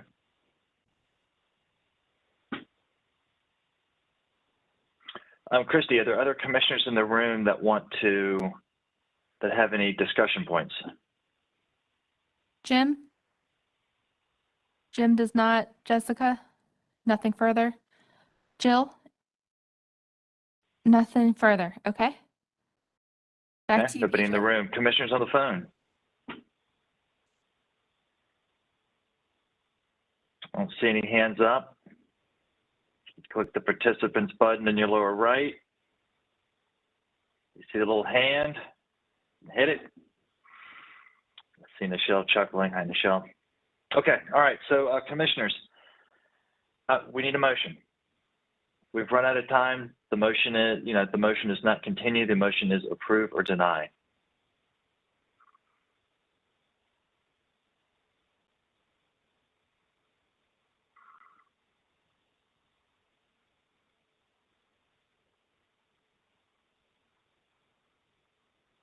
Mhm.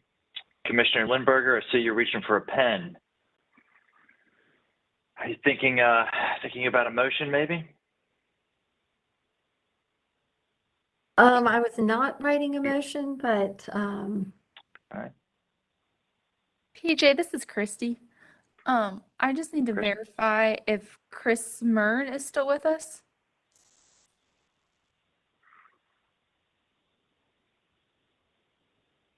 Okay. Chris Mern, how copy? Okay. I'm not sure what, I suspect he left around 5. But for the record, please note that as of 5:35 p.m., Chris Mern is no longer in the meeting. Okay. Commissioners in the room, is there anyone that wants to take a stab at a motion? Does somebody want to float something by and then we kind of get commissioners' feelings on it before we go into a formal motion?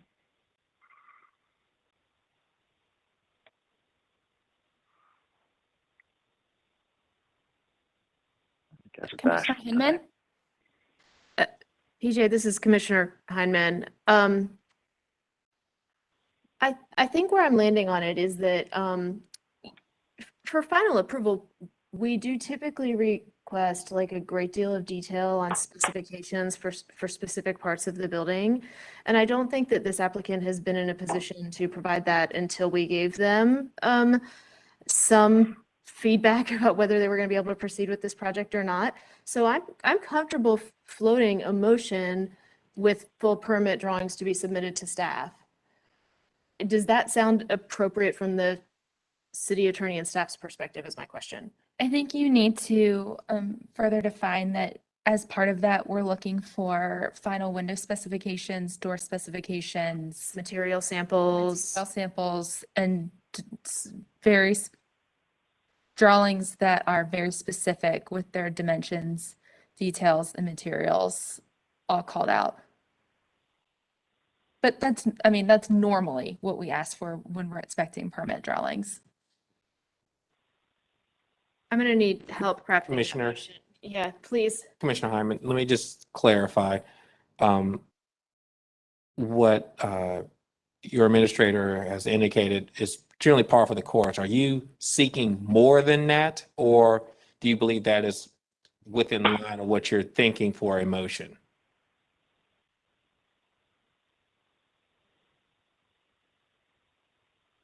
I'm not sure how to answer that question. So as an example, we would often request a brick sample at this point in the process, but we have to render a decision today.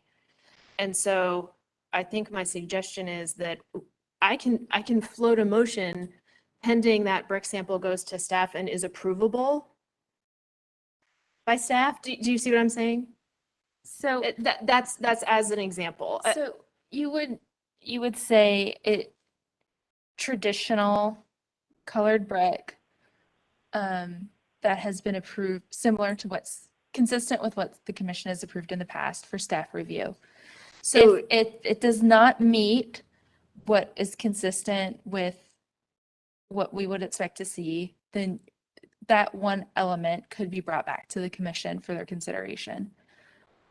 So then my follow-up question would be, that would apply to railings as well. Like, can we provide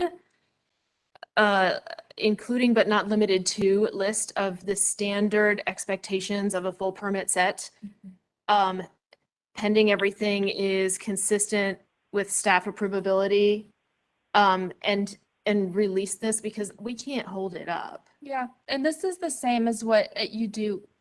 For example, there was an application that you approved that they had to make changes to the window openings on their right elevation to meet fire code. And they also needed to change the height to meet the mechanical and electrical systems that were going in between the floor. The project was approved, but those two items exceeded what staff could approve, so we brought it back to the commission for their review. It required, it was a reconsideration. We asked for a new application for those specific elements. I think you're landing on exactly what I'm asking. Can we release this project and anything that comes up in the coordination of this project to get it to construction documents that is inconsistent with staff approvability? That's no different than what you do for every single project. Thank you. Every single project is handled that way. It's just usually we have a lot more of those details and it's less unknowns for other projects. Exactly. And I don't think that we are in a position to spell out that list. That's fine. I would spell out the big stuff. Can I ask the city attorney to weigh in on that? He's dying to, yes. Go ahead, Thomas. Your administrator, I think, has articulated a lot of the legal thoughts I would have in this matter. I would actually proposition to the commission, if this is an idea which is to explore, if you're spelling those items out, those are more, to me, an approve with conditions than an approval. Simply because you're trying to highlight certain items to, again, move it forward without it being an approval of the drawings as submitted without those details. So if this is something that the commission is comfortable with, I would say the motion would be I would recommend, or I would move to approve with conditions the following. And then I think, as Christy alluded to, those high-level items that she and staff are not able to approve directly would be something that, again, she would have direction and guidance on for delegation purposes. Those items that she would have the inherent authority on, based on previous authority, I think you could, as part of your motion, say those items would then be delegated to staff to handle. But again, those are things that are already within her purview. You can then, defer that to staff. But the big items, if you're going to say brick, for instance, that is not necessarily in staff's purview, we approve with conditions that the brick used be the following. And that would be the approval with conditions aspect, which means if the individuals do not wish to use that brick, they can come back with a new application on brick, the actual brick in the future. If they agree with the brick, then they can move forward with that, but that will at least give you kind of the ability. I will caution the aspect of overly designing the project. So that's where I want to give that fine line. If it gets to the point where it's overly designing the project, then we will have to look at that aspect as well. Since no one's raised the question just yet, I don't want to give advice in advance of that question if it is raised. But I think if the commission is able to look at and evaluate the big items and feels comfortable with it and can delegate other items to staff, legally, I can be in the position to support that decision based on the motion and its contents. My primary concern is crossing the line into designing it. And I think there is a broad range of answers to all of those items that are staff approvable. And I feel like staff has clarity on what on what the boundaries of that are. Again, I'm sorry, Mr. Chair. No, go ahead, Thomas. Go ahead. Sorry. I was going to say the delegation to staff needs to be more of a check the box situation, which means if you know what in particular is options for particular items, like if there's a type of brick that you would be amenable to, I wouldn't get into something as particular as a, make and model kind of situation for a particular brand or company, because I think that may be too restrictive. But if you were to go with a recommendation of a particular color, a type of style, a brick, that's one aspect. I think that would be broad. If you wanted to go the opposite route of saying, we will not accept the following, that would be an approval with conditions. That would give broad latitude to staff, where if the applicant were to walk in with anything but what you've excluded, staff would then check the box that that's not an restricted item, therefore it's allowed no matter what. So again, I leave it to the broad discretion of the commission in that regard. Now, Commissioner Hyman, before I turn it back over to your administrator as well as the chair, is there any additional questions that you may have? I would love for the other commissioners to weigh in on this if they have any input or feedback. So what you've done in the past is say, okay, traditional red brick. And there's a range of what that is. You can say no gray, no brown, no yellow. It needs to be traditional red, right? I think the applicants have already indicated that that is what they're selecting in their presentation. If you want to talk about windows, again, aluminum clad that meet the HGC standards. That's what you've done in the past. Or it could be wood too. Anything like that, you can send to staff. It's just like what you normally do. Yes, Thomas. Let me just give this to the commission as well. So in this instance, Jessica, Christy, again, gave me an idea, I think, to help everyone in this regard. If there's particular items that you would like to discuss on materials and to eliminate the uncertainty, Mr. Chair, my recommendation based on a potential motion for approval with conditions would be to ask the applicant whether they will be amenable to certain items or certain aspects being approved today with these conditions. And then other items could be delegated respective to staff if there are smaller aspects like, again, doors or things of that nature. But I think that may help to address some of the concerns if there was a aspect of over designing the project, but you would get clarity today from the applicant of what they are amenable to. If it's in their presentation, they can refer to that quickly for everyone as well. But I think that might be an option for consideration to Commissioner Hyman's point. So I put that to you, Mr. Chair, for your consideration, and as well as you, Commissioner Hyman, to possibly open it up for the applicant to weigh in to answer some of those questions.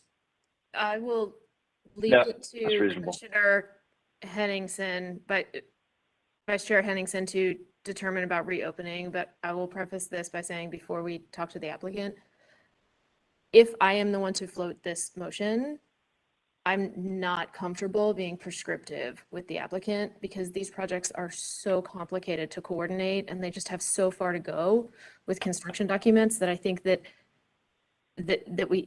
we have to leave some discretion to the applicant and their team.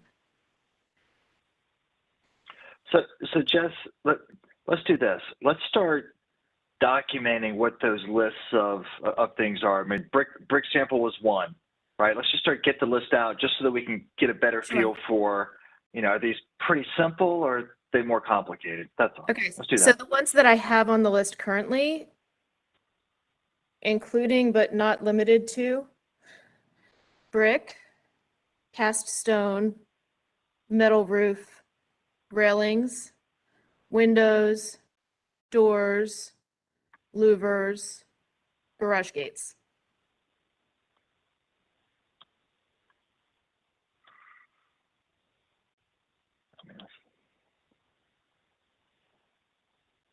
I'm sure there are things that I'm missing from that list. All right. So let's do this. Other commissioners, are there any other items where you feel like we need the applicants to provide more detail? Yeah, what about where the I can't think of the word, but where's all the garbage gonna be? Yeah, they've alluded to that in the ground floor, but there's some coordination there. So garbage and HVAC screening details.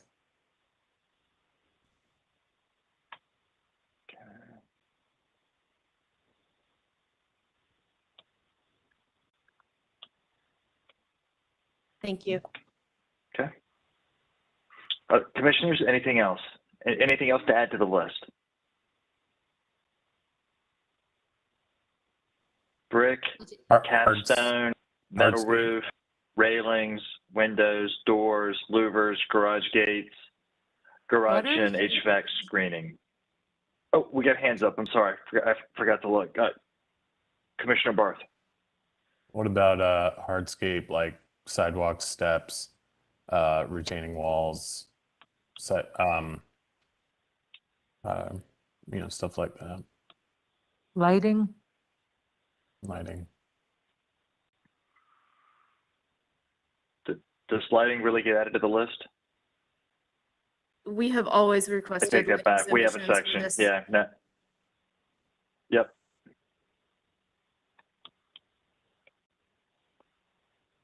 All right. I see the applicant has her hand up, but let's I'll open it in a minute. Let's just get through the list.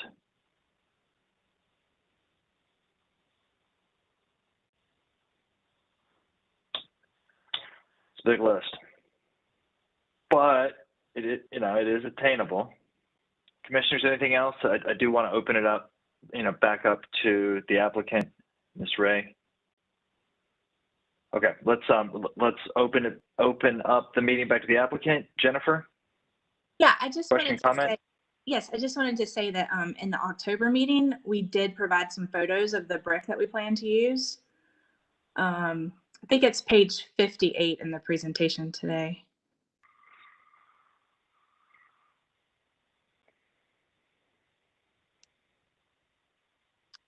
Next one. Yeah, there you go. Yeah, so that triangle brick, Portsmouth brick, red kind of tumbled look. I feel like that has a good historic look. Obviously, we said this exact brick or something equivalent, but I think that gives you a good idea of what we have planned there. We also, I think a couple slides before that, showed the railing profile. So that is already in there. Yeah, right there, top right, you can see the. And that's powder coated steel or aluminum. And then I know we've detailed on various pages that the trash is all completely concealed in the basement and the HVAC is concealed on the roof.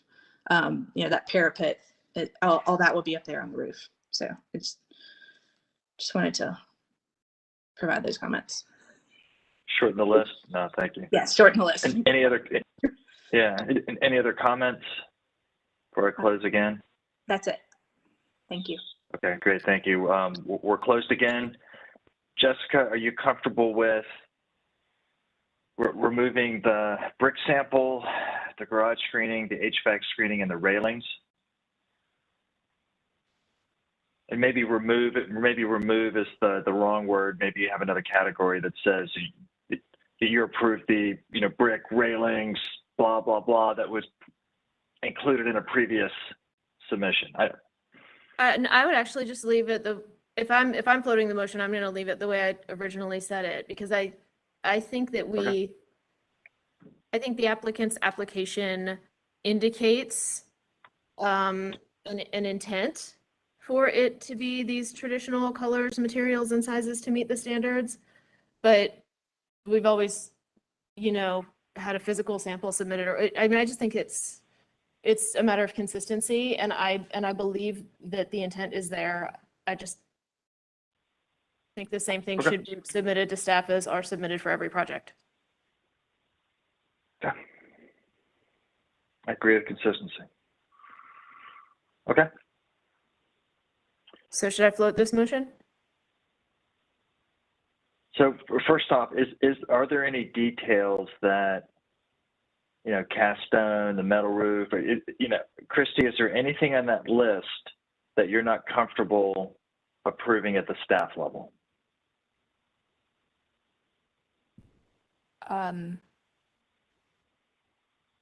It depends. Yeah, she won't know until she sees it. Oh, yeah. I'll do for this what I do for every case.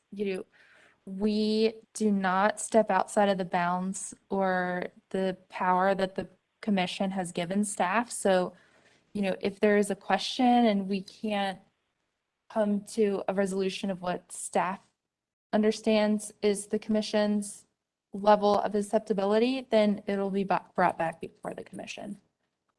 Yeah, I mean, PJ, as an example, No, I agree. there's no way for us to know the coordination of the brick and the sourcing and the availability, and that the applicants are owed some flexibility on that. And so, once they get to that point, that submitting that to Christie should not be an issue. Same with, the signage package. Like there's a good indication of the signage on slide 57 with sizes, and I mean, this slide 57 is great for the signage, but still in any application, the final signage package would go to staff. Agree. Okay. Okay, so I'm gonna try to float a motion, and I would love for the city attorney to weigh in on this motion after I try to float it. I would recommend, as much as possible, writing down your motion just in case it may need to be repeated. So just as a precursor. I think I'm there, and although I know I'm gonna need to modify it.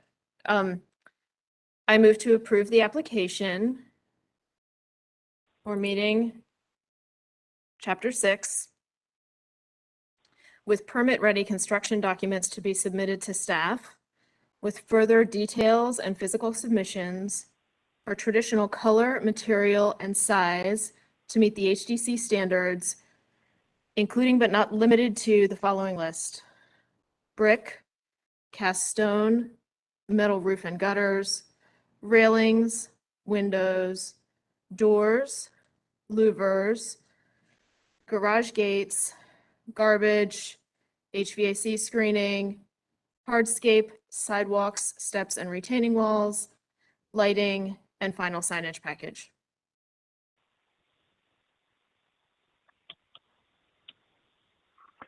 Commissioners, any discussion on the motion?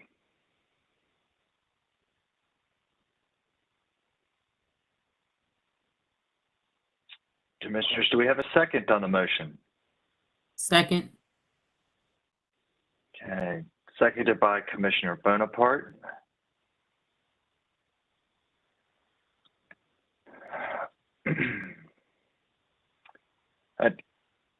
Commissioners, let's vote. Commissioner Barth, Yes. Commissioner Lindberger, No. Commissioner Bonaparte, Yes. Commissioner Hayden, No. Commissioner Hinman, Yes. Commissioner Walker, No. Commissioner Henningsen? Yes. The motion passes approved with conditions 4-3.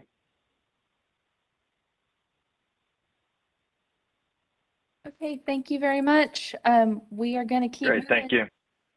We have, we're going to circle back to 1610 Thomas Avenue. We are welcoming Kim Parati back as chair. Or in just a little sidebar, please.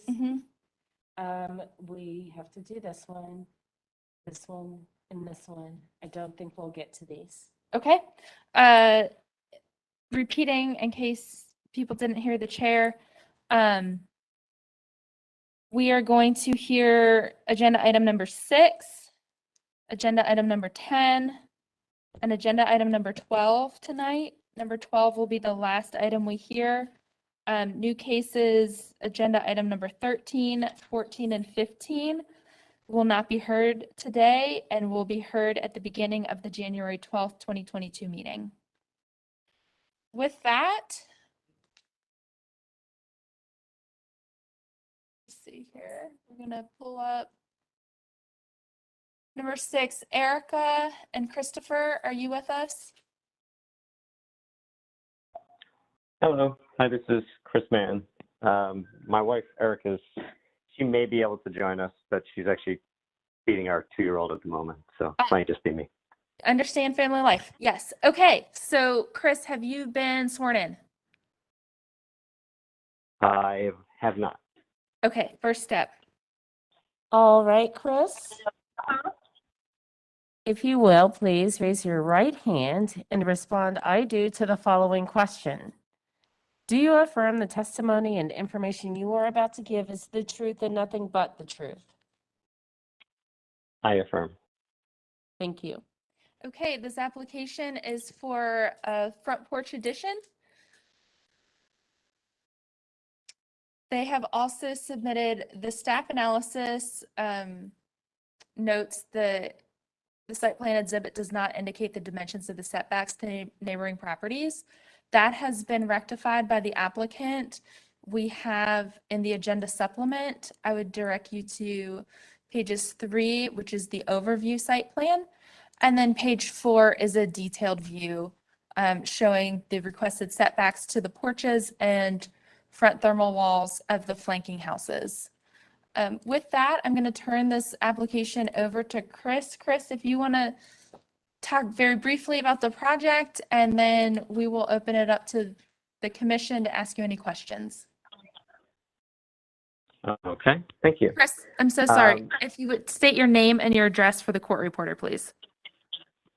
Absolutely. My name is Christopher Mann, and my address is 1610 Thomas Ave, Charlotte, North Carolina.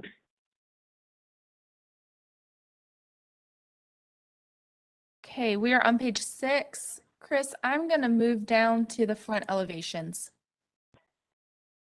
Okay. There you go. Thank you. So as you can see here, so we currently have I believe it's termed a 1.5-story property on Thomas Ave in Plaza Midwood. And while we love our home, the one obvious factor missing from our home as we see it is a front porch. And, you know, as you'll see from the photos in the presentation, and if you take a walk down our street, we are one of only a handful of properties on our entire street that don't have a true front porch.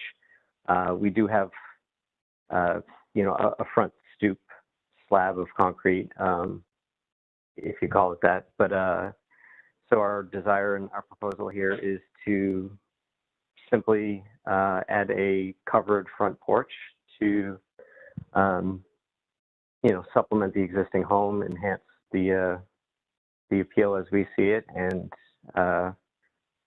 you know, for both enjoyment and practical purposes, and adding coverage when you come in from the house. So.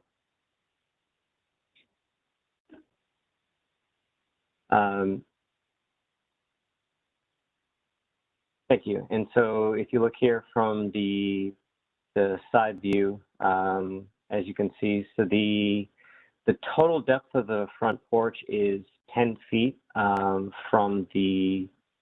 essentially from the right side or left side if you're looking at the house. It's 10 feet out, though from the right existing gable of the house, I believe the net depth is just shy of 7 feet.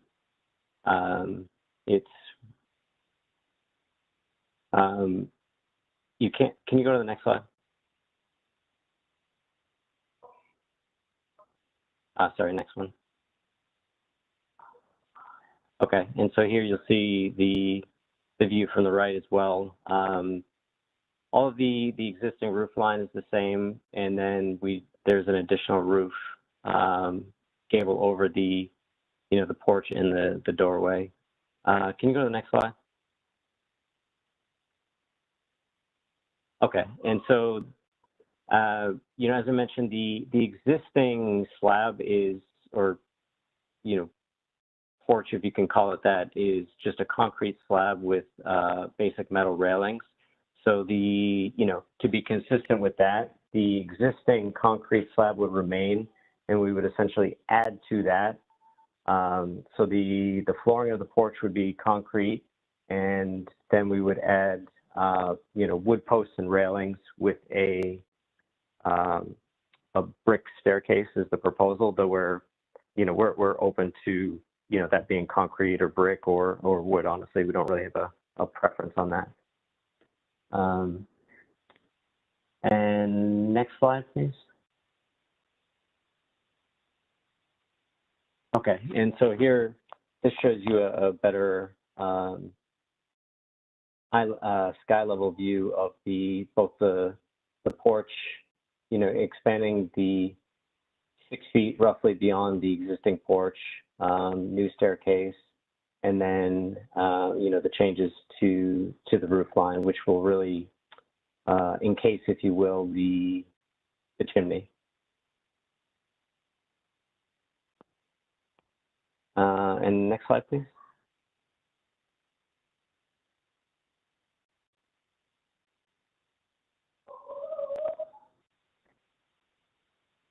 Can you go to the next slide?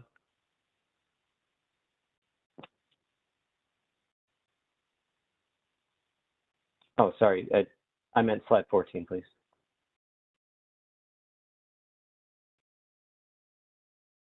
Okay, thanks. Yeah, so this shows a little closer up, more detailed view of the railings. And, before this meeting, we had a review with our architect and the HTC staff with Christy. And, based on the feedback, we revised the plan to do, I believe it's a 2-foot railing, but then with the double railing, if you will, added on top of that to both meet kind of the historic requirement as well as be up to code.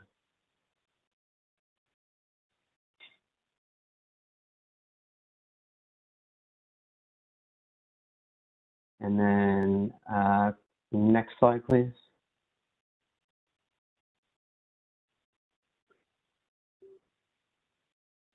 Yeah, and actually, can you just go ahead and skip to 16? That's probably, we can come back to this if you need more info, but I just did a zoomed in of the setback comparison so you can get a better picture of the setbacks in comparison to the neighboring properties.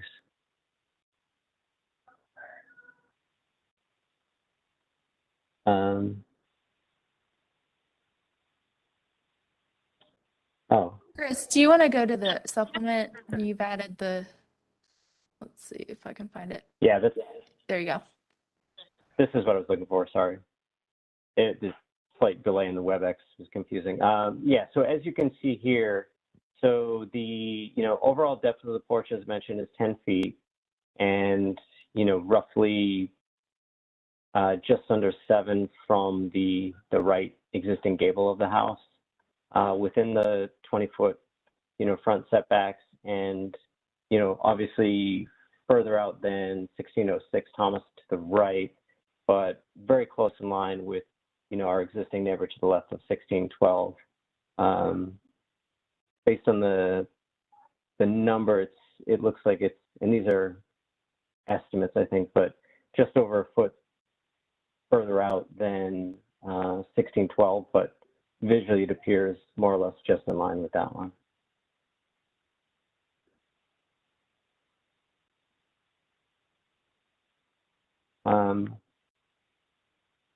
And then, I mean, I guess I'll pause there. I mean, comments or, you know, what's the general feedback? I don't know. We didn't really talk too much about the visual. Chris, Yeah, so generally, this what one, we like. Sorry, go on. I was just going to say that what we like is for you to present your application in its entirety, and then we can give you feedback or ask okay, questions. thank you. Okay. Mhm. Absolutely. Christy, can we go to the supplement, because this one I don't think has the updated design on the front.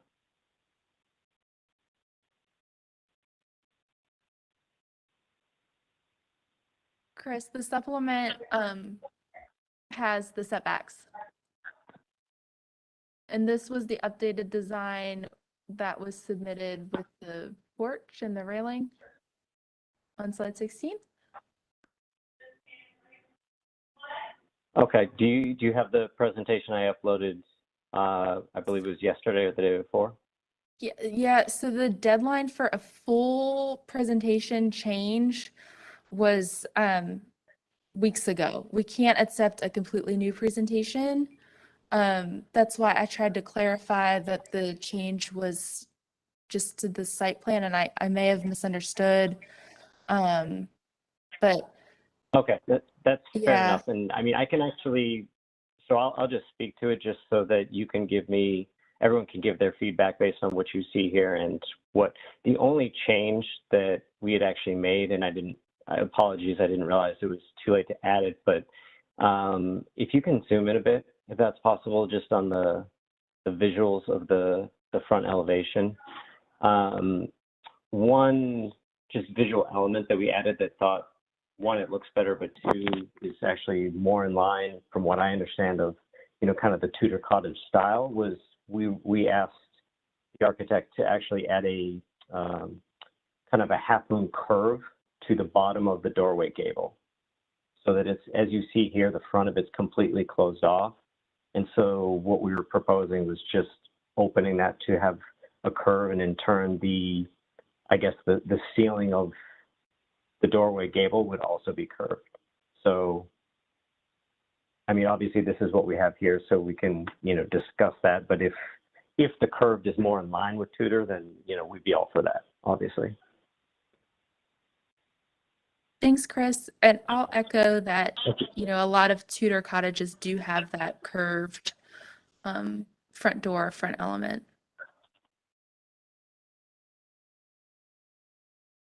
Okay. Okay. And I think that's basically it. So I apologize.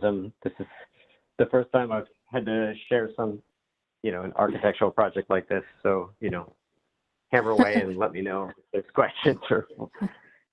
You did a great job, Chris. Do we have anyone on the line, Kristen? No. All right, commissioners, questions for Chris? I have a question. Okay. Hi, Chris. Commissioner Walter. And this is new to me, but did the front railing where you have it at a certain height and then you've added the additional? That was me. That you might want to direct that my way, Jill. Okay, yeah, so they're creating what is the historic railing height for purposes of appearing historic and then adding the additional per code, Correct. not just doing the Weird height railing that would cut off the front window at a really strange place. They're doing the historic height railing with the booster rail design.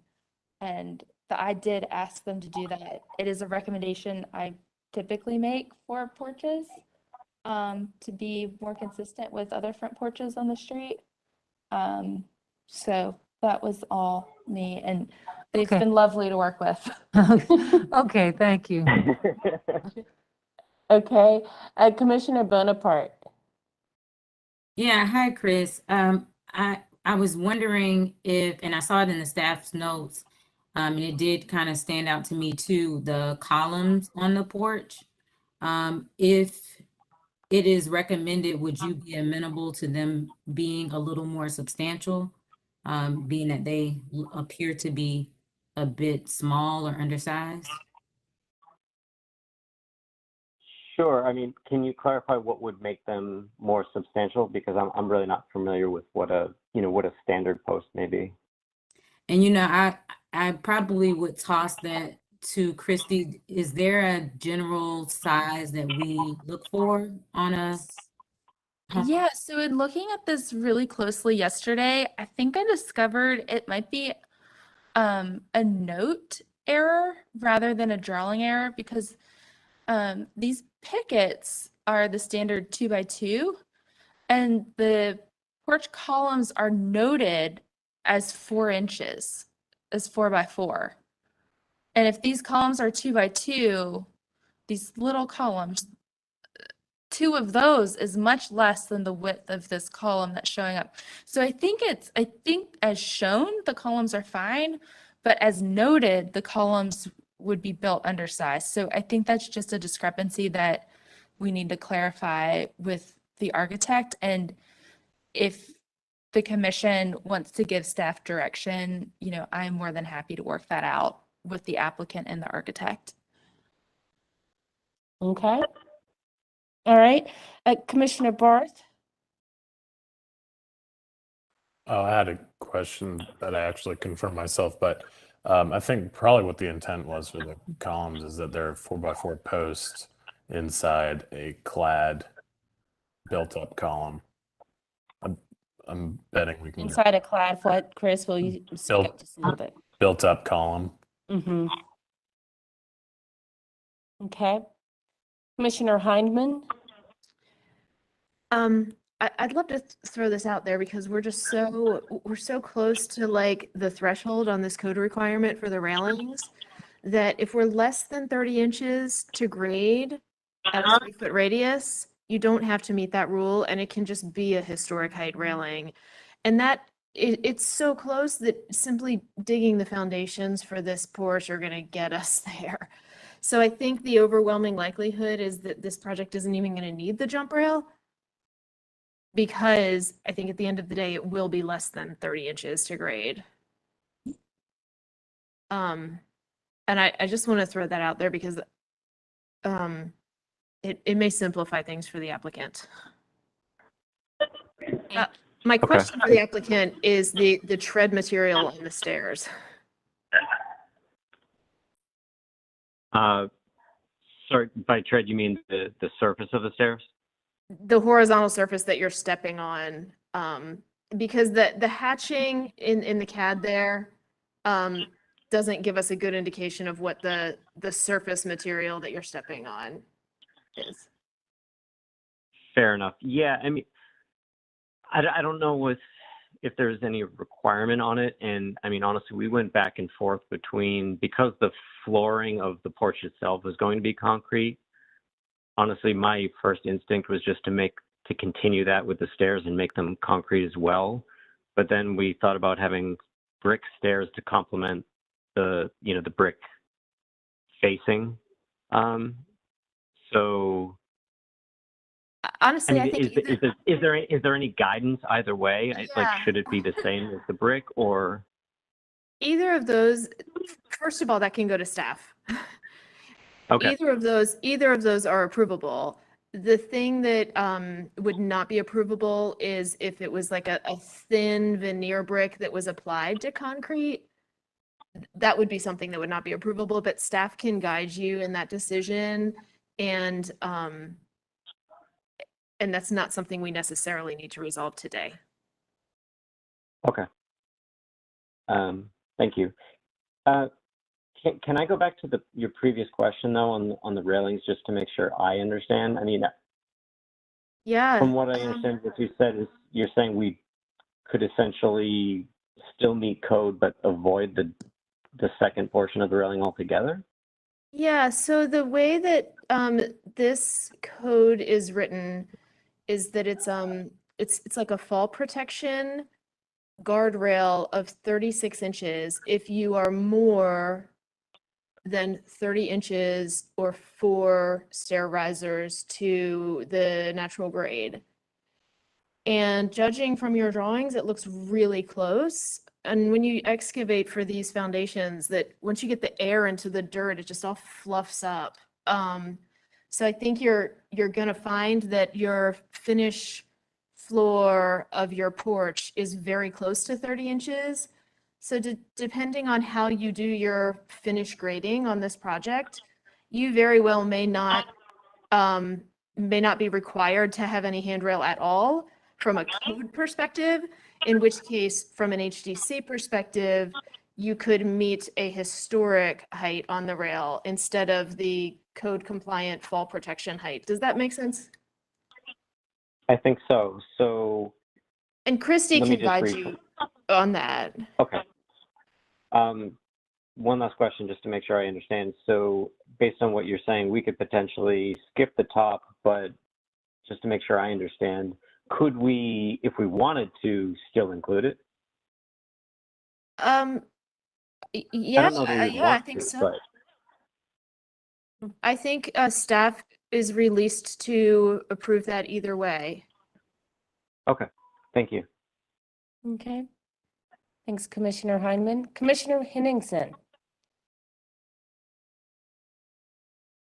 Can we go to one of the slides that shows the setback?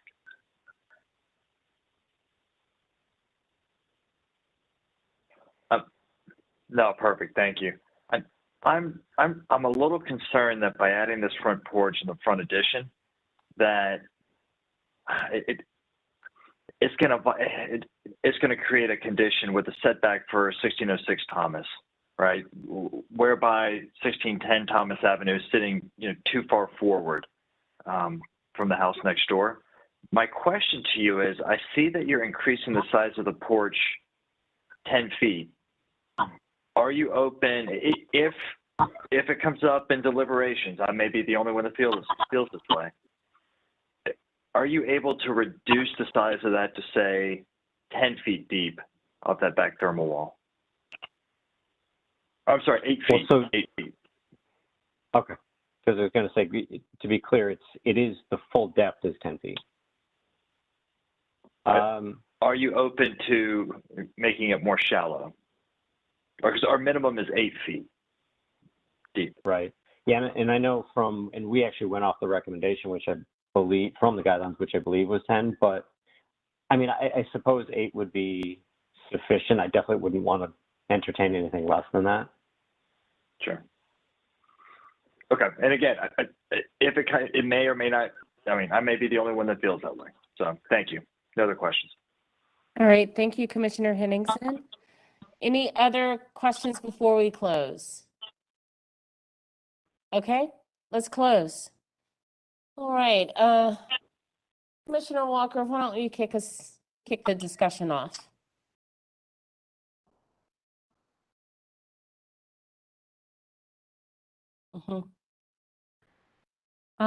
I kind of feel that the applicant has done a very good job, based on especially seeing the original November one. They completely transformed this to what seems to me to be a fairly approvable application. Okay. All right. Anyone have well, why don't we talk about some of the points that came up during the Q&A with Chris? PJ, I'm going to kick it over to you to discuss the depth of this porch in order to get the setbacks in line with 1606. Anyone else feel like Yeah, PJ I on mean, that? I'd like to see the stairs included in that property. I can't have my glasses on. The stairs are not shown on 1606. Wait a minute. It's just the thermal wall, I guess. But so if you compare the thermal wall of 1606 to 1610, I mean, I gotta zoom in. It's what, 28 feet?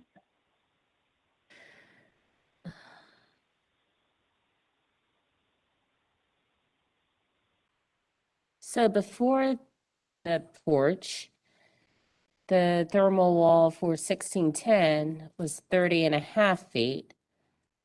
I am having a hard time determining what that setback is for 1606. Madam Chair, it looks like for Google Street View, it looks like the stairs go off to the side on 1606. So they go towards the driveway. Okay, Oh, okay. okay. Yes, Commissioner Heineman? I'd also love to reference slide 3 that shows that sort of the curving setback follows the natural curve of the street. Sorry, slide 3 in the presentation, not the, so there's a natural curve to the street. So if you can imagine filling in this notch with the porch, it follows the natural. I'm comfortable with the 10 feet because I think it follows the natural curve of the street. Okay. Okay. Tread on the stairs came up, but that's staff approvable. The railing, it sounds like there's some flexibility there for Chris to do what, to go either way, either historic or code compliant.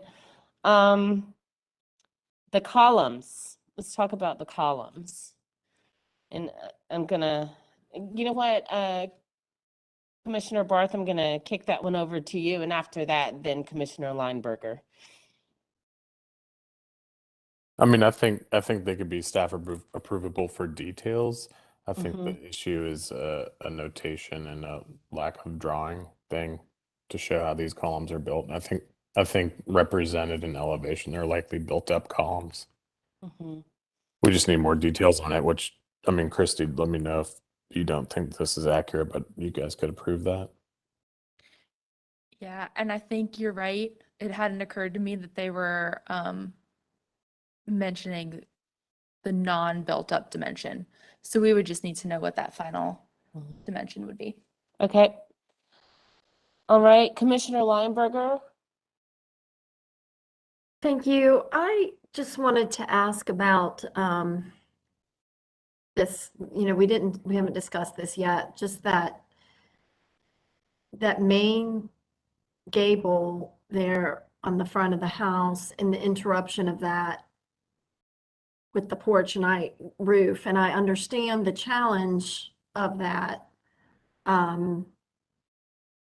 Design wise, it's really hard to retain that, but is that okay? I mean, that's the front elevation, just that gable being interrupted.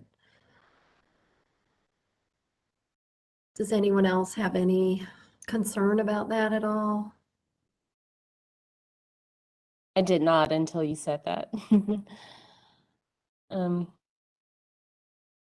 would love it if one of our architects could chime in on that.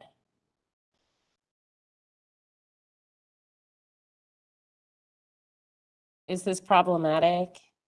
I don't think it's an issue. I mean, I've seen similar houses like this all up and down Thomas. My wife and I walk this street every day. I kind of my own personal opinion, I like the house without a porch on it, frankly. But I can see the homeowners need to, have that community experience like everyone enjoys on Thomas, as well as some weather shelter for entering their home and maintenance. But as far as its, the composition of its roof and how it attaches to the historic home, I think that's fine. Okay. Commissioner Heineman? I'm okay with the layering. The thing I'm actually not okay with is the pork chop eave returns. And if we can go to slide 4 and zoom in on the existing eaves, you'll see that they kind of ease off in kind of a subtle detail. And so I'd want the eave returns to be consistent with this historic eave return.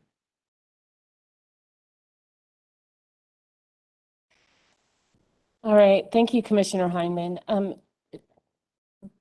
Just for more clarity, going back to Commissioner Lineberger's comment about how the gable is affected or impacted by the front porch. So we talk a lot about not impacting the front, the primary, the most important elevation of the house, and altering the look of it, which this does. But we also encourage porches and porch additions. So I guess my question to the group, just wondering out loud, what's most important?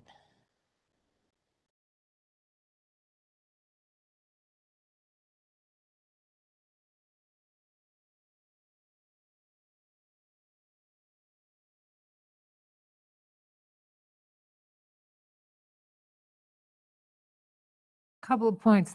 This porch can be removed in the future. And this house will be what this house always was. So it meets additions in that Yes. regard. Yeah. Okay. And the guidelines state that you look 360 degrees for the existence of porches to justify the addition of a porch. There are a number of And them. they've done that as well. Yeah. Okay, thank you, Commissioner Walker. Just as a point, if we look at the porch header detail on slide 14, it describes the columns as 4x4s with fiber cement clad board, and they're going to be more than 4x4. Although it's a 4x4 is 3.5 by 3.5, then you got right here it says 4/4 trim on all four sides, so it'll be over 4 inches. Maybe not quite 5, maybe it will be 5, but it's not a 4x4 column. It's bigger than that. Clearly defined. Are we comfortable with the fiber cement cladding on the 4x4? I guess we are, aren't we? Yeah. You want it to be a 6x6? I'd actually expect the cladding of Cladding to be wood. of the beam and the column to be wood and Okay. the soffit. All right, and we need to point that out. That's not what's illustrated or labeled. Okay. Commissioner Lineberger? I'm sorry, my hand was not lowered. Okay. Sorry about that. No problem. Okay, have we closed? Did it close? I'll just double close, just in case. We're very closed. So, it looks like we're close to a motion. Okay, sounds good.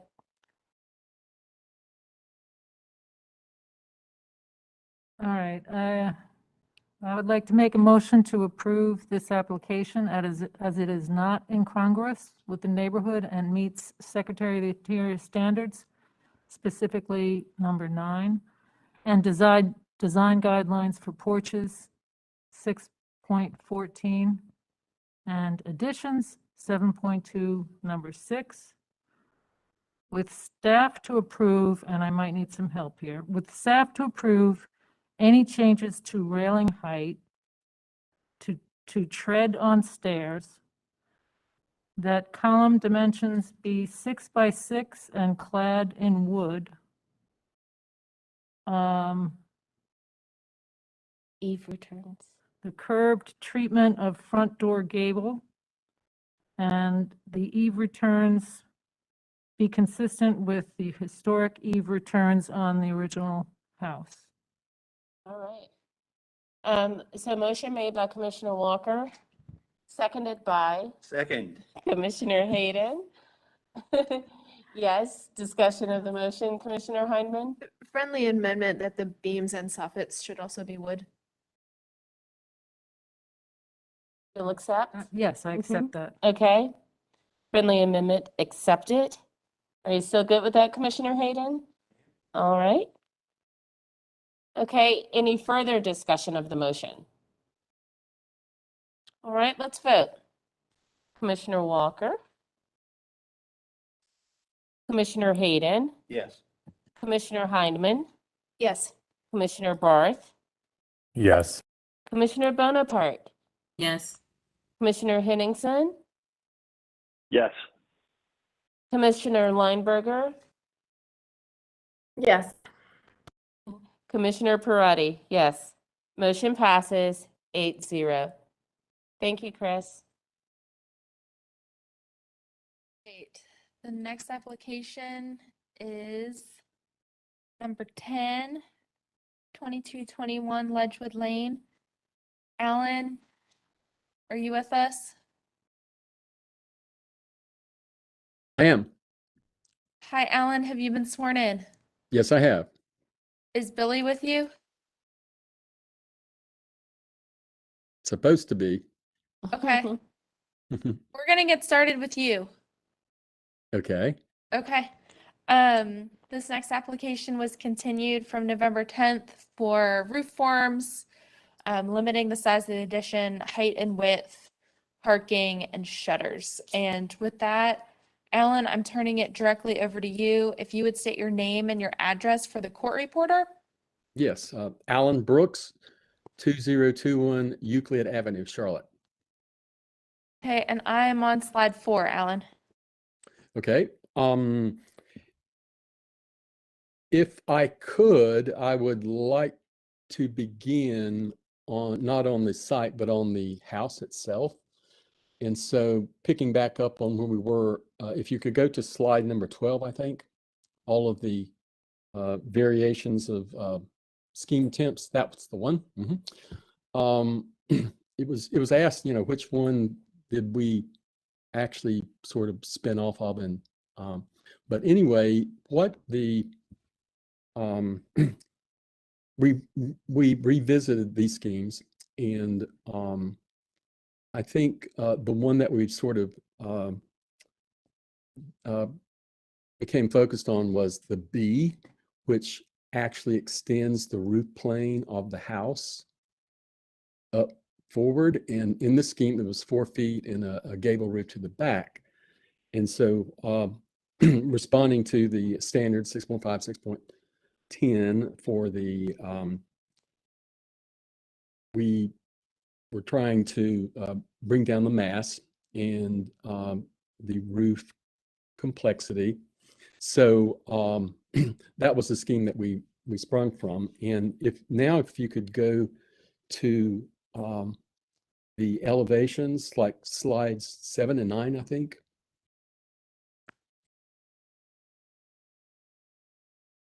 Okay. What if seeing that the proposed right elevation shows the November, and beside it shows the December, and what we did was extend the roof line 3 feet, not 4, and then a shed to the rear. And the another thing, if you can go to the number 9, you'll see the other side, the simplified version of the left-hand side of the house has it more a sort of more clean, where the addition plane of the roof steps back 2 feet, and then the eave of the shed roof in the back is not as deep, but it all rests on the original footprint of the house. So I think slide number, the front elevation, which would be slide number, the one before. 6 then, yeah. Okay, and you can see from the front where the mass of the house has been lessened. The plane of the roof extends behind the front gable of the house. The hip roof is maintained as a prominent feature, and the roof line was not extended in the scheme, but has a gable roof to the back and a hip to the front over the kitchen addition. So if you can go to slide number 10, you can look at the ledge wood where the house number 2213 is the house, not the side to the left, but the one second to the left, did the same treatment in the extension of the gable of the house up, and I think it was actually 3 feet or even more, but it nets out to be the same, or even nearly the same as that house was the height of the roof extension for the subject house. And so on the, if you go back to slide number 6, this would be the right-hand side addition, or the right. I'm sorry, that must be number 7. Number 7, you can see the gable over the windows without the shutters. And what we've done is maintain the brick, exposed brick at that original gable, and we've actually replaced the wooden vent with a window in the scheme. And of course, brick will be removed, and that's the brick that we would extend the chimney with, of note.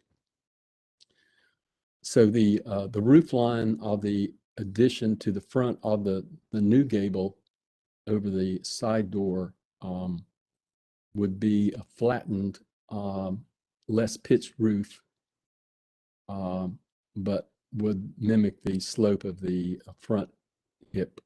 So we have a hip over that roof and then hip over the back.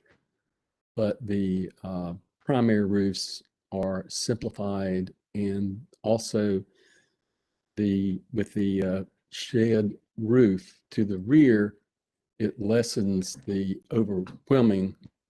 It doesn't overwhelm the historic structure was attempt in the new scheme, and the simplification of a shed roof toward the rear.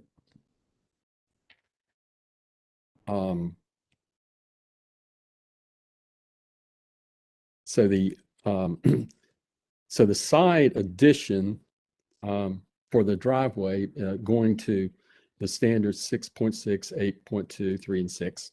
If you can go to slide 5. And what we have is the size of the addition was reduced, and you can see from the December, and that would allow a full concrete 7'6" portion of the driveway to be remain, and only mitigating or removing 7 inches for an 8-inch planter. So we've maintained the parking area of compact space and allowed the planting strip, but the width of the driveway would remain front of the thermal wall of the house. Now, on the upper left-hand side is the owner had very explicit detailing, of which I was hoping that he may be able to review, but it shows all the dimensionings that are generically it was a 9-foot wide driveway, but it's varies on the side toward the rear. So anyway, we discovered we have more room, and it's also the illustrations with the car exactly how it would work. So that was offered. And of course, the shutters would be removed, and also the salvage brick for the extension. The HVAC units are still in the rear, new in the existing one. So that was the response that for all the points of the were a subject brought up at the last meeting. And so I think unless the owner has is online now. Hi, Alan. I'm here. I'm apologizing. Okay, My internet went out at the second that we started, but I'm here. Okay. Billy, this is Christy. Were you sworn in? Christy, I need to be sworn in very briefly. I missed the very beginning of this. Thank you. Okay, Billy, Murphy's Law. When you need it, it won't work. But we're glad you're This here is now. true. So if you will, please raise your right hand and respond, I do, to the following question. Do you affirm the testimony and information you are about to give is the truth and nothing but the truth? I do. Thank you, sir.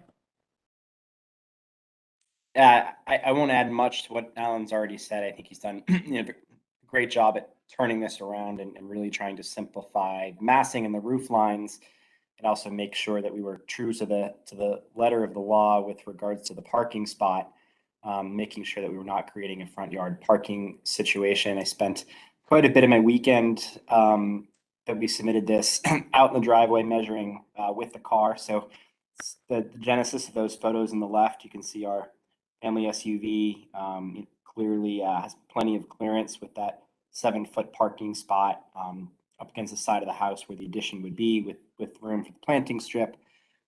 We did some calculations of the driveway. The driveway begins at 9 feet, but actually quickly tapers to 8, 9. And we wanted just to get an idea of how much concrete we were actually proposing would be removed. And it's actually quite small. My rough elementary math puts it at maybe about 2 to 4% of the total driveway concrete would actually need to be removed for this, leaving obviously the vast majority of the existing driveway.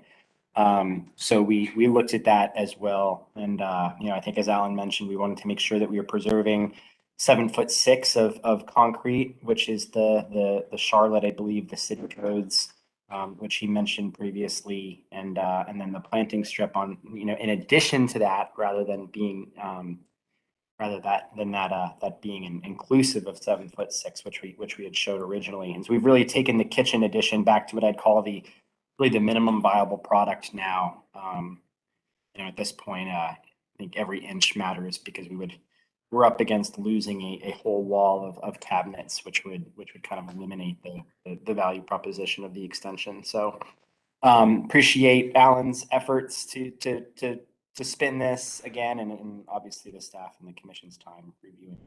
That's all I have. Thanks, Billy. All right. And if I may, Yes, could I please, Alan. just add one more thing? On the front elevation, I guess that's side 6. Before there was a window in the side addition, and with it being less, what I was thinking is a window could be squeezed in there, but looking at it in perspective, the bay, as it's referred to, is on the side, and the double windows in the kitchen would serve to look as a bay extension rather than an extension of the front of the house, because the addition does step back away from the front of the house, and the bay would project from the side. Just a point. We could put one there, but it would I think it would be crowded. Okay. Thank you, Mr. Brooks. Yes. All right. Christy, do we have anyone on the line? No one? All right. Commissioners, questions of Alan and Billy? Any questions? Going, okay. It's okay. All right, Commissioner Bonaparte. Hi, Alan and Billy. I don't know if it's really a question, but it just looks like the rear shed dormer looks kind of flat. And so maybe that's more of a question to the other architects, if they saw any, if they felt that way too, that it looks flat, or if that's normal. Me not being an architect, I cannot confirm that, but it just from my untrained eye, that's how it appears to me. And let me see if I can find the slide. Give me just a second. I think any of the side elevations would probably give that to us, but hold on just a moment. Slide Maybe slide 7, Commissioner Yeah. Bonaparte? slide 7, yes. Mm-hmm. Okay, Commissioner Lineberger wants to say something, so maybe she's going to address that. Commissioner Lineberger? I really wasn't. I am curious to hear what others think, but I just, from the front elevation, I hate to jump around, but I just had a comment that immediately when I was reviewing this, it felt so much better. I think that I just wanted to say that I appreciate your response to our feedback, and those roof forms were just really, I was really struggling with those last time. So I think that the front elevation is such an improvement and so much better than it was. But that was it for now. Thank you, Commissioner Lineberger. All right, I'm going to ask Commissioner Heineman and Commissioner Barth to speak to the question posed by Commissioner Bonaparte.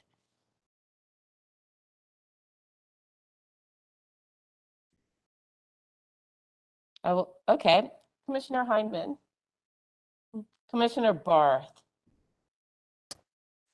I was just thinking as we went through these side elevations that I liked the previous iteration a lot more. I do agree with Commissioner Bonaparte's statement about or maybe it was Lyman's statement about the front elevation being vastly improved and simplified, which I appreciate. That being said, I don't know how visible this back addition is. Don't know how I feel about it yet. Okay. Why don't we look at the points? We have 5 points, right? And maybe discussing some of the other points will allow us to have some clarity about how we feel about the shed dormer in the back. So the points that we continue this for, a study of roof forms, a restudy of the massing and complexity of the roof forms. We also continued this for a restudy of the size of the addition so that it doesn't overpower the historic house. So why don't we do it point by point? The roof forms. I'm just going to do a bit of a round robin to see how people feel about the current roof forms. Commissioner Hayden. I think that the massing and the roof forms have significantly been simplified and are a major improvement from where they were before. I'm still not sure that we have satisfied the addition not overpowering the original house. I'm not sure everybody else feels that way. And I'm not sure about the flatness of the dormer, whether that's so flat as to be problematic. But it does, I think the right elevation is much better than it was before. So that's me. Okay. All right. So Commissioner Bonaparte, Commissioner Hayden, both are kind of struggling with the flatness of the roof on the right elevation. Commissioner. And I will also say that I think the left elevation is greatly improved as well. So they are simplified significantly, which is one of the things we ask him to do. First thing we ask him to do. And so we are feeling pretty good about the front elevation, pretty good about the left side elevation, a little challenged right now about the right elevation. Commissioner Henningsen, what say you, sir? Yeah, I was just going to add my name to the list of I'm struggling with the flatness of the roof on the right elevation as well. Okay, all right. And the front elevation, the left elevation, how do you feel about those? Yeah, I mean, the front elevation, it's still, I mean, it's still wider, but it's not incongruous. So, I feel like the front elevation and the left elevation are not incongruous, right? Against that right elevation that I'm struggling. Okay. Commissioner Lineberger.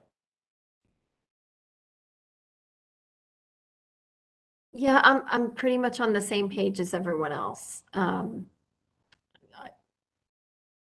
I guess to me, the front is the most important. I don't feel like it overpowers, the addition overpowers the main integrity and the main structure or the original structure. And it retains the integrity. I mean, we can get into this a little bit, but I just wanted to clarify kind of the windows.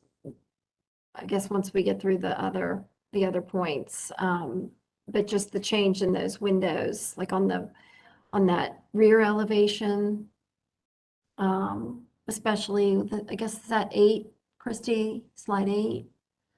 It is. Just that difference in those windows on that second floor. That didn't make a lot of sense to me. That looked a little odd. Why don't we allow Alan to speak to that? Alan? I'd be happy to. Okay, thank you, sir. The difference in the windows is derived from the staircase is in the middle over where the door that leads on grade with the hip roof. That is the stairwell. And the ones to the right in the rear over the paired windows below are the bedroom windows for egress. And so, and it does make a difference on the size as to where they would fit in the room if they were made larger. I suppose it could be done, but it may look awkward inside. But that was the difference between, it was very specific to how the house came together in terms of the interior plan and being in the stairwell. Okay, all right. Commissioner Heineman? Christy, can you go to slide 12 and zoom in on the bottom left below the B?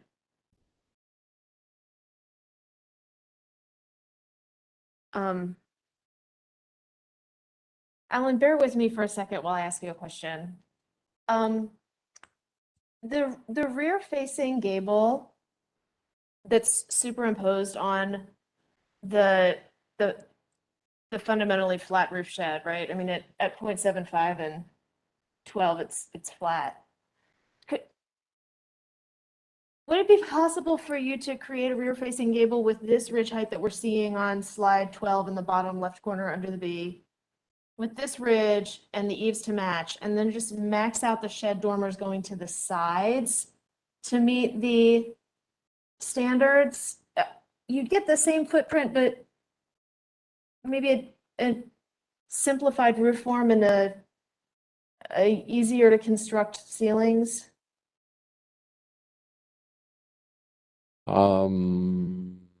Are you following me, or am I not making any sense? Well, I was, if we discount the most rear gable, one that dips down below the eave line of the middle roof, is that what you're referring to? If we just that would extend the the gable, the shed, rather than having the shed have a gable? Is that what you're referring to?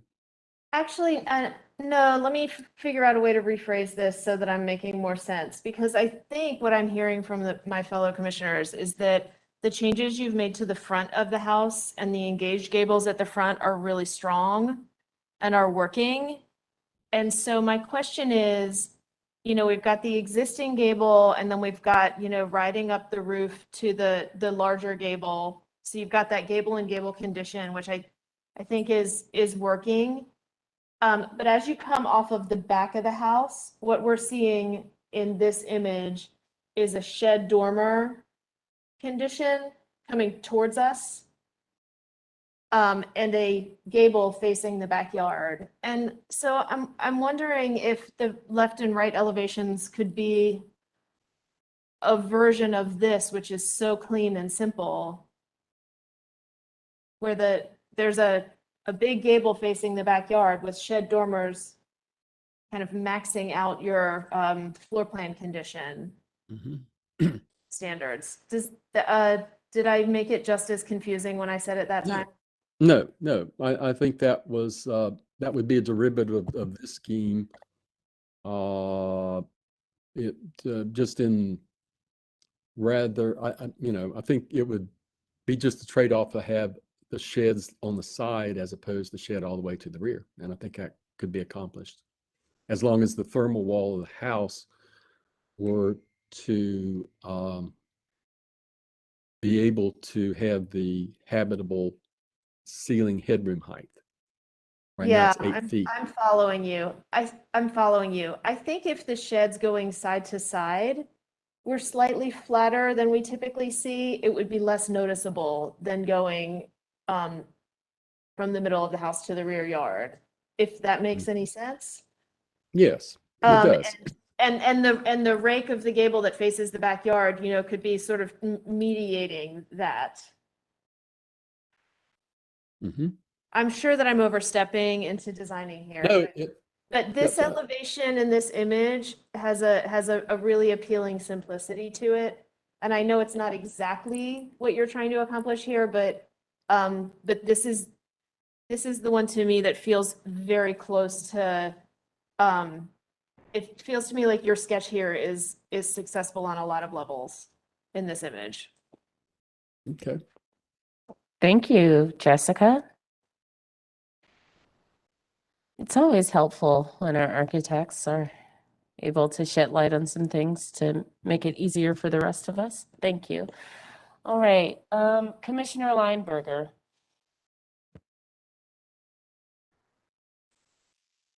I think I must have left my hand up again. I'm so sorry. No problem. Okay, so Commissioner Henningsen. Sorry, you know what? Can we go to Commissioner Henningsen, hold on for 1 second. I apologize. I did not see Commissioner Walker, who was sitting right beside me. I didn't see your hand up. Sorry about that. That's okay, thank you. I continue to struggle with this project for basically a lot of the guidelines that we have in chapter 7.2. I think the size of this lot, I've driven by it a lot, and I think the size of this lot is a real challenge, and it puts constraints on what should be built on it. And I feel still that this structure is too much. And I guess it would be one thing to make accommodations for perhaps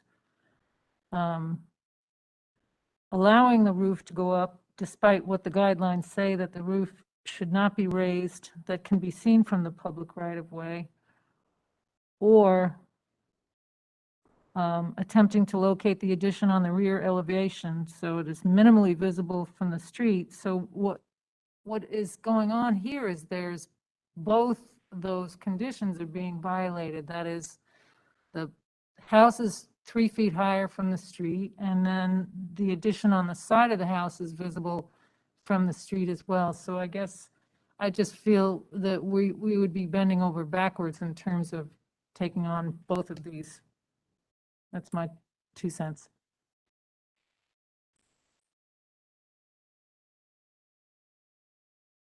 Sorry about that. Commissioner Henningsen. Hey, can we go to slide 7, please? I think it's slide 7. No, I'm sorry, slide 6. Slide 6. Okay. Just a question. So in the lower right, the addition, is there intent that blank wall? Is there going to be a window there, or is it intentionally blank?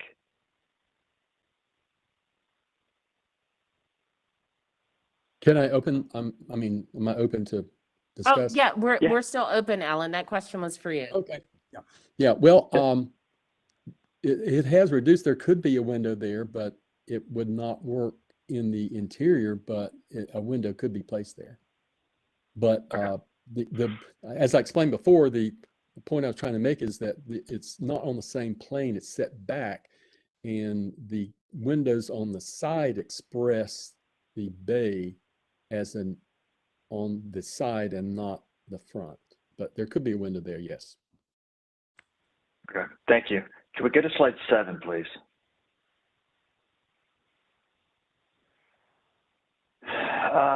Again, lower right. That in the addition on the gable end, you've got 2 windows, and the window on the left appears like the lower sash is cut off. Can you explain what's going on there? Yes. In that is a habitable room in the center of the house.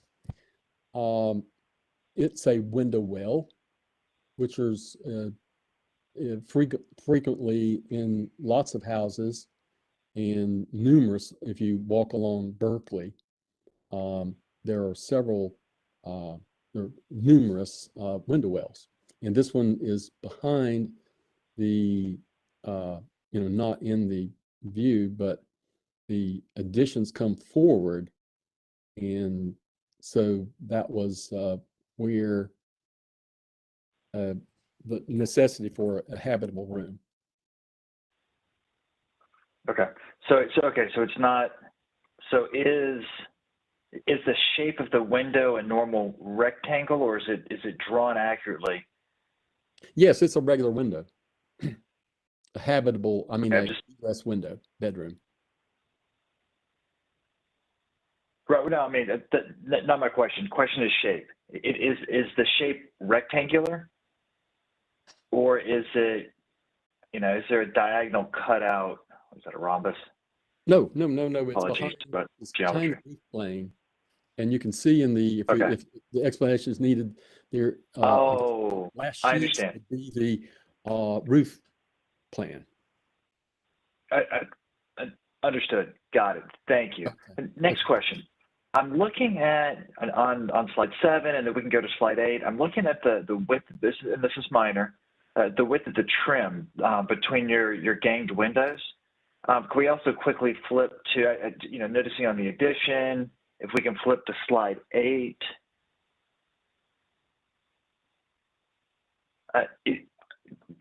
Do you intend to have the same width? Is the trim between the 2 windows going to be the same on the addition as it is on the original house? To make those align, they would be increased. I think in the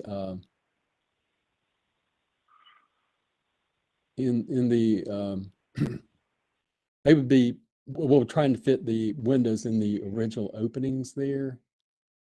But they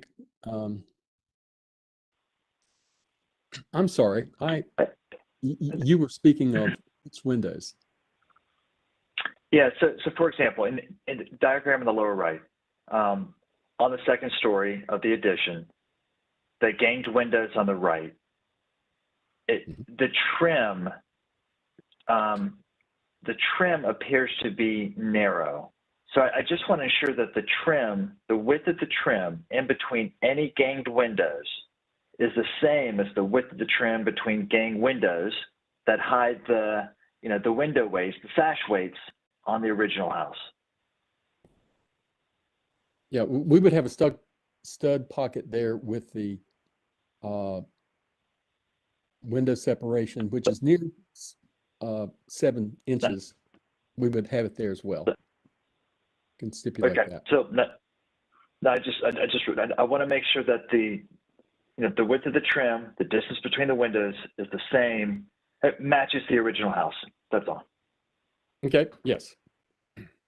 Thank you. Okay. All right. Any other questions before we close for deliberation? Any new questions? All right. Going once, going twice. All right, let's close. Okay, so we had 5 points. PJ, I heard you saying 5 points of light in my head. So we have 5 points of light here. Why don't we go down each one and see if we feel like our requests have been met or if it needs to be continued for further study. The first one being roof forms, restudy of the massing and complexity of form.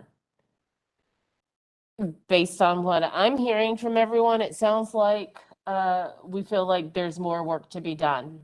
Yes? Yes. Okay. All right. I see people in the room shaking their heads, so I'm gonna, and there's some people at home online who've made points about that too. So yes. Point 2, limit the size of the addition so that it does not overpower the historic house. Thoughts on that point? We are, there have been comments that the front elevation looks great, the left side looks great, the right side elevation could use some, maybe some paring back or down. So I'm assuming then that means that we feel like the house, that the addition is still a little overpowering. Yes? Okay. So Yes. we need to continue for the second. I'm sorry, was there someone online who wanted to say something? Oh, okay, all right. Height and width, restudy the width to eliminate front yard parking. That seems to have been addressed, yes? Yes. I'm just relying on the loudest one in the room outside of myself. I don't necessarily think so. Like I said, given both the height add-on and the addition on the side. This is the parking. So This is for this is parking. just for parking, fine. Mm-hmm. Take it away. Okay, so we can check that one. Let's see. Standard 8.2, sidewalks and parking retain the original historic driveway. The driveway should not stop at the beginning of the house. I believe that has also been addressed, yes? Okay, all right, and so we are here at the 5th point. Do not add shutters to buildings that never had them. And that has also been addressed.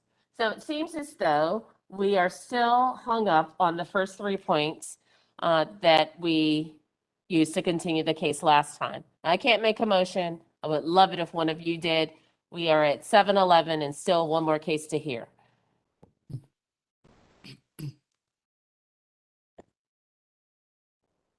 And remember, it's a group effort. So if you started, it doesn't mean that you're going in alone.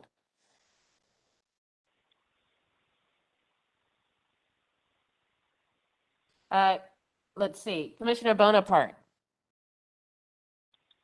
You had great things to say. And I believe your flat roof comment got a lot of great discussion going. So want to take a crack at forming a motion? We are here as a team to help. Okay. So given the conversation, it sounds like this needs to be, more work is needed, so it needs to be continued again. Mm-hmm. So I move to continue this application based on the following, that the roof forms, ahead. If you want to make it easy, you could just restate the top 3 points. Okay.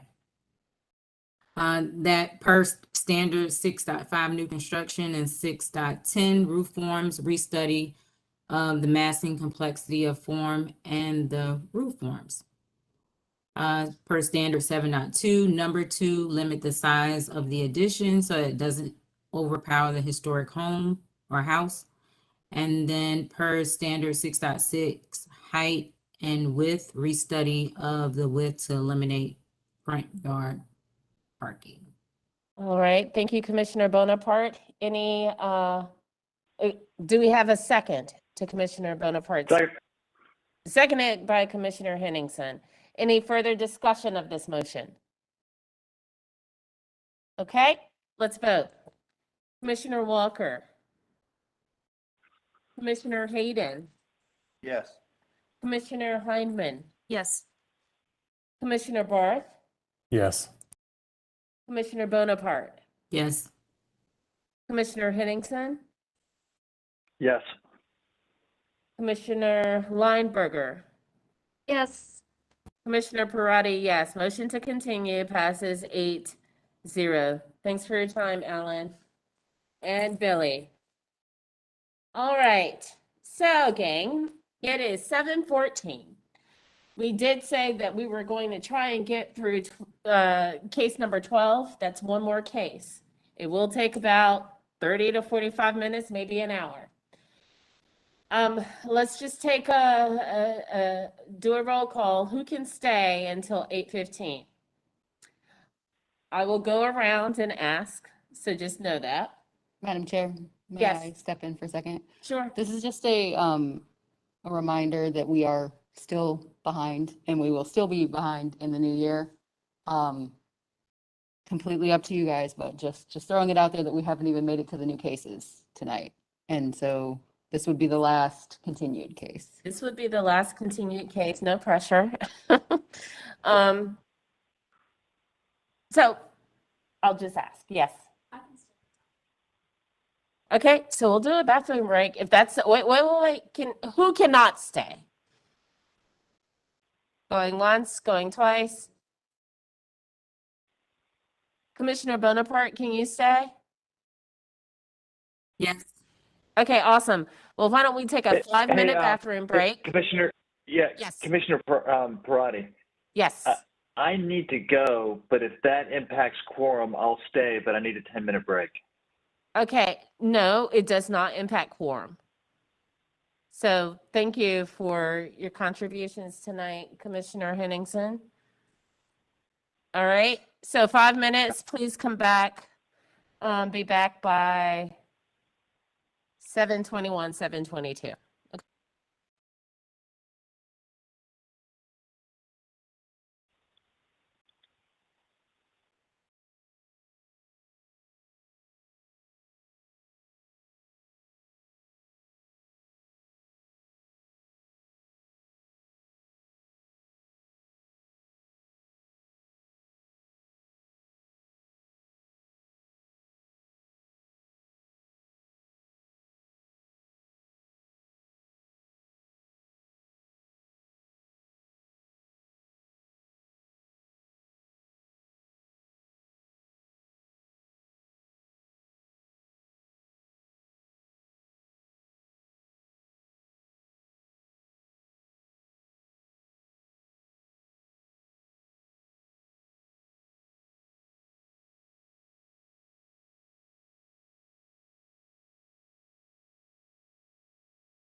All right, is everyone back?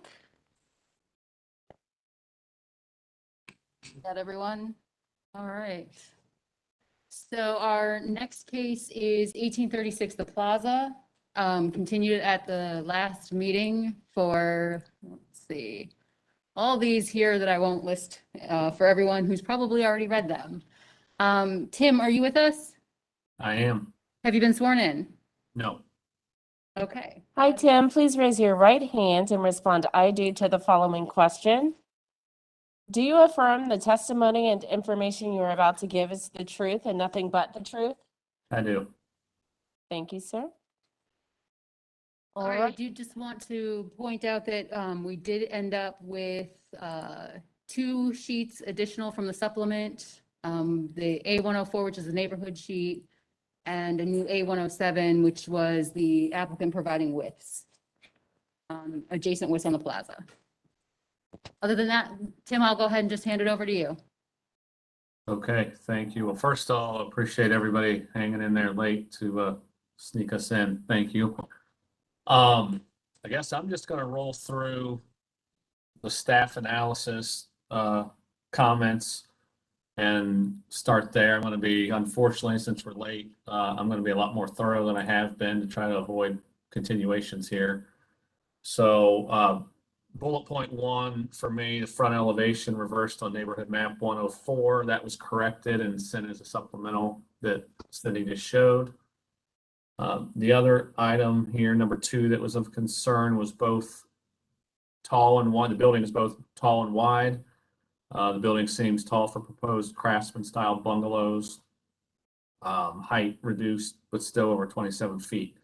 I did a supplemental massing study sheet that I corrected 1 elevation out of the original submission I had, but essentially, I believe the project proposed is within and under heights of other homes on the 1800 block specifically. And it certainly is not wider than some bungalows that I've had verified through the staff that are considered a bungalow home. So this massing study, which is on sheet A107, I believe, kind of runs off of the Zutweiler survey. So there was a subsequent question about where these widths and heights came from. And I pulled them straight off the Zutweiler surveys that I was under the impression was kind of the Bible for double checking things. So specifically speaking on the height, right on the same side of the street on the 1800 block, the home located at 1800 has a height of 29.8 feet for the Zutweiler survey, and we're at 27 and some change, so we are no taller than a residential structure on the same side of us. On the opposite side of the street, even though they're not bungalows, I'm bringing them up due to the general scale, mass, size conversation for the guidelines. There are all kinds of homes on the other side of the 1800 block of the plaza that are at or exceed 27 feet in height. So in the overall scheme and feel contextually of the massing, height, scale of the project, it fits the neighborhood. Forget the architectural style, it fits the scale, massing, and size of the neighborhood, which is what we're trying to demonstrate. In terms of the width, again, a home right across the street, kitty corner from this lot, the 1900 block. The home 1901 for the Zutweiler is 47 feet wide. And it's been confirmed that that's a historic bungalow to me. And then further down the plaza, closer to Central at 1700, that width, scaling it off the Zutweiler, or actually not off the Zutweiler. That one I went on the Polaris. It's 42.6 feet wide. It was not on the it was not dimensioned or on the Zutweiler. I kind of created it off of Polaris based upon some research I did. And further down, 1426 is a 48.4 foot wide home. And some of those are 29 feet high, 26.6 feet high. So I feel like in terms of the massing and height, we're within reason of other structures on the plaza that fit the historic district's criteria. In terms of scale and foundations, there was a note that says, does the foundation, fenestration, et cetera, line up with the adjacent properties? We dove into that last submission at length a little bit, and I have dimensions on the site plans showing all of those setbacks, and showing the separation from the homes with dimension lines. So that has, I guess, been, in my opinion, detailed, and I'm kind of looking for some more guidance on what you guys are looking for further than what's on the presentation. I will fully admit I probably should blow the scale up, but you can zoom in on the PDF and see that the thermal walls are dimensioned at the front part of the homes in terms of the distance on the side yards from both adjacent properties. And we also have a front setback dimension, which we talked about, again, probably for 5 minutes, the previous presentation. So I'm just not sure what else you guys want me to present there. But the dimensioning shows that my thermal walls are in line with the adjacent properties, equal to or behind. The next bullet point was addressing windows. Bullet point 4, the west elevation. Top trim on left side of the double windows is not visible due to the roof overhang. I'm kind of really I got my own notes here, guys. So my question back is there an issue with this or just a statement? I mean, it's been on my architectural sheet since day one. It hasn't really come up in conversation, and I'm getting to the point where I was hoping we were past major architectural items since we've revised this 3 times. So I really am going to pose that question to the commission and staff.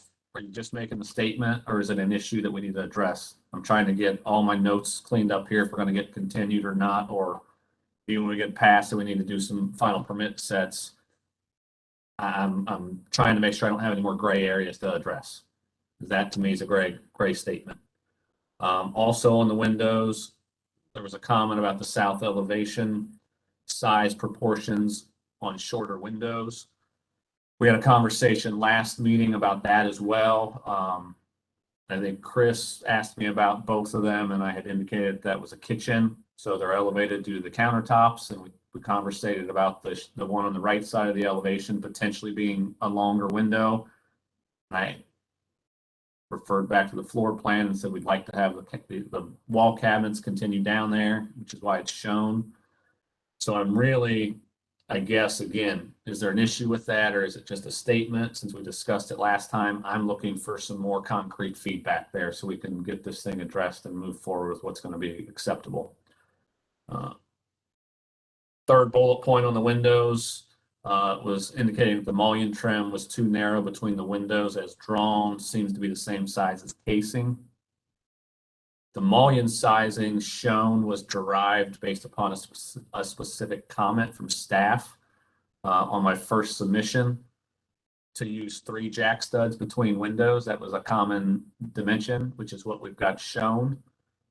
So I guess my question is, what's the goal with the comment? I have not been able to find anything in the guidelines that talks about the relationship of casing to mullion. So if I've missed that, I apologize. Gleaming some of these other notes, I'm guessing that you want the casing to be a little bit smaller than the vertical mullion in between. So I'll address that in a minute. I said this first presentation I gave you guys. I'm happy to tweak any minor thing like that. So if that's the end goal, I'm happy to do a 1x4 there and leave the vertical mullion a 1x5, which again was derived at our first meeting with that direction from you guys. The 5-inch, the fourth bullet point under windows was 5-inch casing indicated for window trim. Mullion trim will need to be increased. I'm going to counter that and say we'll just decrease the casing to 4 inches and leave the center vertical window mullion width, what you guys indicated you'd like to see 2 meetings ago. The fifth item that was on for critiquing was materials. There was a note, I guess, that the materials needed to be defined further. I guess I'll put some more notes on these if I need to, but essentially, this is going to be my second historic project, so I think I've carried through with assumptions that I shouldn't have. All the entry doors are going to be wood doors per the guidelines. The windows, which I have called out, are going to be aluminum wood clad windows. The SDL is not noted on them, but that's a core function of the guidelines. So there'll be an SDL grid pattern. The garage doors I spoke of last presentation would be wood. Spoke all presentations that the shakes would be a wood shake. I've never tried to get a supplemental shake approved. Last submission after the LP siding was turned down, I said I would use a wood plank siding. So I feel like I cleaned that up last presentation. And the accessory building foundation, there was a question about that. It's going to be the same foundation material as the house, which is going to be a brick veneer to match the house foundation. Further into the materials, there was conversation about sheet A201, south elevation, labeled incorrect hardy plank. There was one label that didn't get cleaned up. Everything else on that sheet says plank siding. The hardy plank siding right there on the bottom right is just a cleanup issue. We are using wood siding to appease the guidelines.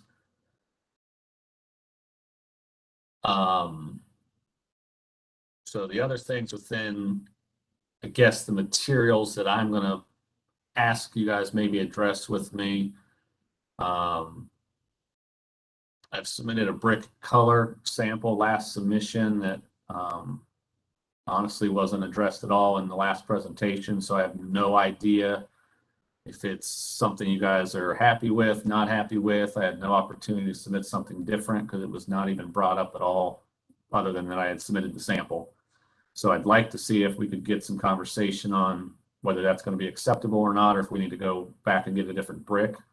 Again, you're going to find me very easy, folks. I don't care what color it is. That was a brick that my designer picked out. I don't care what it is. If y'all want a certain thing, I'm happy to direct me. If you need it to be more red, happy to do that. I just need some conversation about it so we know what to pull and submit if we need to resubmit something. The last thing within the materials that was on the list was conversation about a 10-foot driveway proposed, and the commission wanted to review that if it's appropriate. That again has been on the drawings last go round. I don't recall a major conversation about that, and I can't find in the guideline. Again, you guys know these a lot better than I. I'm not sure if there's a minimum or maximum there. You know, the last project I did, carriage tracks were done, and we did 3-foot wide carriage tracks instead of 2'6". For me, the 10 foot's a functionality thing. I mean, we can make a driveway 8-9 feet, but quite honestly, people can't get out of their vehicle and step on an impervious surface much smaller than 10. 10's even small, and I find that anything smaller than 10, quite honestly, is difficult to get a car on if you're not paying attention. So for me, it's just a functionality thing. Again, if you guys come back and say we don't approve anything wider than 9 feet, we'll make it 9 feet. I'm just looking for more concrete direction if you're able to get it. The next bullet point that was brought up, bullet point 6 with the comments, further details are needed for the following. The width and spacing comparison to adjacent properties. That's kind of a repeat of previous conversation to this meeting. I've got those on the site plan, and then I did a supplemental sheet A107 comparison that shows all the site sizes. And again, I pulled all of those dimensions off of the Zutweiler. I think Cindy had brought to my attention that there was a little bit of discrepancy between what I have and what's on. I think the property lookup you guys use So 100% disclosure, all those are right off the Zutweiler that was provided by the city for me to use for this presentation.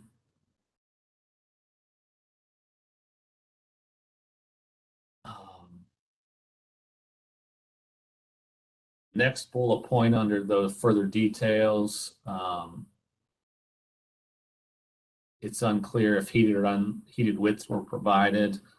Again, for the width study, my intention was to grab heated widths.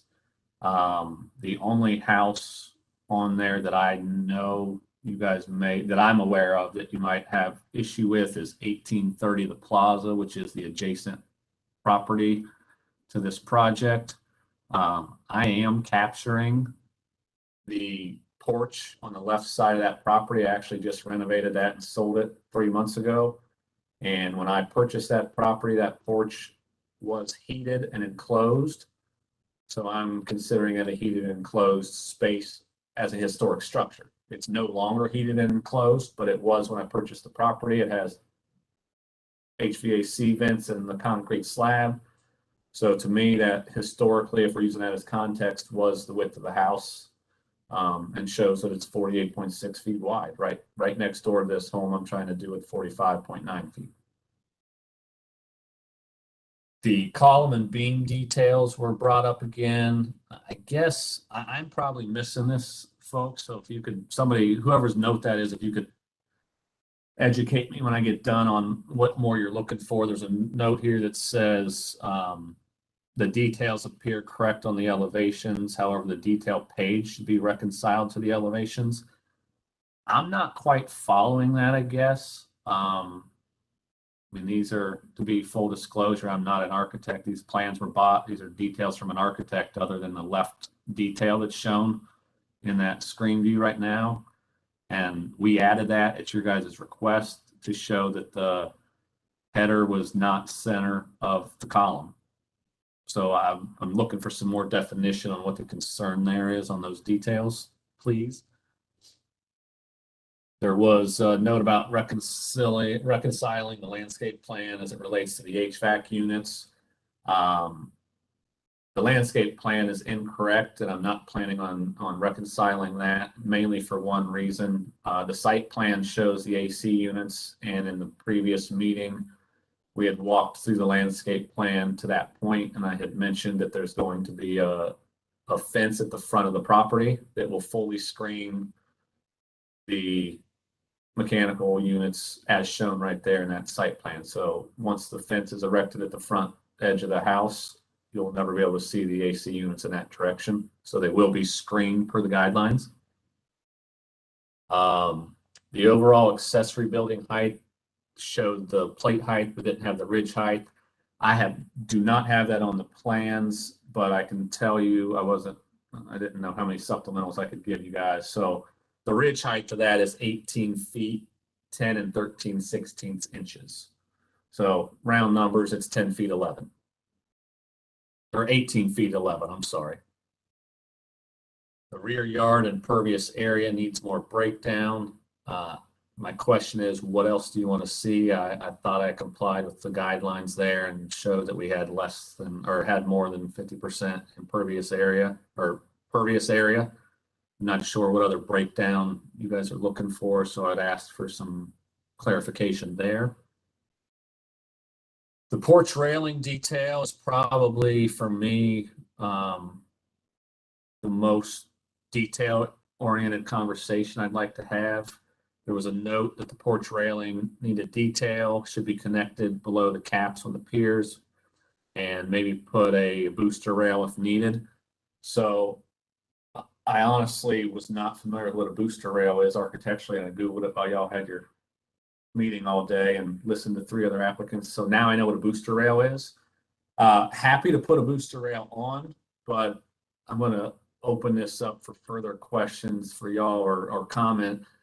I actually would rather raise the masonry piers of the porch columns up and get the railing down below the brick row lock, which is not shown in my drawings, but based upon the comments here, I would be more of a fan of that, which I think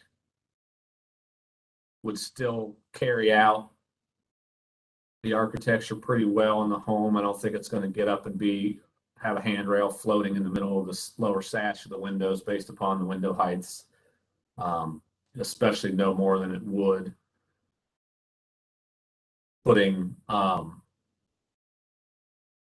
the booster on. So that's kind of my response back to some of your questions. And then I've taken this a bit further because, again, it started out, I'm going to be very thorough here because I just keep getting kicked, and I feel like every time I present, I have another curveball at me, which is, I know, not your intent, but I'm trying to get a clear definition of things that need addressed still and not have other things pop up again. So I kind of went through your presentation guidelines here that are supposed to be evaluated. Setback 6.2, the proposed house is in line with, so I'm going to say how I meet these for you guys. Setback 6.2, the proposed house is in line with the existing homes and should be in compliance with the guidelines. So I'm going to pose a question there as well. If you don't believe that I'm in compliance, please let me know why so I can address it. From our previous meeting, I feel like we're matching thermal walls or behind them. Spacing 6.3, the proposed house spacing is similar with other properties in the reviewable area. The proposed home has a side yard of 14 feet where the driveway is and 5 feet on the other side. And again, I have a lot of familiarity with 1830 The Plaza because I just renovated that house and sold it. That property, which is an adjacent property to the south of this, it has a side yard of 12.2 feet where the driveway is and 6.8 feet on the non-driveway side. I think, a foot and a half is close to scale there and spacing. The orientation, 6.4. The proposed house is oriented to the primary elevation, which is in compliance with the guidelines. The front of the home that faces the plaza is the predominant side of the house and is oriented in such manner. Massing 6.5. The proposed house incorporates design elements of a bungalow home and has taken the commission's notes and incorporated them into the design being presented today without argument. I've been very accommodating to comply with what you guys were asking. The scale is on the larger side of what bungalows are, but conforms overall to the massing on the street, as I had said when I opened my conversation. Height and width, 6.6. Per guideline note 1 in this section, the proposed home is compatible with historic buildings within 360-degree range of the new structure. Per guideline note 2 in this section, the proposed home is not taller than other historic buildings on the block within 360-degree view, including other single-family homes.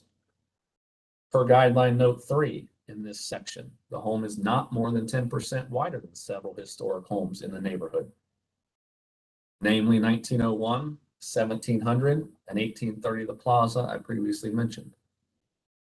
Scale, 6.7. The proposed house is consistent with scale in the neighborhood and in previous presentations has been complimented for the design in general. Directional expression, 6.8. The proposed house relates to other homes on the block. It is of a bungalow style, and I feel like it architecturally, based upon comments, complies with that feel. Foundation, 6.9. The proposed house foundation is being shown as currently drawn at 15 3/4 inches above grade. I believe this is within range of historic homes in the neighborhood.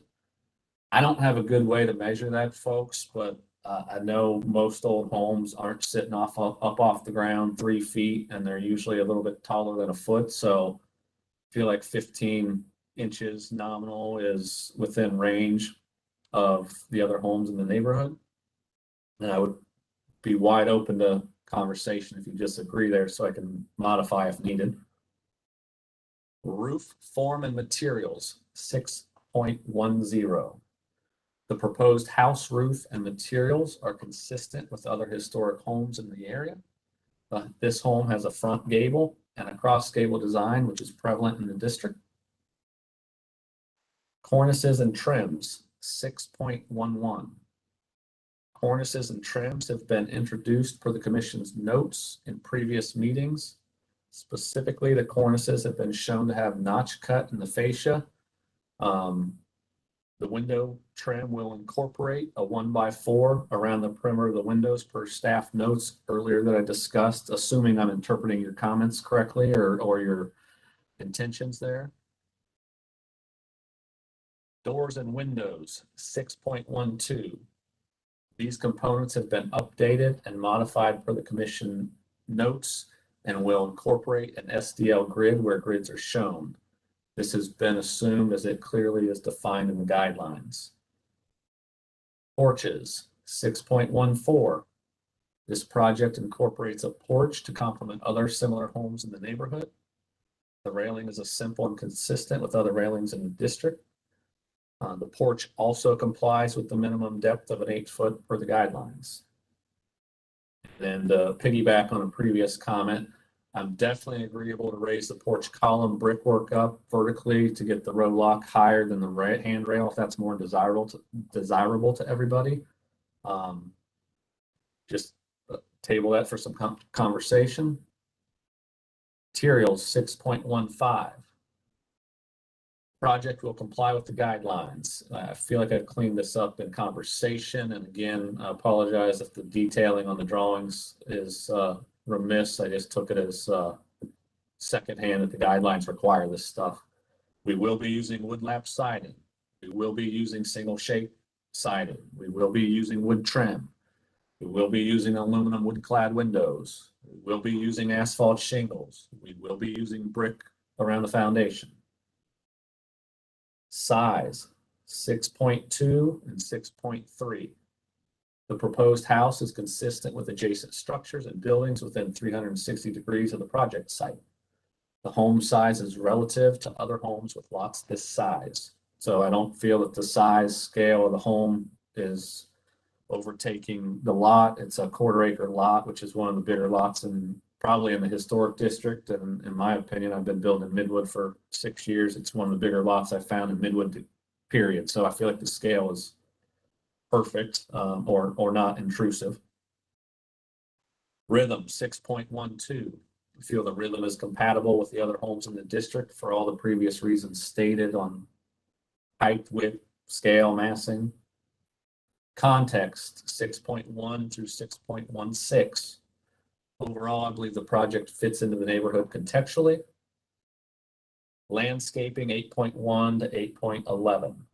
Landscaping seems to comply and incorporates key items required.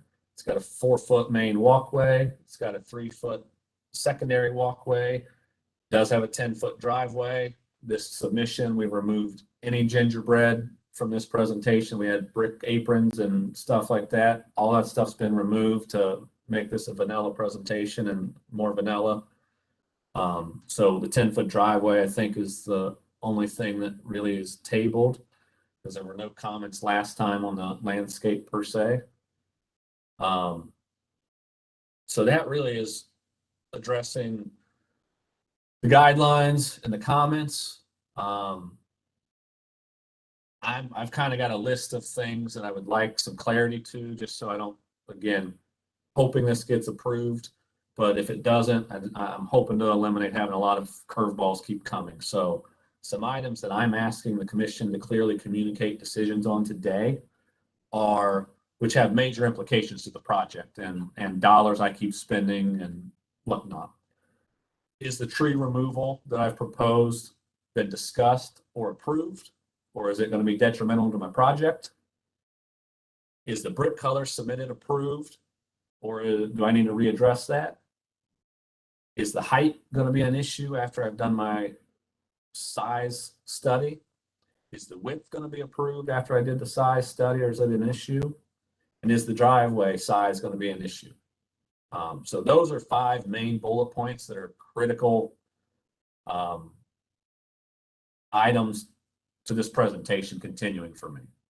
I mean, if if the height and the width of this thing aren't getting approved from you guys, I'm wasting my money with architects tweaking the design. So I'm just politely asking that some clarity be brought to some of those bullet points so I know where we're heading with this thing. This is my first major presentation.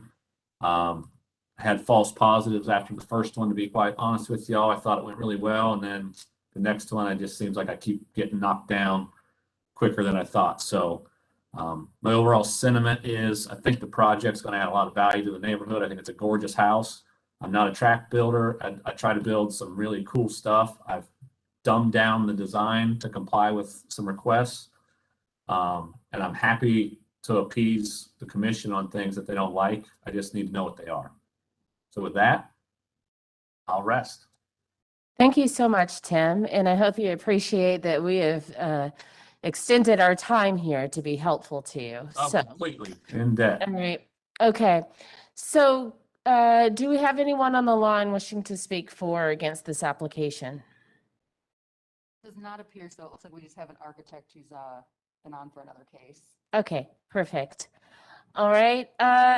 Commissioner Lineberger.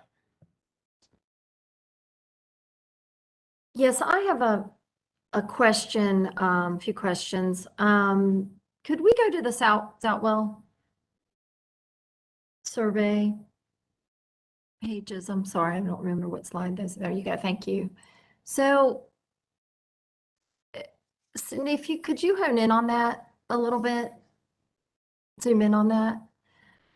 So Tim, I have my concern when we look at this, when I look at this, when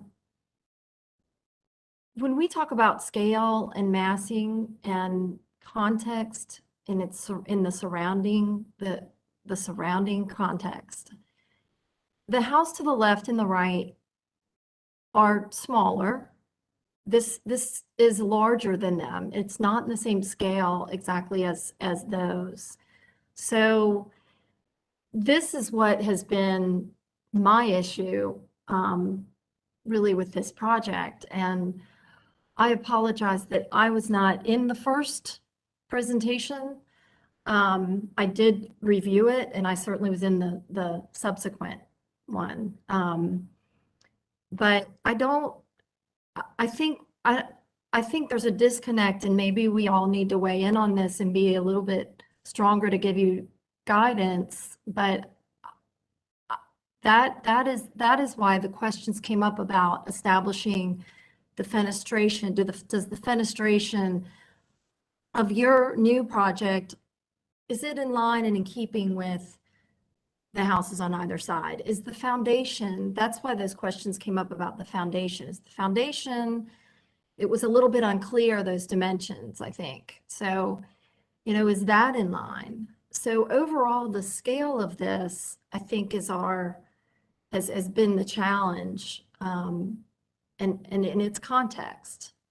And then my other question is on all these points that we reviewed last time and that we continued it for, did you have a conversation with staff on some of those to get clarity? If I'll respond to all of those if I'm able to. First, no, I didn't have a conversation with staff because, again, I've voiced some frustration with Cindy. She's been a great sounding board and put up with me. I get 1 week or less to revise these things after these meetings to get the next docket. And quite bluntly, it's hard to get a hold of staff because they're working at home, and you can't get anybody on the phone one day, and then they come in to get their voicemail. So it's in a 1 week time frame, it's very difficult to have those conversations if I want to get on the next docket. So I did not have direct conversation with staff the week that I had to get things redone and resubmitted for the filing. I had conversations and emails with Cindy subsequently from that, which is why I have some supplemental pages I sent in to correct some things after I understood what was going on there. To speak to the scale and massing, I completely get your perspective there. I disagree respectfully only because I've been a resident of Plaza Midwood since I moved to Charlotte 9-10 years ago. And this isn't an abnormality. You've got single one-story bungalows or American Tudors right next to a two-story Colonial or an American Foursquare. So Plaza Midwood is out of scale if we want to use that as context, which is why I don't feel like this is out of context in that regard. Because the whole neighborhood, especially the plaza, bounces all over the place. You'll have a traditional home right next to a bungalow, and there's probably a 10 foot or better ridge height difference in them. So I think it's in terms of Plaza Midwood and the plaza specifically, I don't feel like it's abnormal. And then I know you guys don't evaluate them for this meeting, but honestly, it's a big miss on everybody's part if that's what we're evaluating, because the elephant in the room is there is a big apartment complex 2 doors down, and whether we want to call it historic or not, it's there. And, you know, contextually, people are going to look at it like that. So I really feel like just because all the other blocks on the plaza, that the height and the size of it aren't out of context, because Plaza Midwood seemed to have been built that way in general. But I agree with you that the house is much bigger than 2 adjacent properties, for sure. Okay, Commissioner Barth. Tim, thank you for your thorough analysis of your resubmittal. I certainly appreciate it, and at least from my standpoint, I feel that you've answered almost all of our questions. And I do want to say, I think this, you know, being a resident myself of Plaza Midwood, fairly close to this site, I do agree with you that it'll be a wonderful addition to the neighborhood. I do have a few questions, however, some of which you answered. You mentioned that you were planning to use wood siding on this project, wood lap siding. Yes, sir. And the thickness of that siding would be? I'm planning on using a tapered plank, which at the exposed edge, I think is nominally 7/8 of an inch, or I mean, it's a 1x, it's a tapered plank. Okay. So the exposed reveal will be greater than the 5/8 we talked about last meeting. Okay, and how about your exposure? Like, so how often you have your I was going to do an 8-inch lap siding, Chris, which will reveal a 7-inch. Again, I know you guys aren't in the design world. I'm getting that finally after 3 presentations. But you also are, because you tell people yes and no. So if you guys have a sight line you prefer or think is more accurate, I mean this with all my heart, not to be rude. I don't care what the reveal is. But I'm planning on doing a 7-inch reveal, an 8-inch board, 7-inch reveal. Gotcha. Okay. No problem. I'm just, and to give you a little bit of background, Tim, the reason why we're being so hard on you, and it's not intentional, it's just, you know, once we approve a set of drawings in a project, I mean, these documents become, you know, essentially legal documents, and how the applicants proceed. So we're not trying to come down on you. It's just we need to have these things documented accurately and thoroughly so that we can ensure that the project is proceeding as we intend it to, and as you intend it to as well. So similarly to your lap siding comment, your trim thickness, can you elaborate on that again? Did you say it was 3/4? The quarter trim? The trim around the windows, the casing. The casing around the windows, I have labeled on this set of drawings to be a 1x5, which would be a 3/4, yes. Okay. Which is nominal wood siding. If we need to build it out, I know I've been sitting in on listening to a lot of your guys' stuff to try to make sure I get this stuff right. If I need to double stack it or build it up thicker to get a better reveal on the lap siding, we can do that. I've heard a couple of the presentations and your guys' comments, and it just isn't. I know you don't want the trim boards and the lap siding to be flush, but I'm not quite clear on what recess depth you're really looking for there. So yeah, so to give you a little guidance here, and some of these questions and your responses to them can, you know, depending on how we deliberate, of course, may be able to be worked with you in a staff review position. So please don't feel like you have to completely come to an answer for that. But so for like casing and corner boards, as you mentioned, we would want those to stick out beyond the siding. So those may be a 2x material, or for example, on the casing, you could do a back band. So there are a few different options there that I'm sure staff can work through with you. Let's see what else. Oh, while we're on this front elevation, staff had mentioned that the windows were covered up by the roof. I don't think that's an issue. I mean, staff can comment on that if they like. I mean, I sort of agree. I don't know what the issue is there. Chris, this is Cindy. It was just bringing it to your attention. Yeah, I imagine the tops sash of these windows just stick up underneath the eave, which is fine. We see that fairly commonly on this style of house. Similarly, while we're on this front elevation, I think it would be our preference to take those brick piers on the porches, raise them up at least so that they're above the railing height. It is suggested that the railing height is at 30 inches, which is historically accurate. So the cap of those brick piers would be just above that.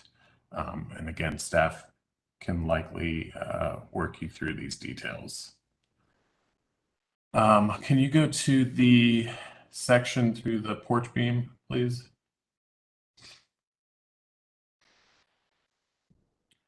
And Chris, I don't mean to interrupt you. Those rails are right now at 32 inches. So we can drop them 2 inches and then raise the ledger. It's not actually going to be that big of a move, I don't think. Sure. No, that's great. Okay. So for what we're trying to look for here, looking on your detail sketch all the way on the left, is historically the way we align the beams with the column, the neck of the column, is that the beam width is the same as the column neck. It aligns with those two components align with each other. So the beam would be centered on the column and its width would be the same as the column neck. So that's what we're looking for there.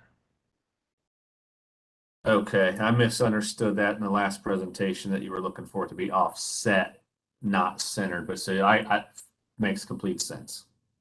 Okay. Let me see what else I have here. That. Can we go to the landscaping plan, please?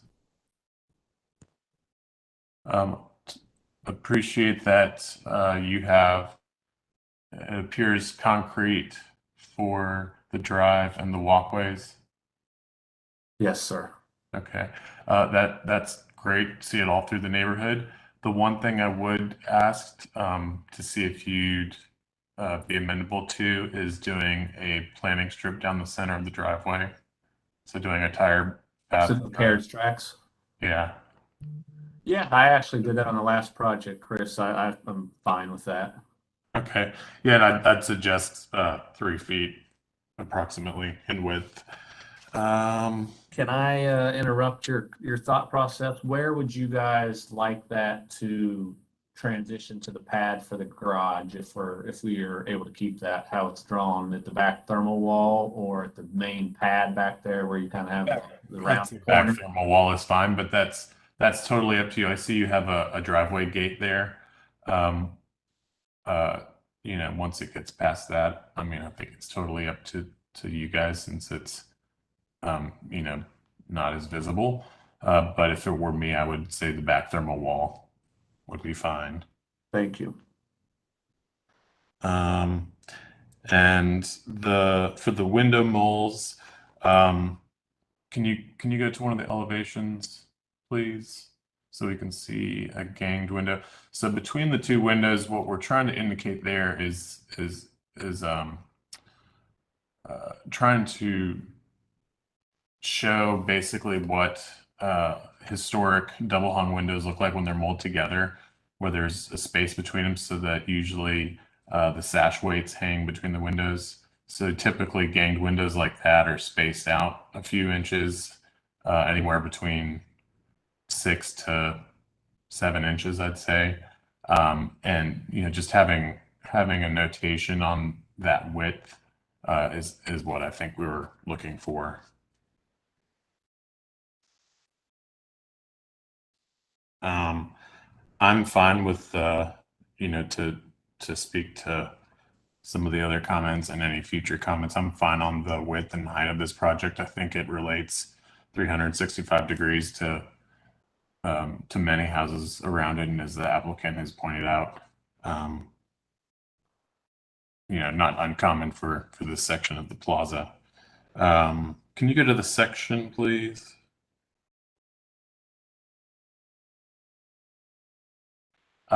Just a drawing consistency thing, but it looks like the chimney from this drawing was removed completely. I mean, I don't think it's an issue. It's shown anywhere else, but your intent is to have a chimney come through the roof, correct?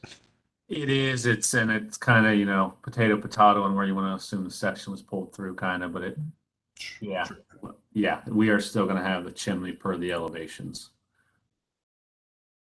And for the record, I mean, from my standpoint, either brick option is fine. Thanks for providing those. And I think that is all I had. Thank you, Commissioner Barth. All right. Additional questions or comments for Tim? Some guidance even? Would I be able to ask Chris a question on the mullion conversation? Oh, please, yes. Duly noted 6-7 inches, Chris, which I can move all this stuff out to. I'm slightly going to push back just because it requires engaging my architect again. There was comment about just doing 3 stud packs between there, which only nets you 5. Is that not something that we can look at, since it's how I set it up off of previous conversations from the meetings, I guess? And then a follow-up to that is the intent for the casing really just to be a tad bit smaller than those mullions, or not to be the same size, I guess.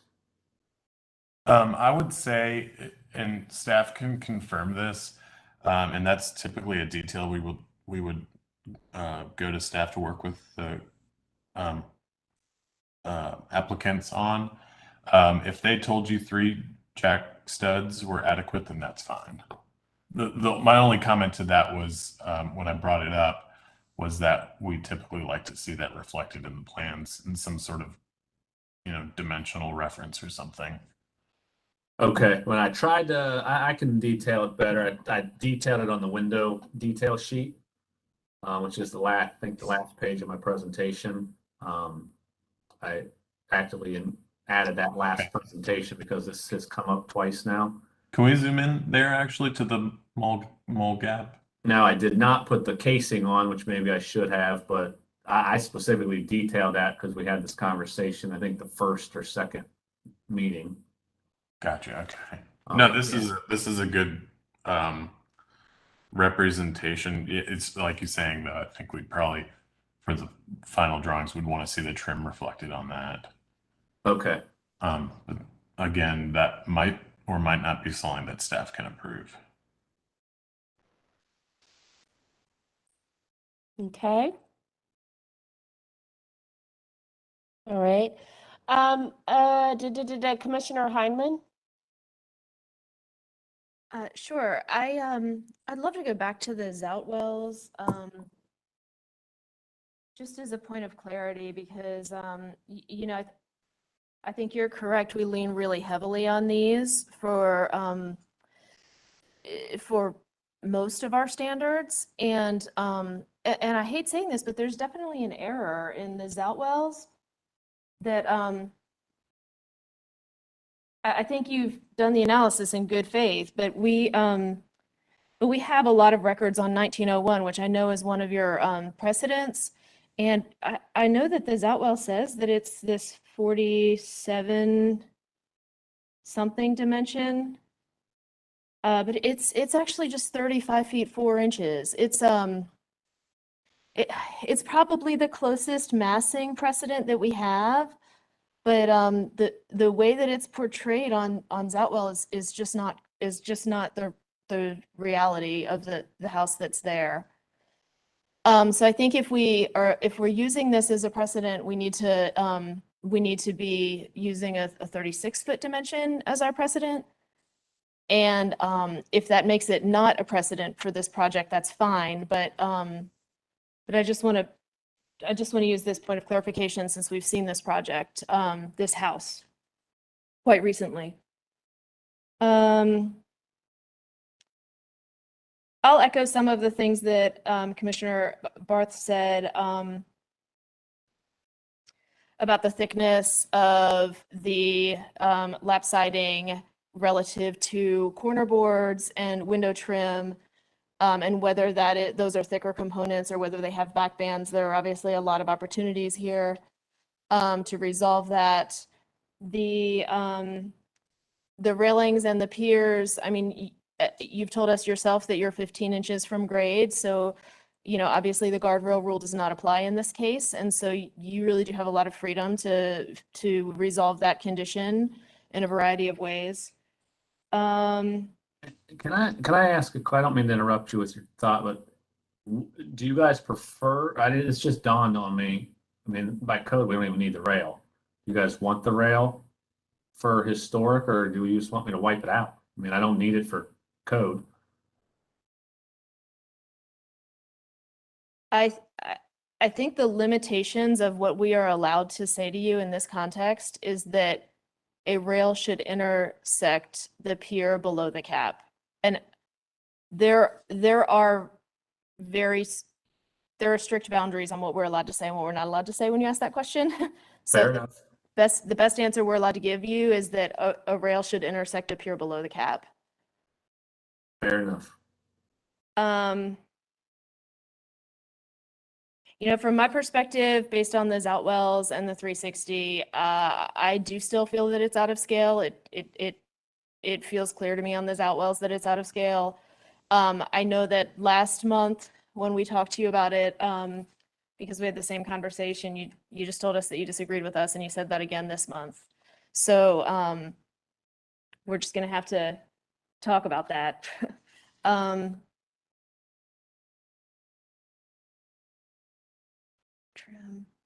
I would say along the lines of the conversation about the lap siding, corner boards, window trim, potential back bands, is we'll have to know what the cap condition is at the windows, because if we've got a double lap condition at the windows and a 1x window trim, the lap would be far proud of the window trim in that condition.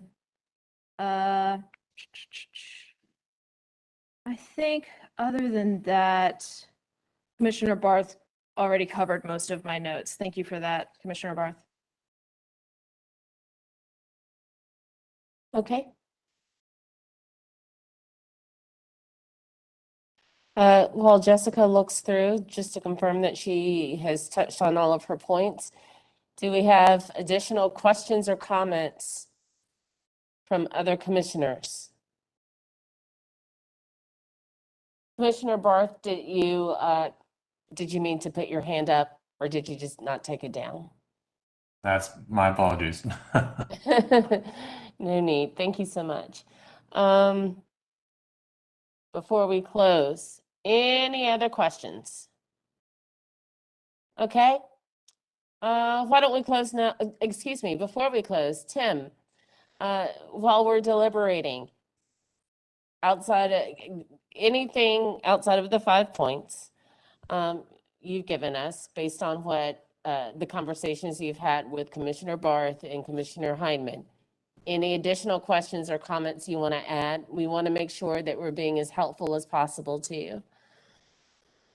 Yeah, I guess generally speaking, if there's other notations other than what's been captured on the previous meeting notes on things that are of concern, I'd ask that they be brought to light so I can address them and not have something new creep up. But I feel like I'm on the right path with where everybody's looking for the architectural stuff to go.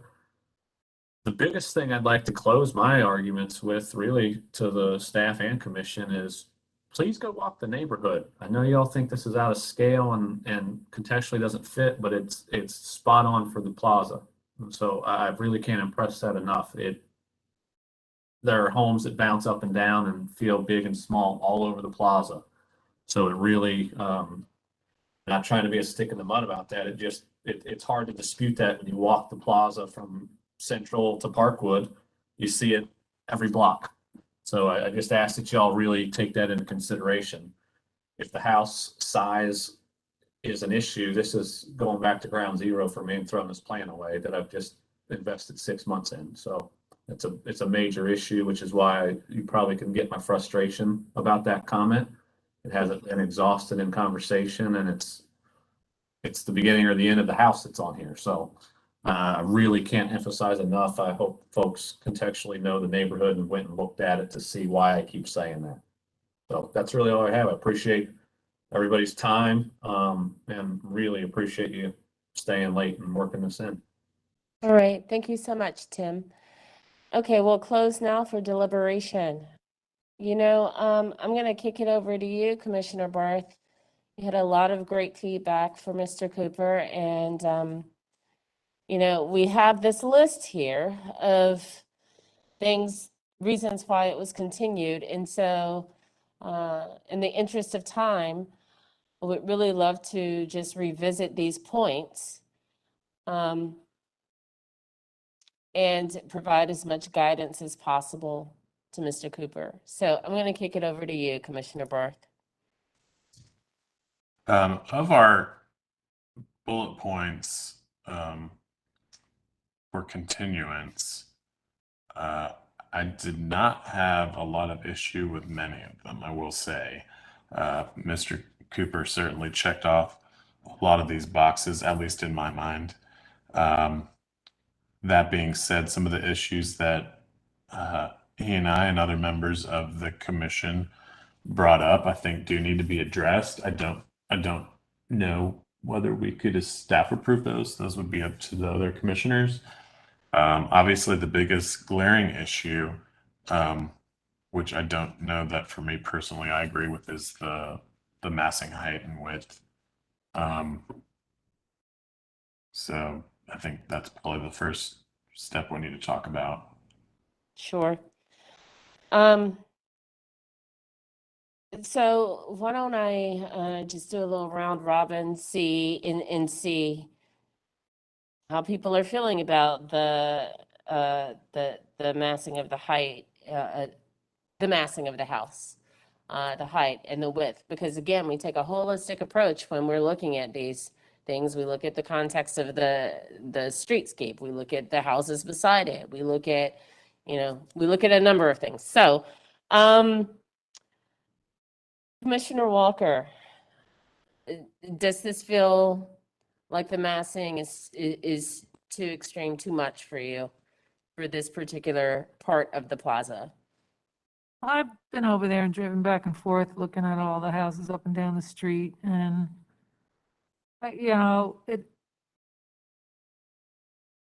it stands out among the houses that are its immediate left and right, but not so much given the scope of that whole street. So that being said, the requirement in our guidelines for the 360-degree view of houses is hard for me to determine at what point you stop looking, how far down you stop looking.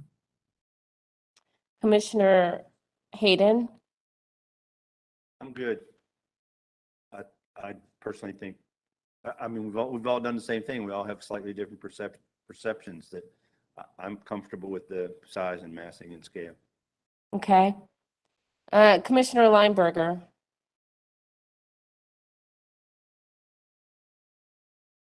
I think that I understand the point and the viewpoint of the street as a whole.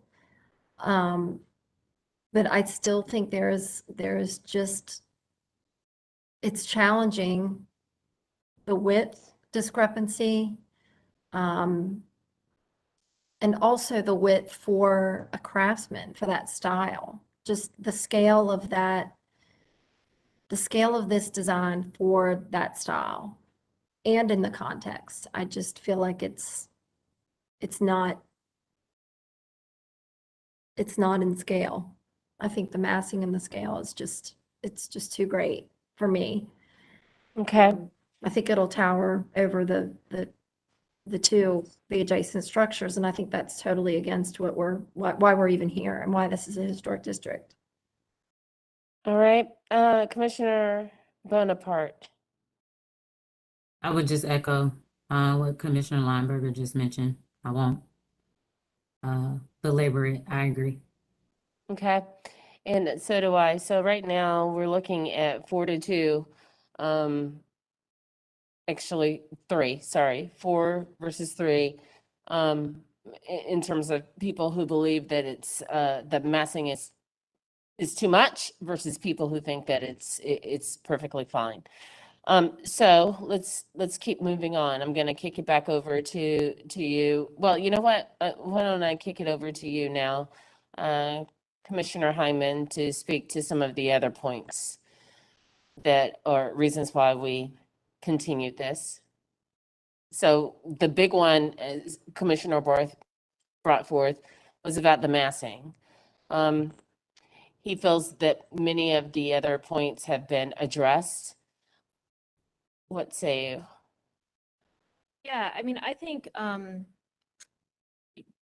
been working professionally in Plaza Midwood and on the plaza for almost 20 years, so I'm not unfamiliar with this area, and I know that Commissioner Barth is not either. I am not overly concerned about the height because the roof is receding away from the streetscape. And because I think that the nature of the plaza is that it can support a slightly larger grain of development. And so I think that the height doesn't bother me. I will say, you know, a standard craftsman home in these historic districts on the 50-foot infill lots, it's typically 30 or 32 feet, right? And the plaza can support larger than that. It certainly can. But the one that's catty corner to this, that is sort of the closest, you know, clean geometry mass with one large all-encompassing roof, the way this one has, is 36 feet. So we really are talking about, you know, 47 feet versus 36 feet. And that's 20% larger. That's not a small amount larger. And so I think I absolutely agree that the plaza can support larger development and that these development on the plaza has to anchor those lots in a different way. But I think we are talking about a massing of a house that is typically, you know, close to 20% smaller than this. Okay.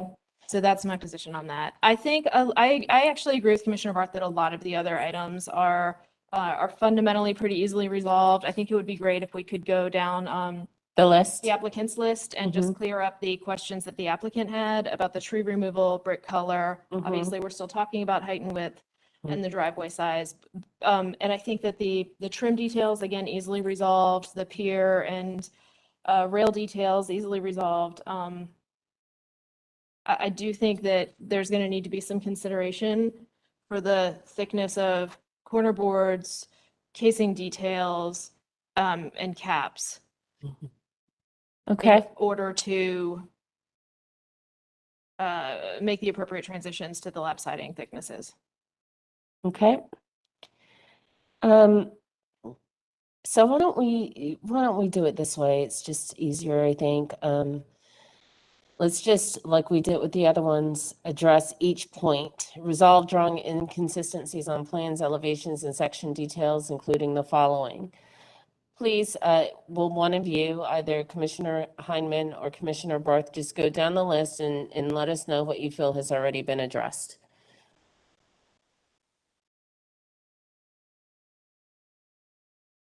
So I'll be happy to take a stab at this and then let Commissioner Barth also take a stab at it.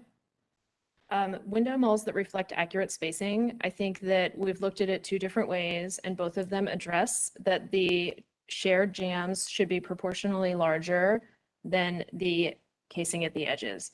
I feel like the applicant has been really clear that they understand that there's multiple strategies for resolving that, but the applicant has been clear that they understand that. The applicant's been super clear about it being a wood lap siding with a shadow line thickness of between 3/4 of an inch and 7/8 of an inch. The brick is shown at the foundations. The brackets, back and look. The bird's mouth detail.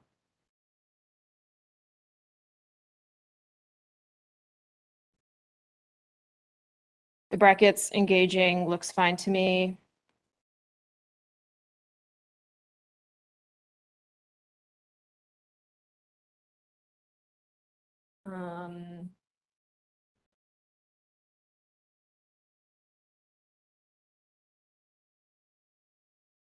Don't have a detail on the rafter tails, but they feel appropriately drawn in the elevations to me. But we'll want those details included, yes.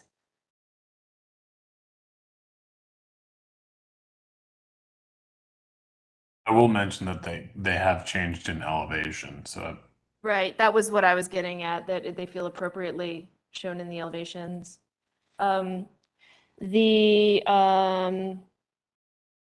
The context map still has the elevation in mirrored image and it needs to be flipped. I believe the supplement had the corrected. Oh, you are correct. Thank you, Commissioner Barth. Sheet A400, the chimney's been taken out. I'm fine with that.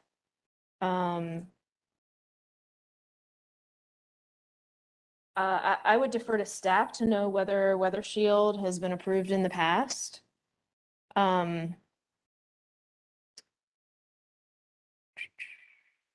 We've got the siding resolved.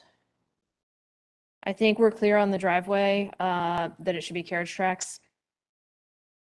I believe in the past that the typical approval has been like 3, 3, and 3, 3 feet of concrete, 3 feet spacing and 3 feet of concrete. It's stated in here somewhere, I think. Yeah.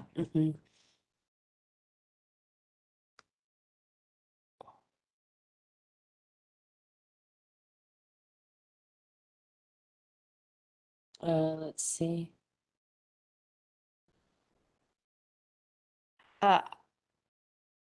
I didn't write the motion last time. I did not have a strong opinion about the tub windows, so I will defer that to someone else. The Zatwell survey is pretty clear on the finished floor elevations, and from this exhibit appears fine.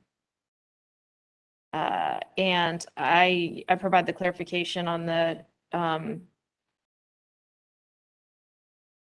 context width for 1901.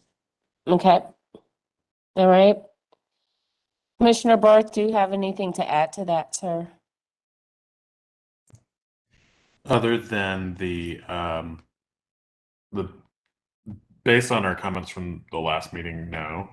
But other than the comments that we've just had in the presentation with regard to like railing height, pier height, and railing relationship, the window trim thicknesses, I think that's all. Yeah, that's Okay. Jessica covered it pretty well. So we are going to, well, before I move to that point, do we have anything that has not already been said that Commissioner Lineberger, Commissioner Bonaparte, Commissioner Walker, Commissioner Hayden, would you all would like to include? Any points that have been missed? Okay, Commissioner Am I allowed to Hayden. speak again? I'm sorry? Am I allowed to speak again? It's closed right now, Tim.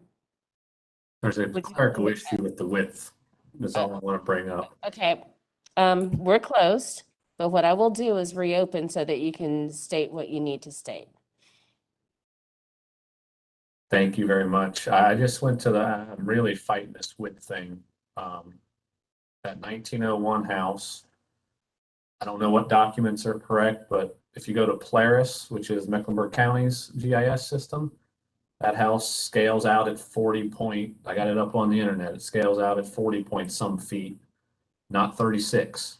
And certainly not 48 per the Zatweiler, but there's 3 different dimensions in the government's database. And it's just, you know, since it's the closest project, that's a little detrimental to me that there seems to be 3 different data points. And to my detriment, you're hanging your hat on the smallest one. I just wanted to bring that up. That's another data point that Mecklenburg County has that doesn't agree with the 36 feet either. Thank you. Okay, so Thanks, just Tim. for clarity, you don't have to use that as a precedent if you don't want to use it as a precedent, but there are construction documents on record with Mecklenburg County for that house that are 35 feet, 4 inches. We're calling it 36 as a round number. And if it's something that you feel does not support your case, you don't have to use it as a precedent. Well, I wouldn't have obviously used it if the Zutweiler that I was using was correct. So, I mean, there's 3 other houses I've used that show that they're just not across the street from this thing. So, I certainly wouldn't have used it if the data I had to work with was correct. It's a baseline for what I'm working for to get this thing approved. So, I mean, I could post back, how do we know that the record documents on record are correct? I mean, there's 3 different, at any rate, I just wanted to bring that up, that there's another dimension out there in Mecklenburg County's database that doesn't agree with the 2 that we've been talking about. All right, that's fine. We'll stick Thank with your references to 1830 and 1700. Okay. All right, we will reclose. All right, so there are a number of items that have been addressed. Many items have been addressed, but quite frankly, the fly in the ointment is the perceived massing. The not perceived is the massing of this particular project, which of course would have a domino effect and affect, you know, some of the other details that we're talking about. So I think a top-down approach is big picture all the way down to the details. So at this point, we are leaning, quite frankly, on our architects here, Commissioner Heineman and Commissioner Barth. And please correct me if I'm wrong, but there seems to be, I don't know if we're on the same page in terms of our thoughts on the massing.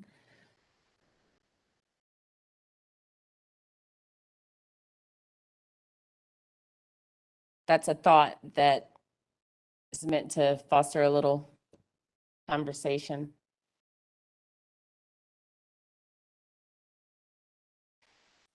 So going around, we have 1, 2, 3, 4, 5, 6, 7 of us left. 4 of us believe that the massing is a problem. 3 of us don't. So because it is 8:37 and because we really need to get to answers, we can't sit here in silence until 9 o'clock. I'm going to ask someone to start working on a motion, please, so that we can at least get something out there on the table and we can discuss it further once it's out there. I mean, I'd be happy to float a motion. I think the most contentious thing is this massing deal, which I think we all know which side I'm on. So, I mean, do I dare float a motion and see how it rolls? Oh, you dare. All right, I would like to make a motion to approve this application, requesting that the applicant work with staff on the following issues: trim, thickness, and details around windows, corner boards, and doors.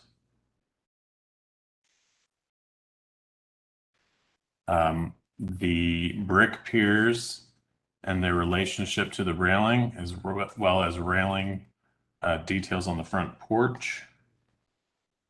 requesting that the applicant modify the driveway to a 333 configuration with carriage strips.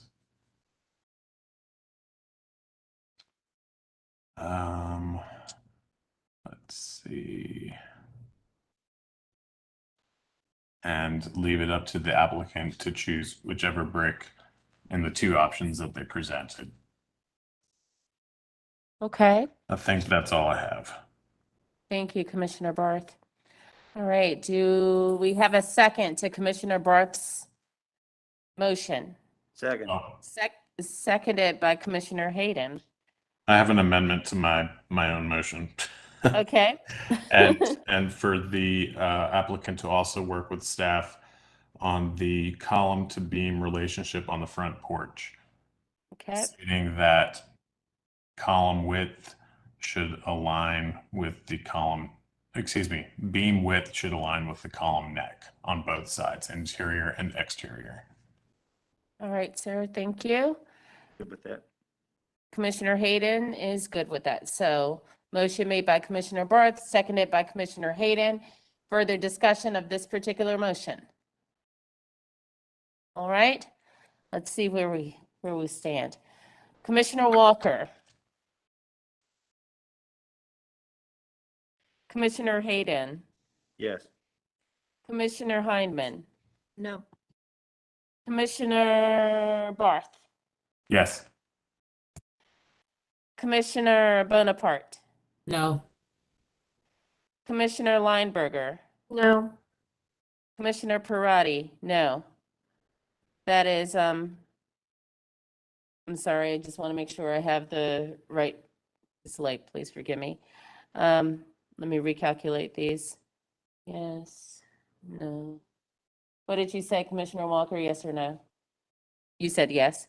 All right, Commissioner Bonaparte said no, Commissioner Barth said yes, Commissioner Lineberger said no, and Commissioner Parati said no. So 7 of us, it's 4-3. So we need a new motion.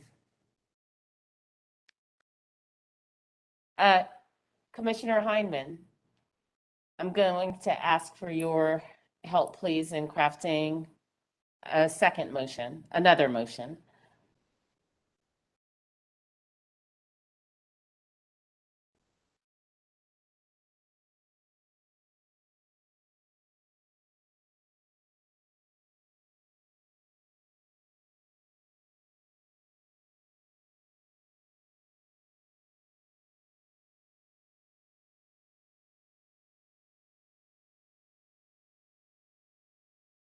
So here we are.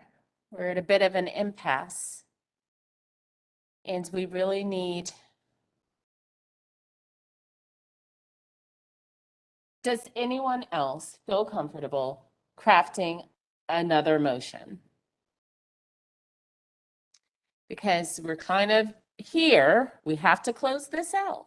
Could that motion pick up on all that Chris had stated, except for the preliminary portion of it? Well, quite frankly, I can't do a motion, but I think the sticking point has been the massing. And so instead of approving it, if we could potentially continue it for a restudy of the massing, But that keeping all the of other. those conditions that he attended to could stick with this motion.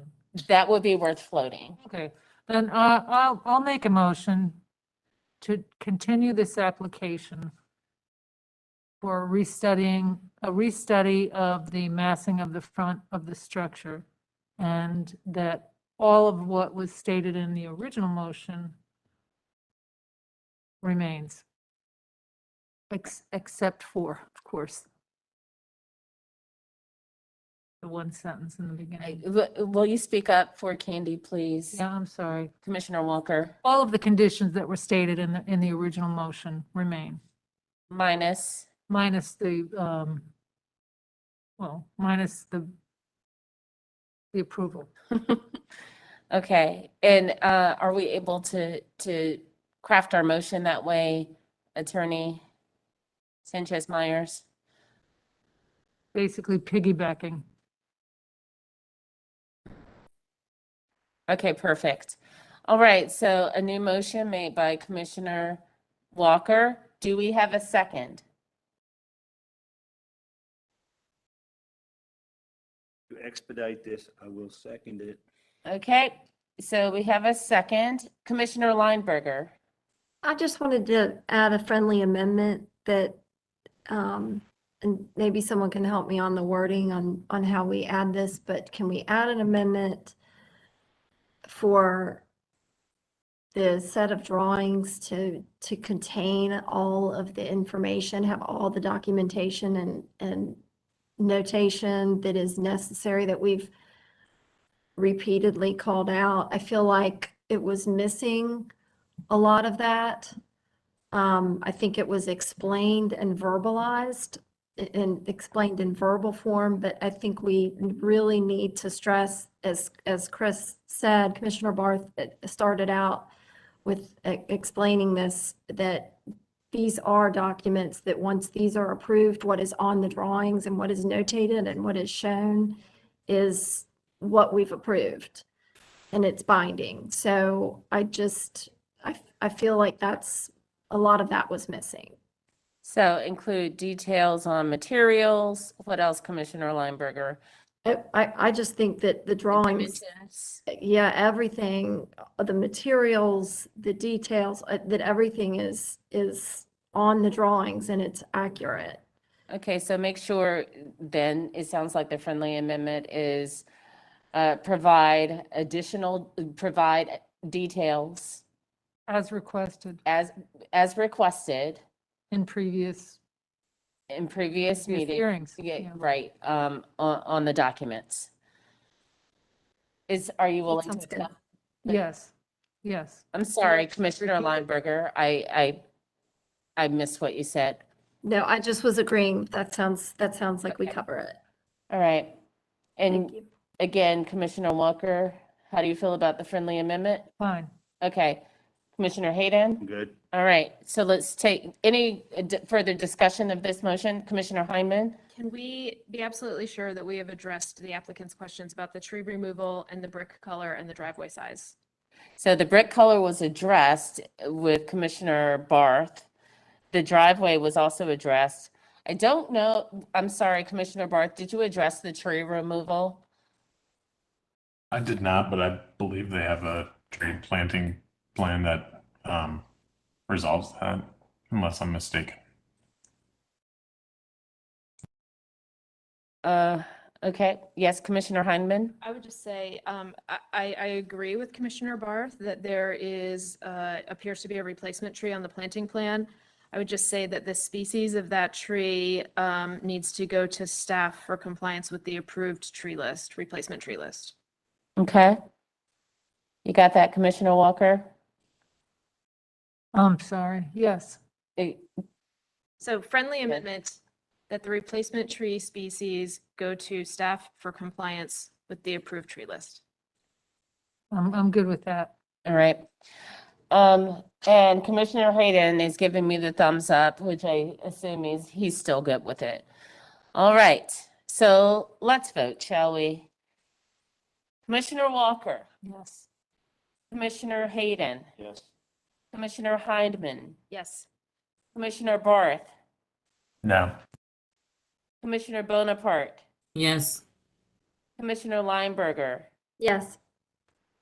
Commissioner Parati, yes. Motion passes 6-1. Tim, if you have questions, please reach out to staff. I understand that you're frustrated, and we don't want you to be frustrated. We want you to make sure that you get the help that you need. This is our third meeting, so please lean on staff. All right, so this, Christy, do we want to vote on minutes? I don't know who was supposed to read the minutes. I hope it wasn't me.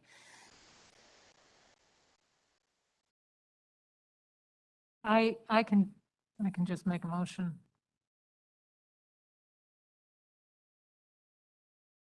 if you guys are ready to vote on minutes, it seems like Commissioner Walker states that she might be. Okay, we're more then than let's happy do to that. entertain that. Okay, Commissioner Walker. Okay, with the exception of the following, and that being the, on page 21 of the November minutes, I was not present, but it appears that I voted. So I would make that correction. I've been known to do that before. But other than that, I would say that November minutes are good to go. All right. So motion made to, Approve the November minutes. do we have a second? Second in Commissioner Hayden. All right, any discussion of the motion? All right, let's vote. Commissioner Walker, Commissioner Hayden, Yes. Commissioner Heineman, Commissioner Barth, Yes. Commissioner Bonaparte, Yes. Commissioner Lineberger, Yes. Commissioner Parati, yes. Motion to approve the minutes for November passes 7-0. All right, so we have reached the end of the agenda. If there is no further business to discuss, is there further business to discuss? All right, then if no, the meeting is adjourned at 8:50 p.m. Thank you all so much for staying. You were troopers. I want to send a special shout out, quite frankly, to Commissioner Barth and Commissioner Heineman, who really helped us get through that last meeting, last case. And thanks to you, Commissioner Walker, for coming through with the motion. All right, have a great holiday. Thanks. Take care, Thanks, everybody. guys. Bye-bye. I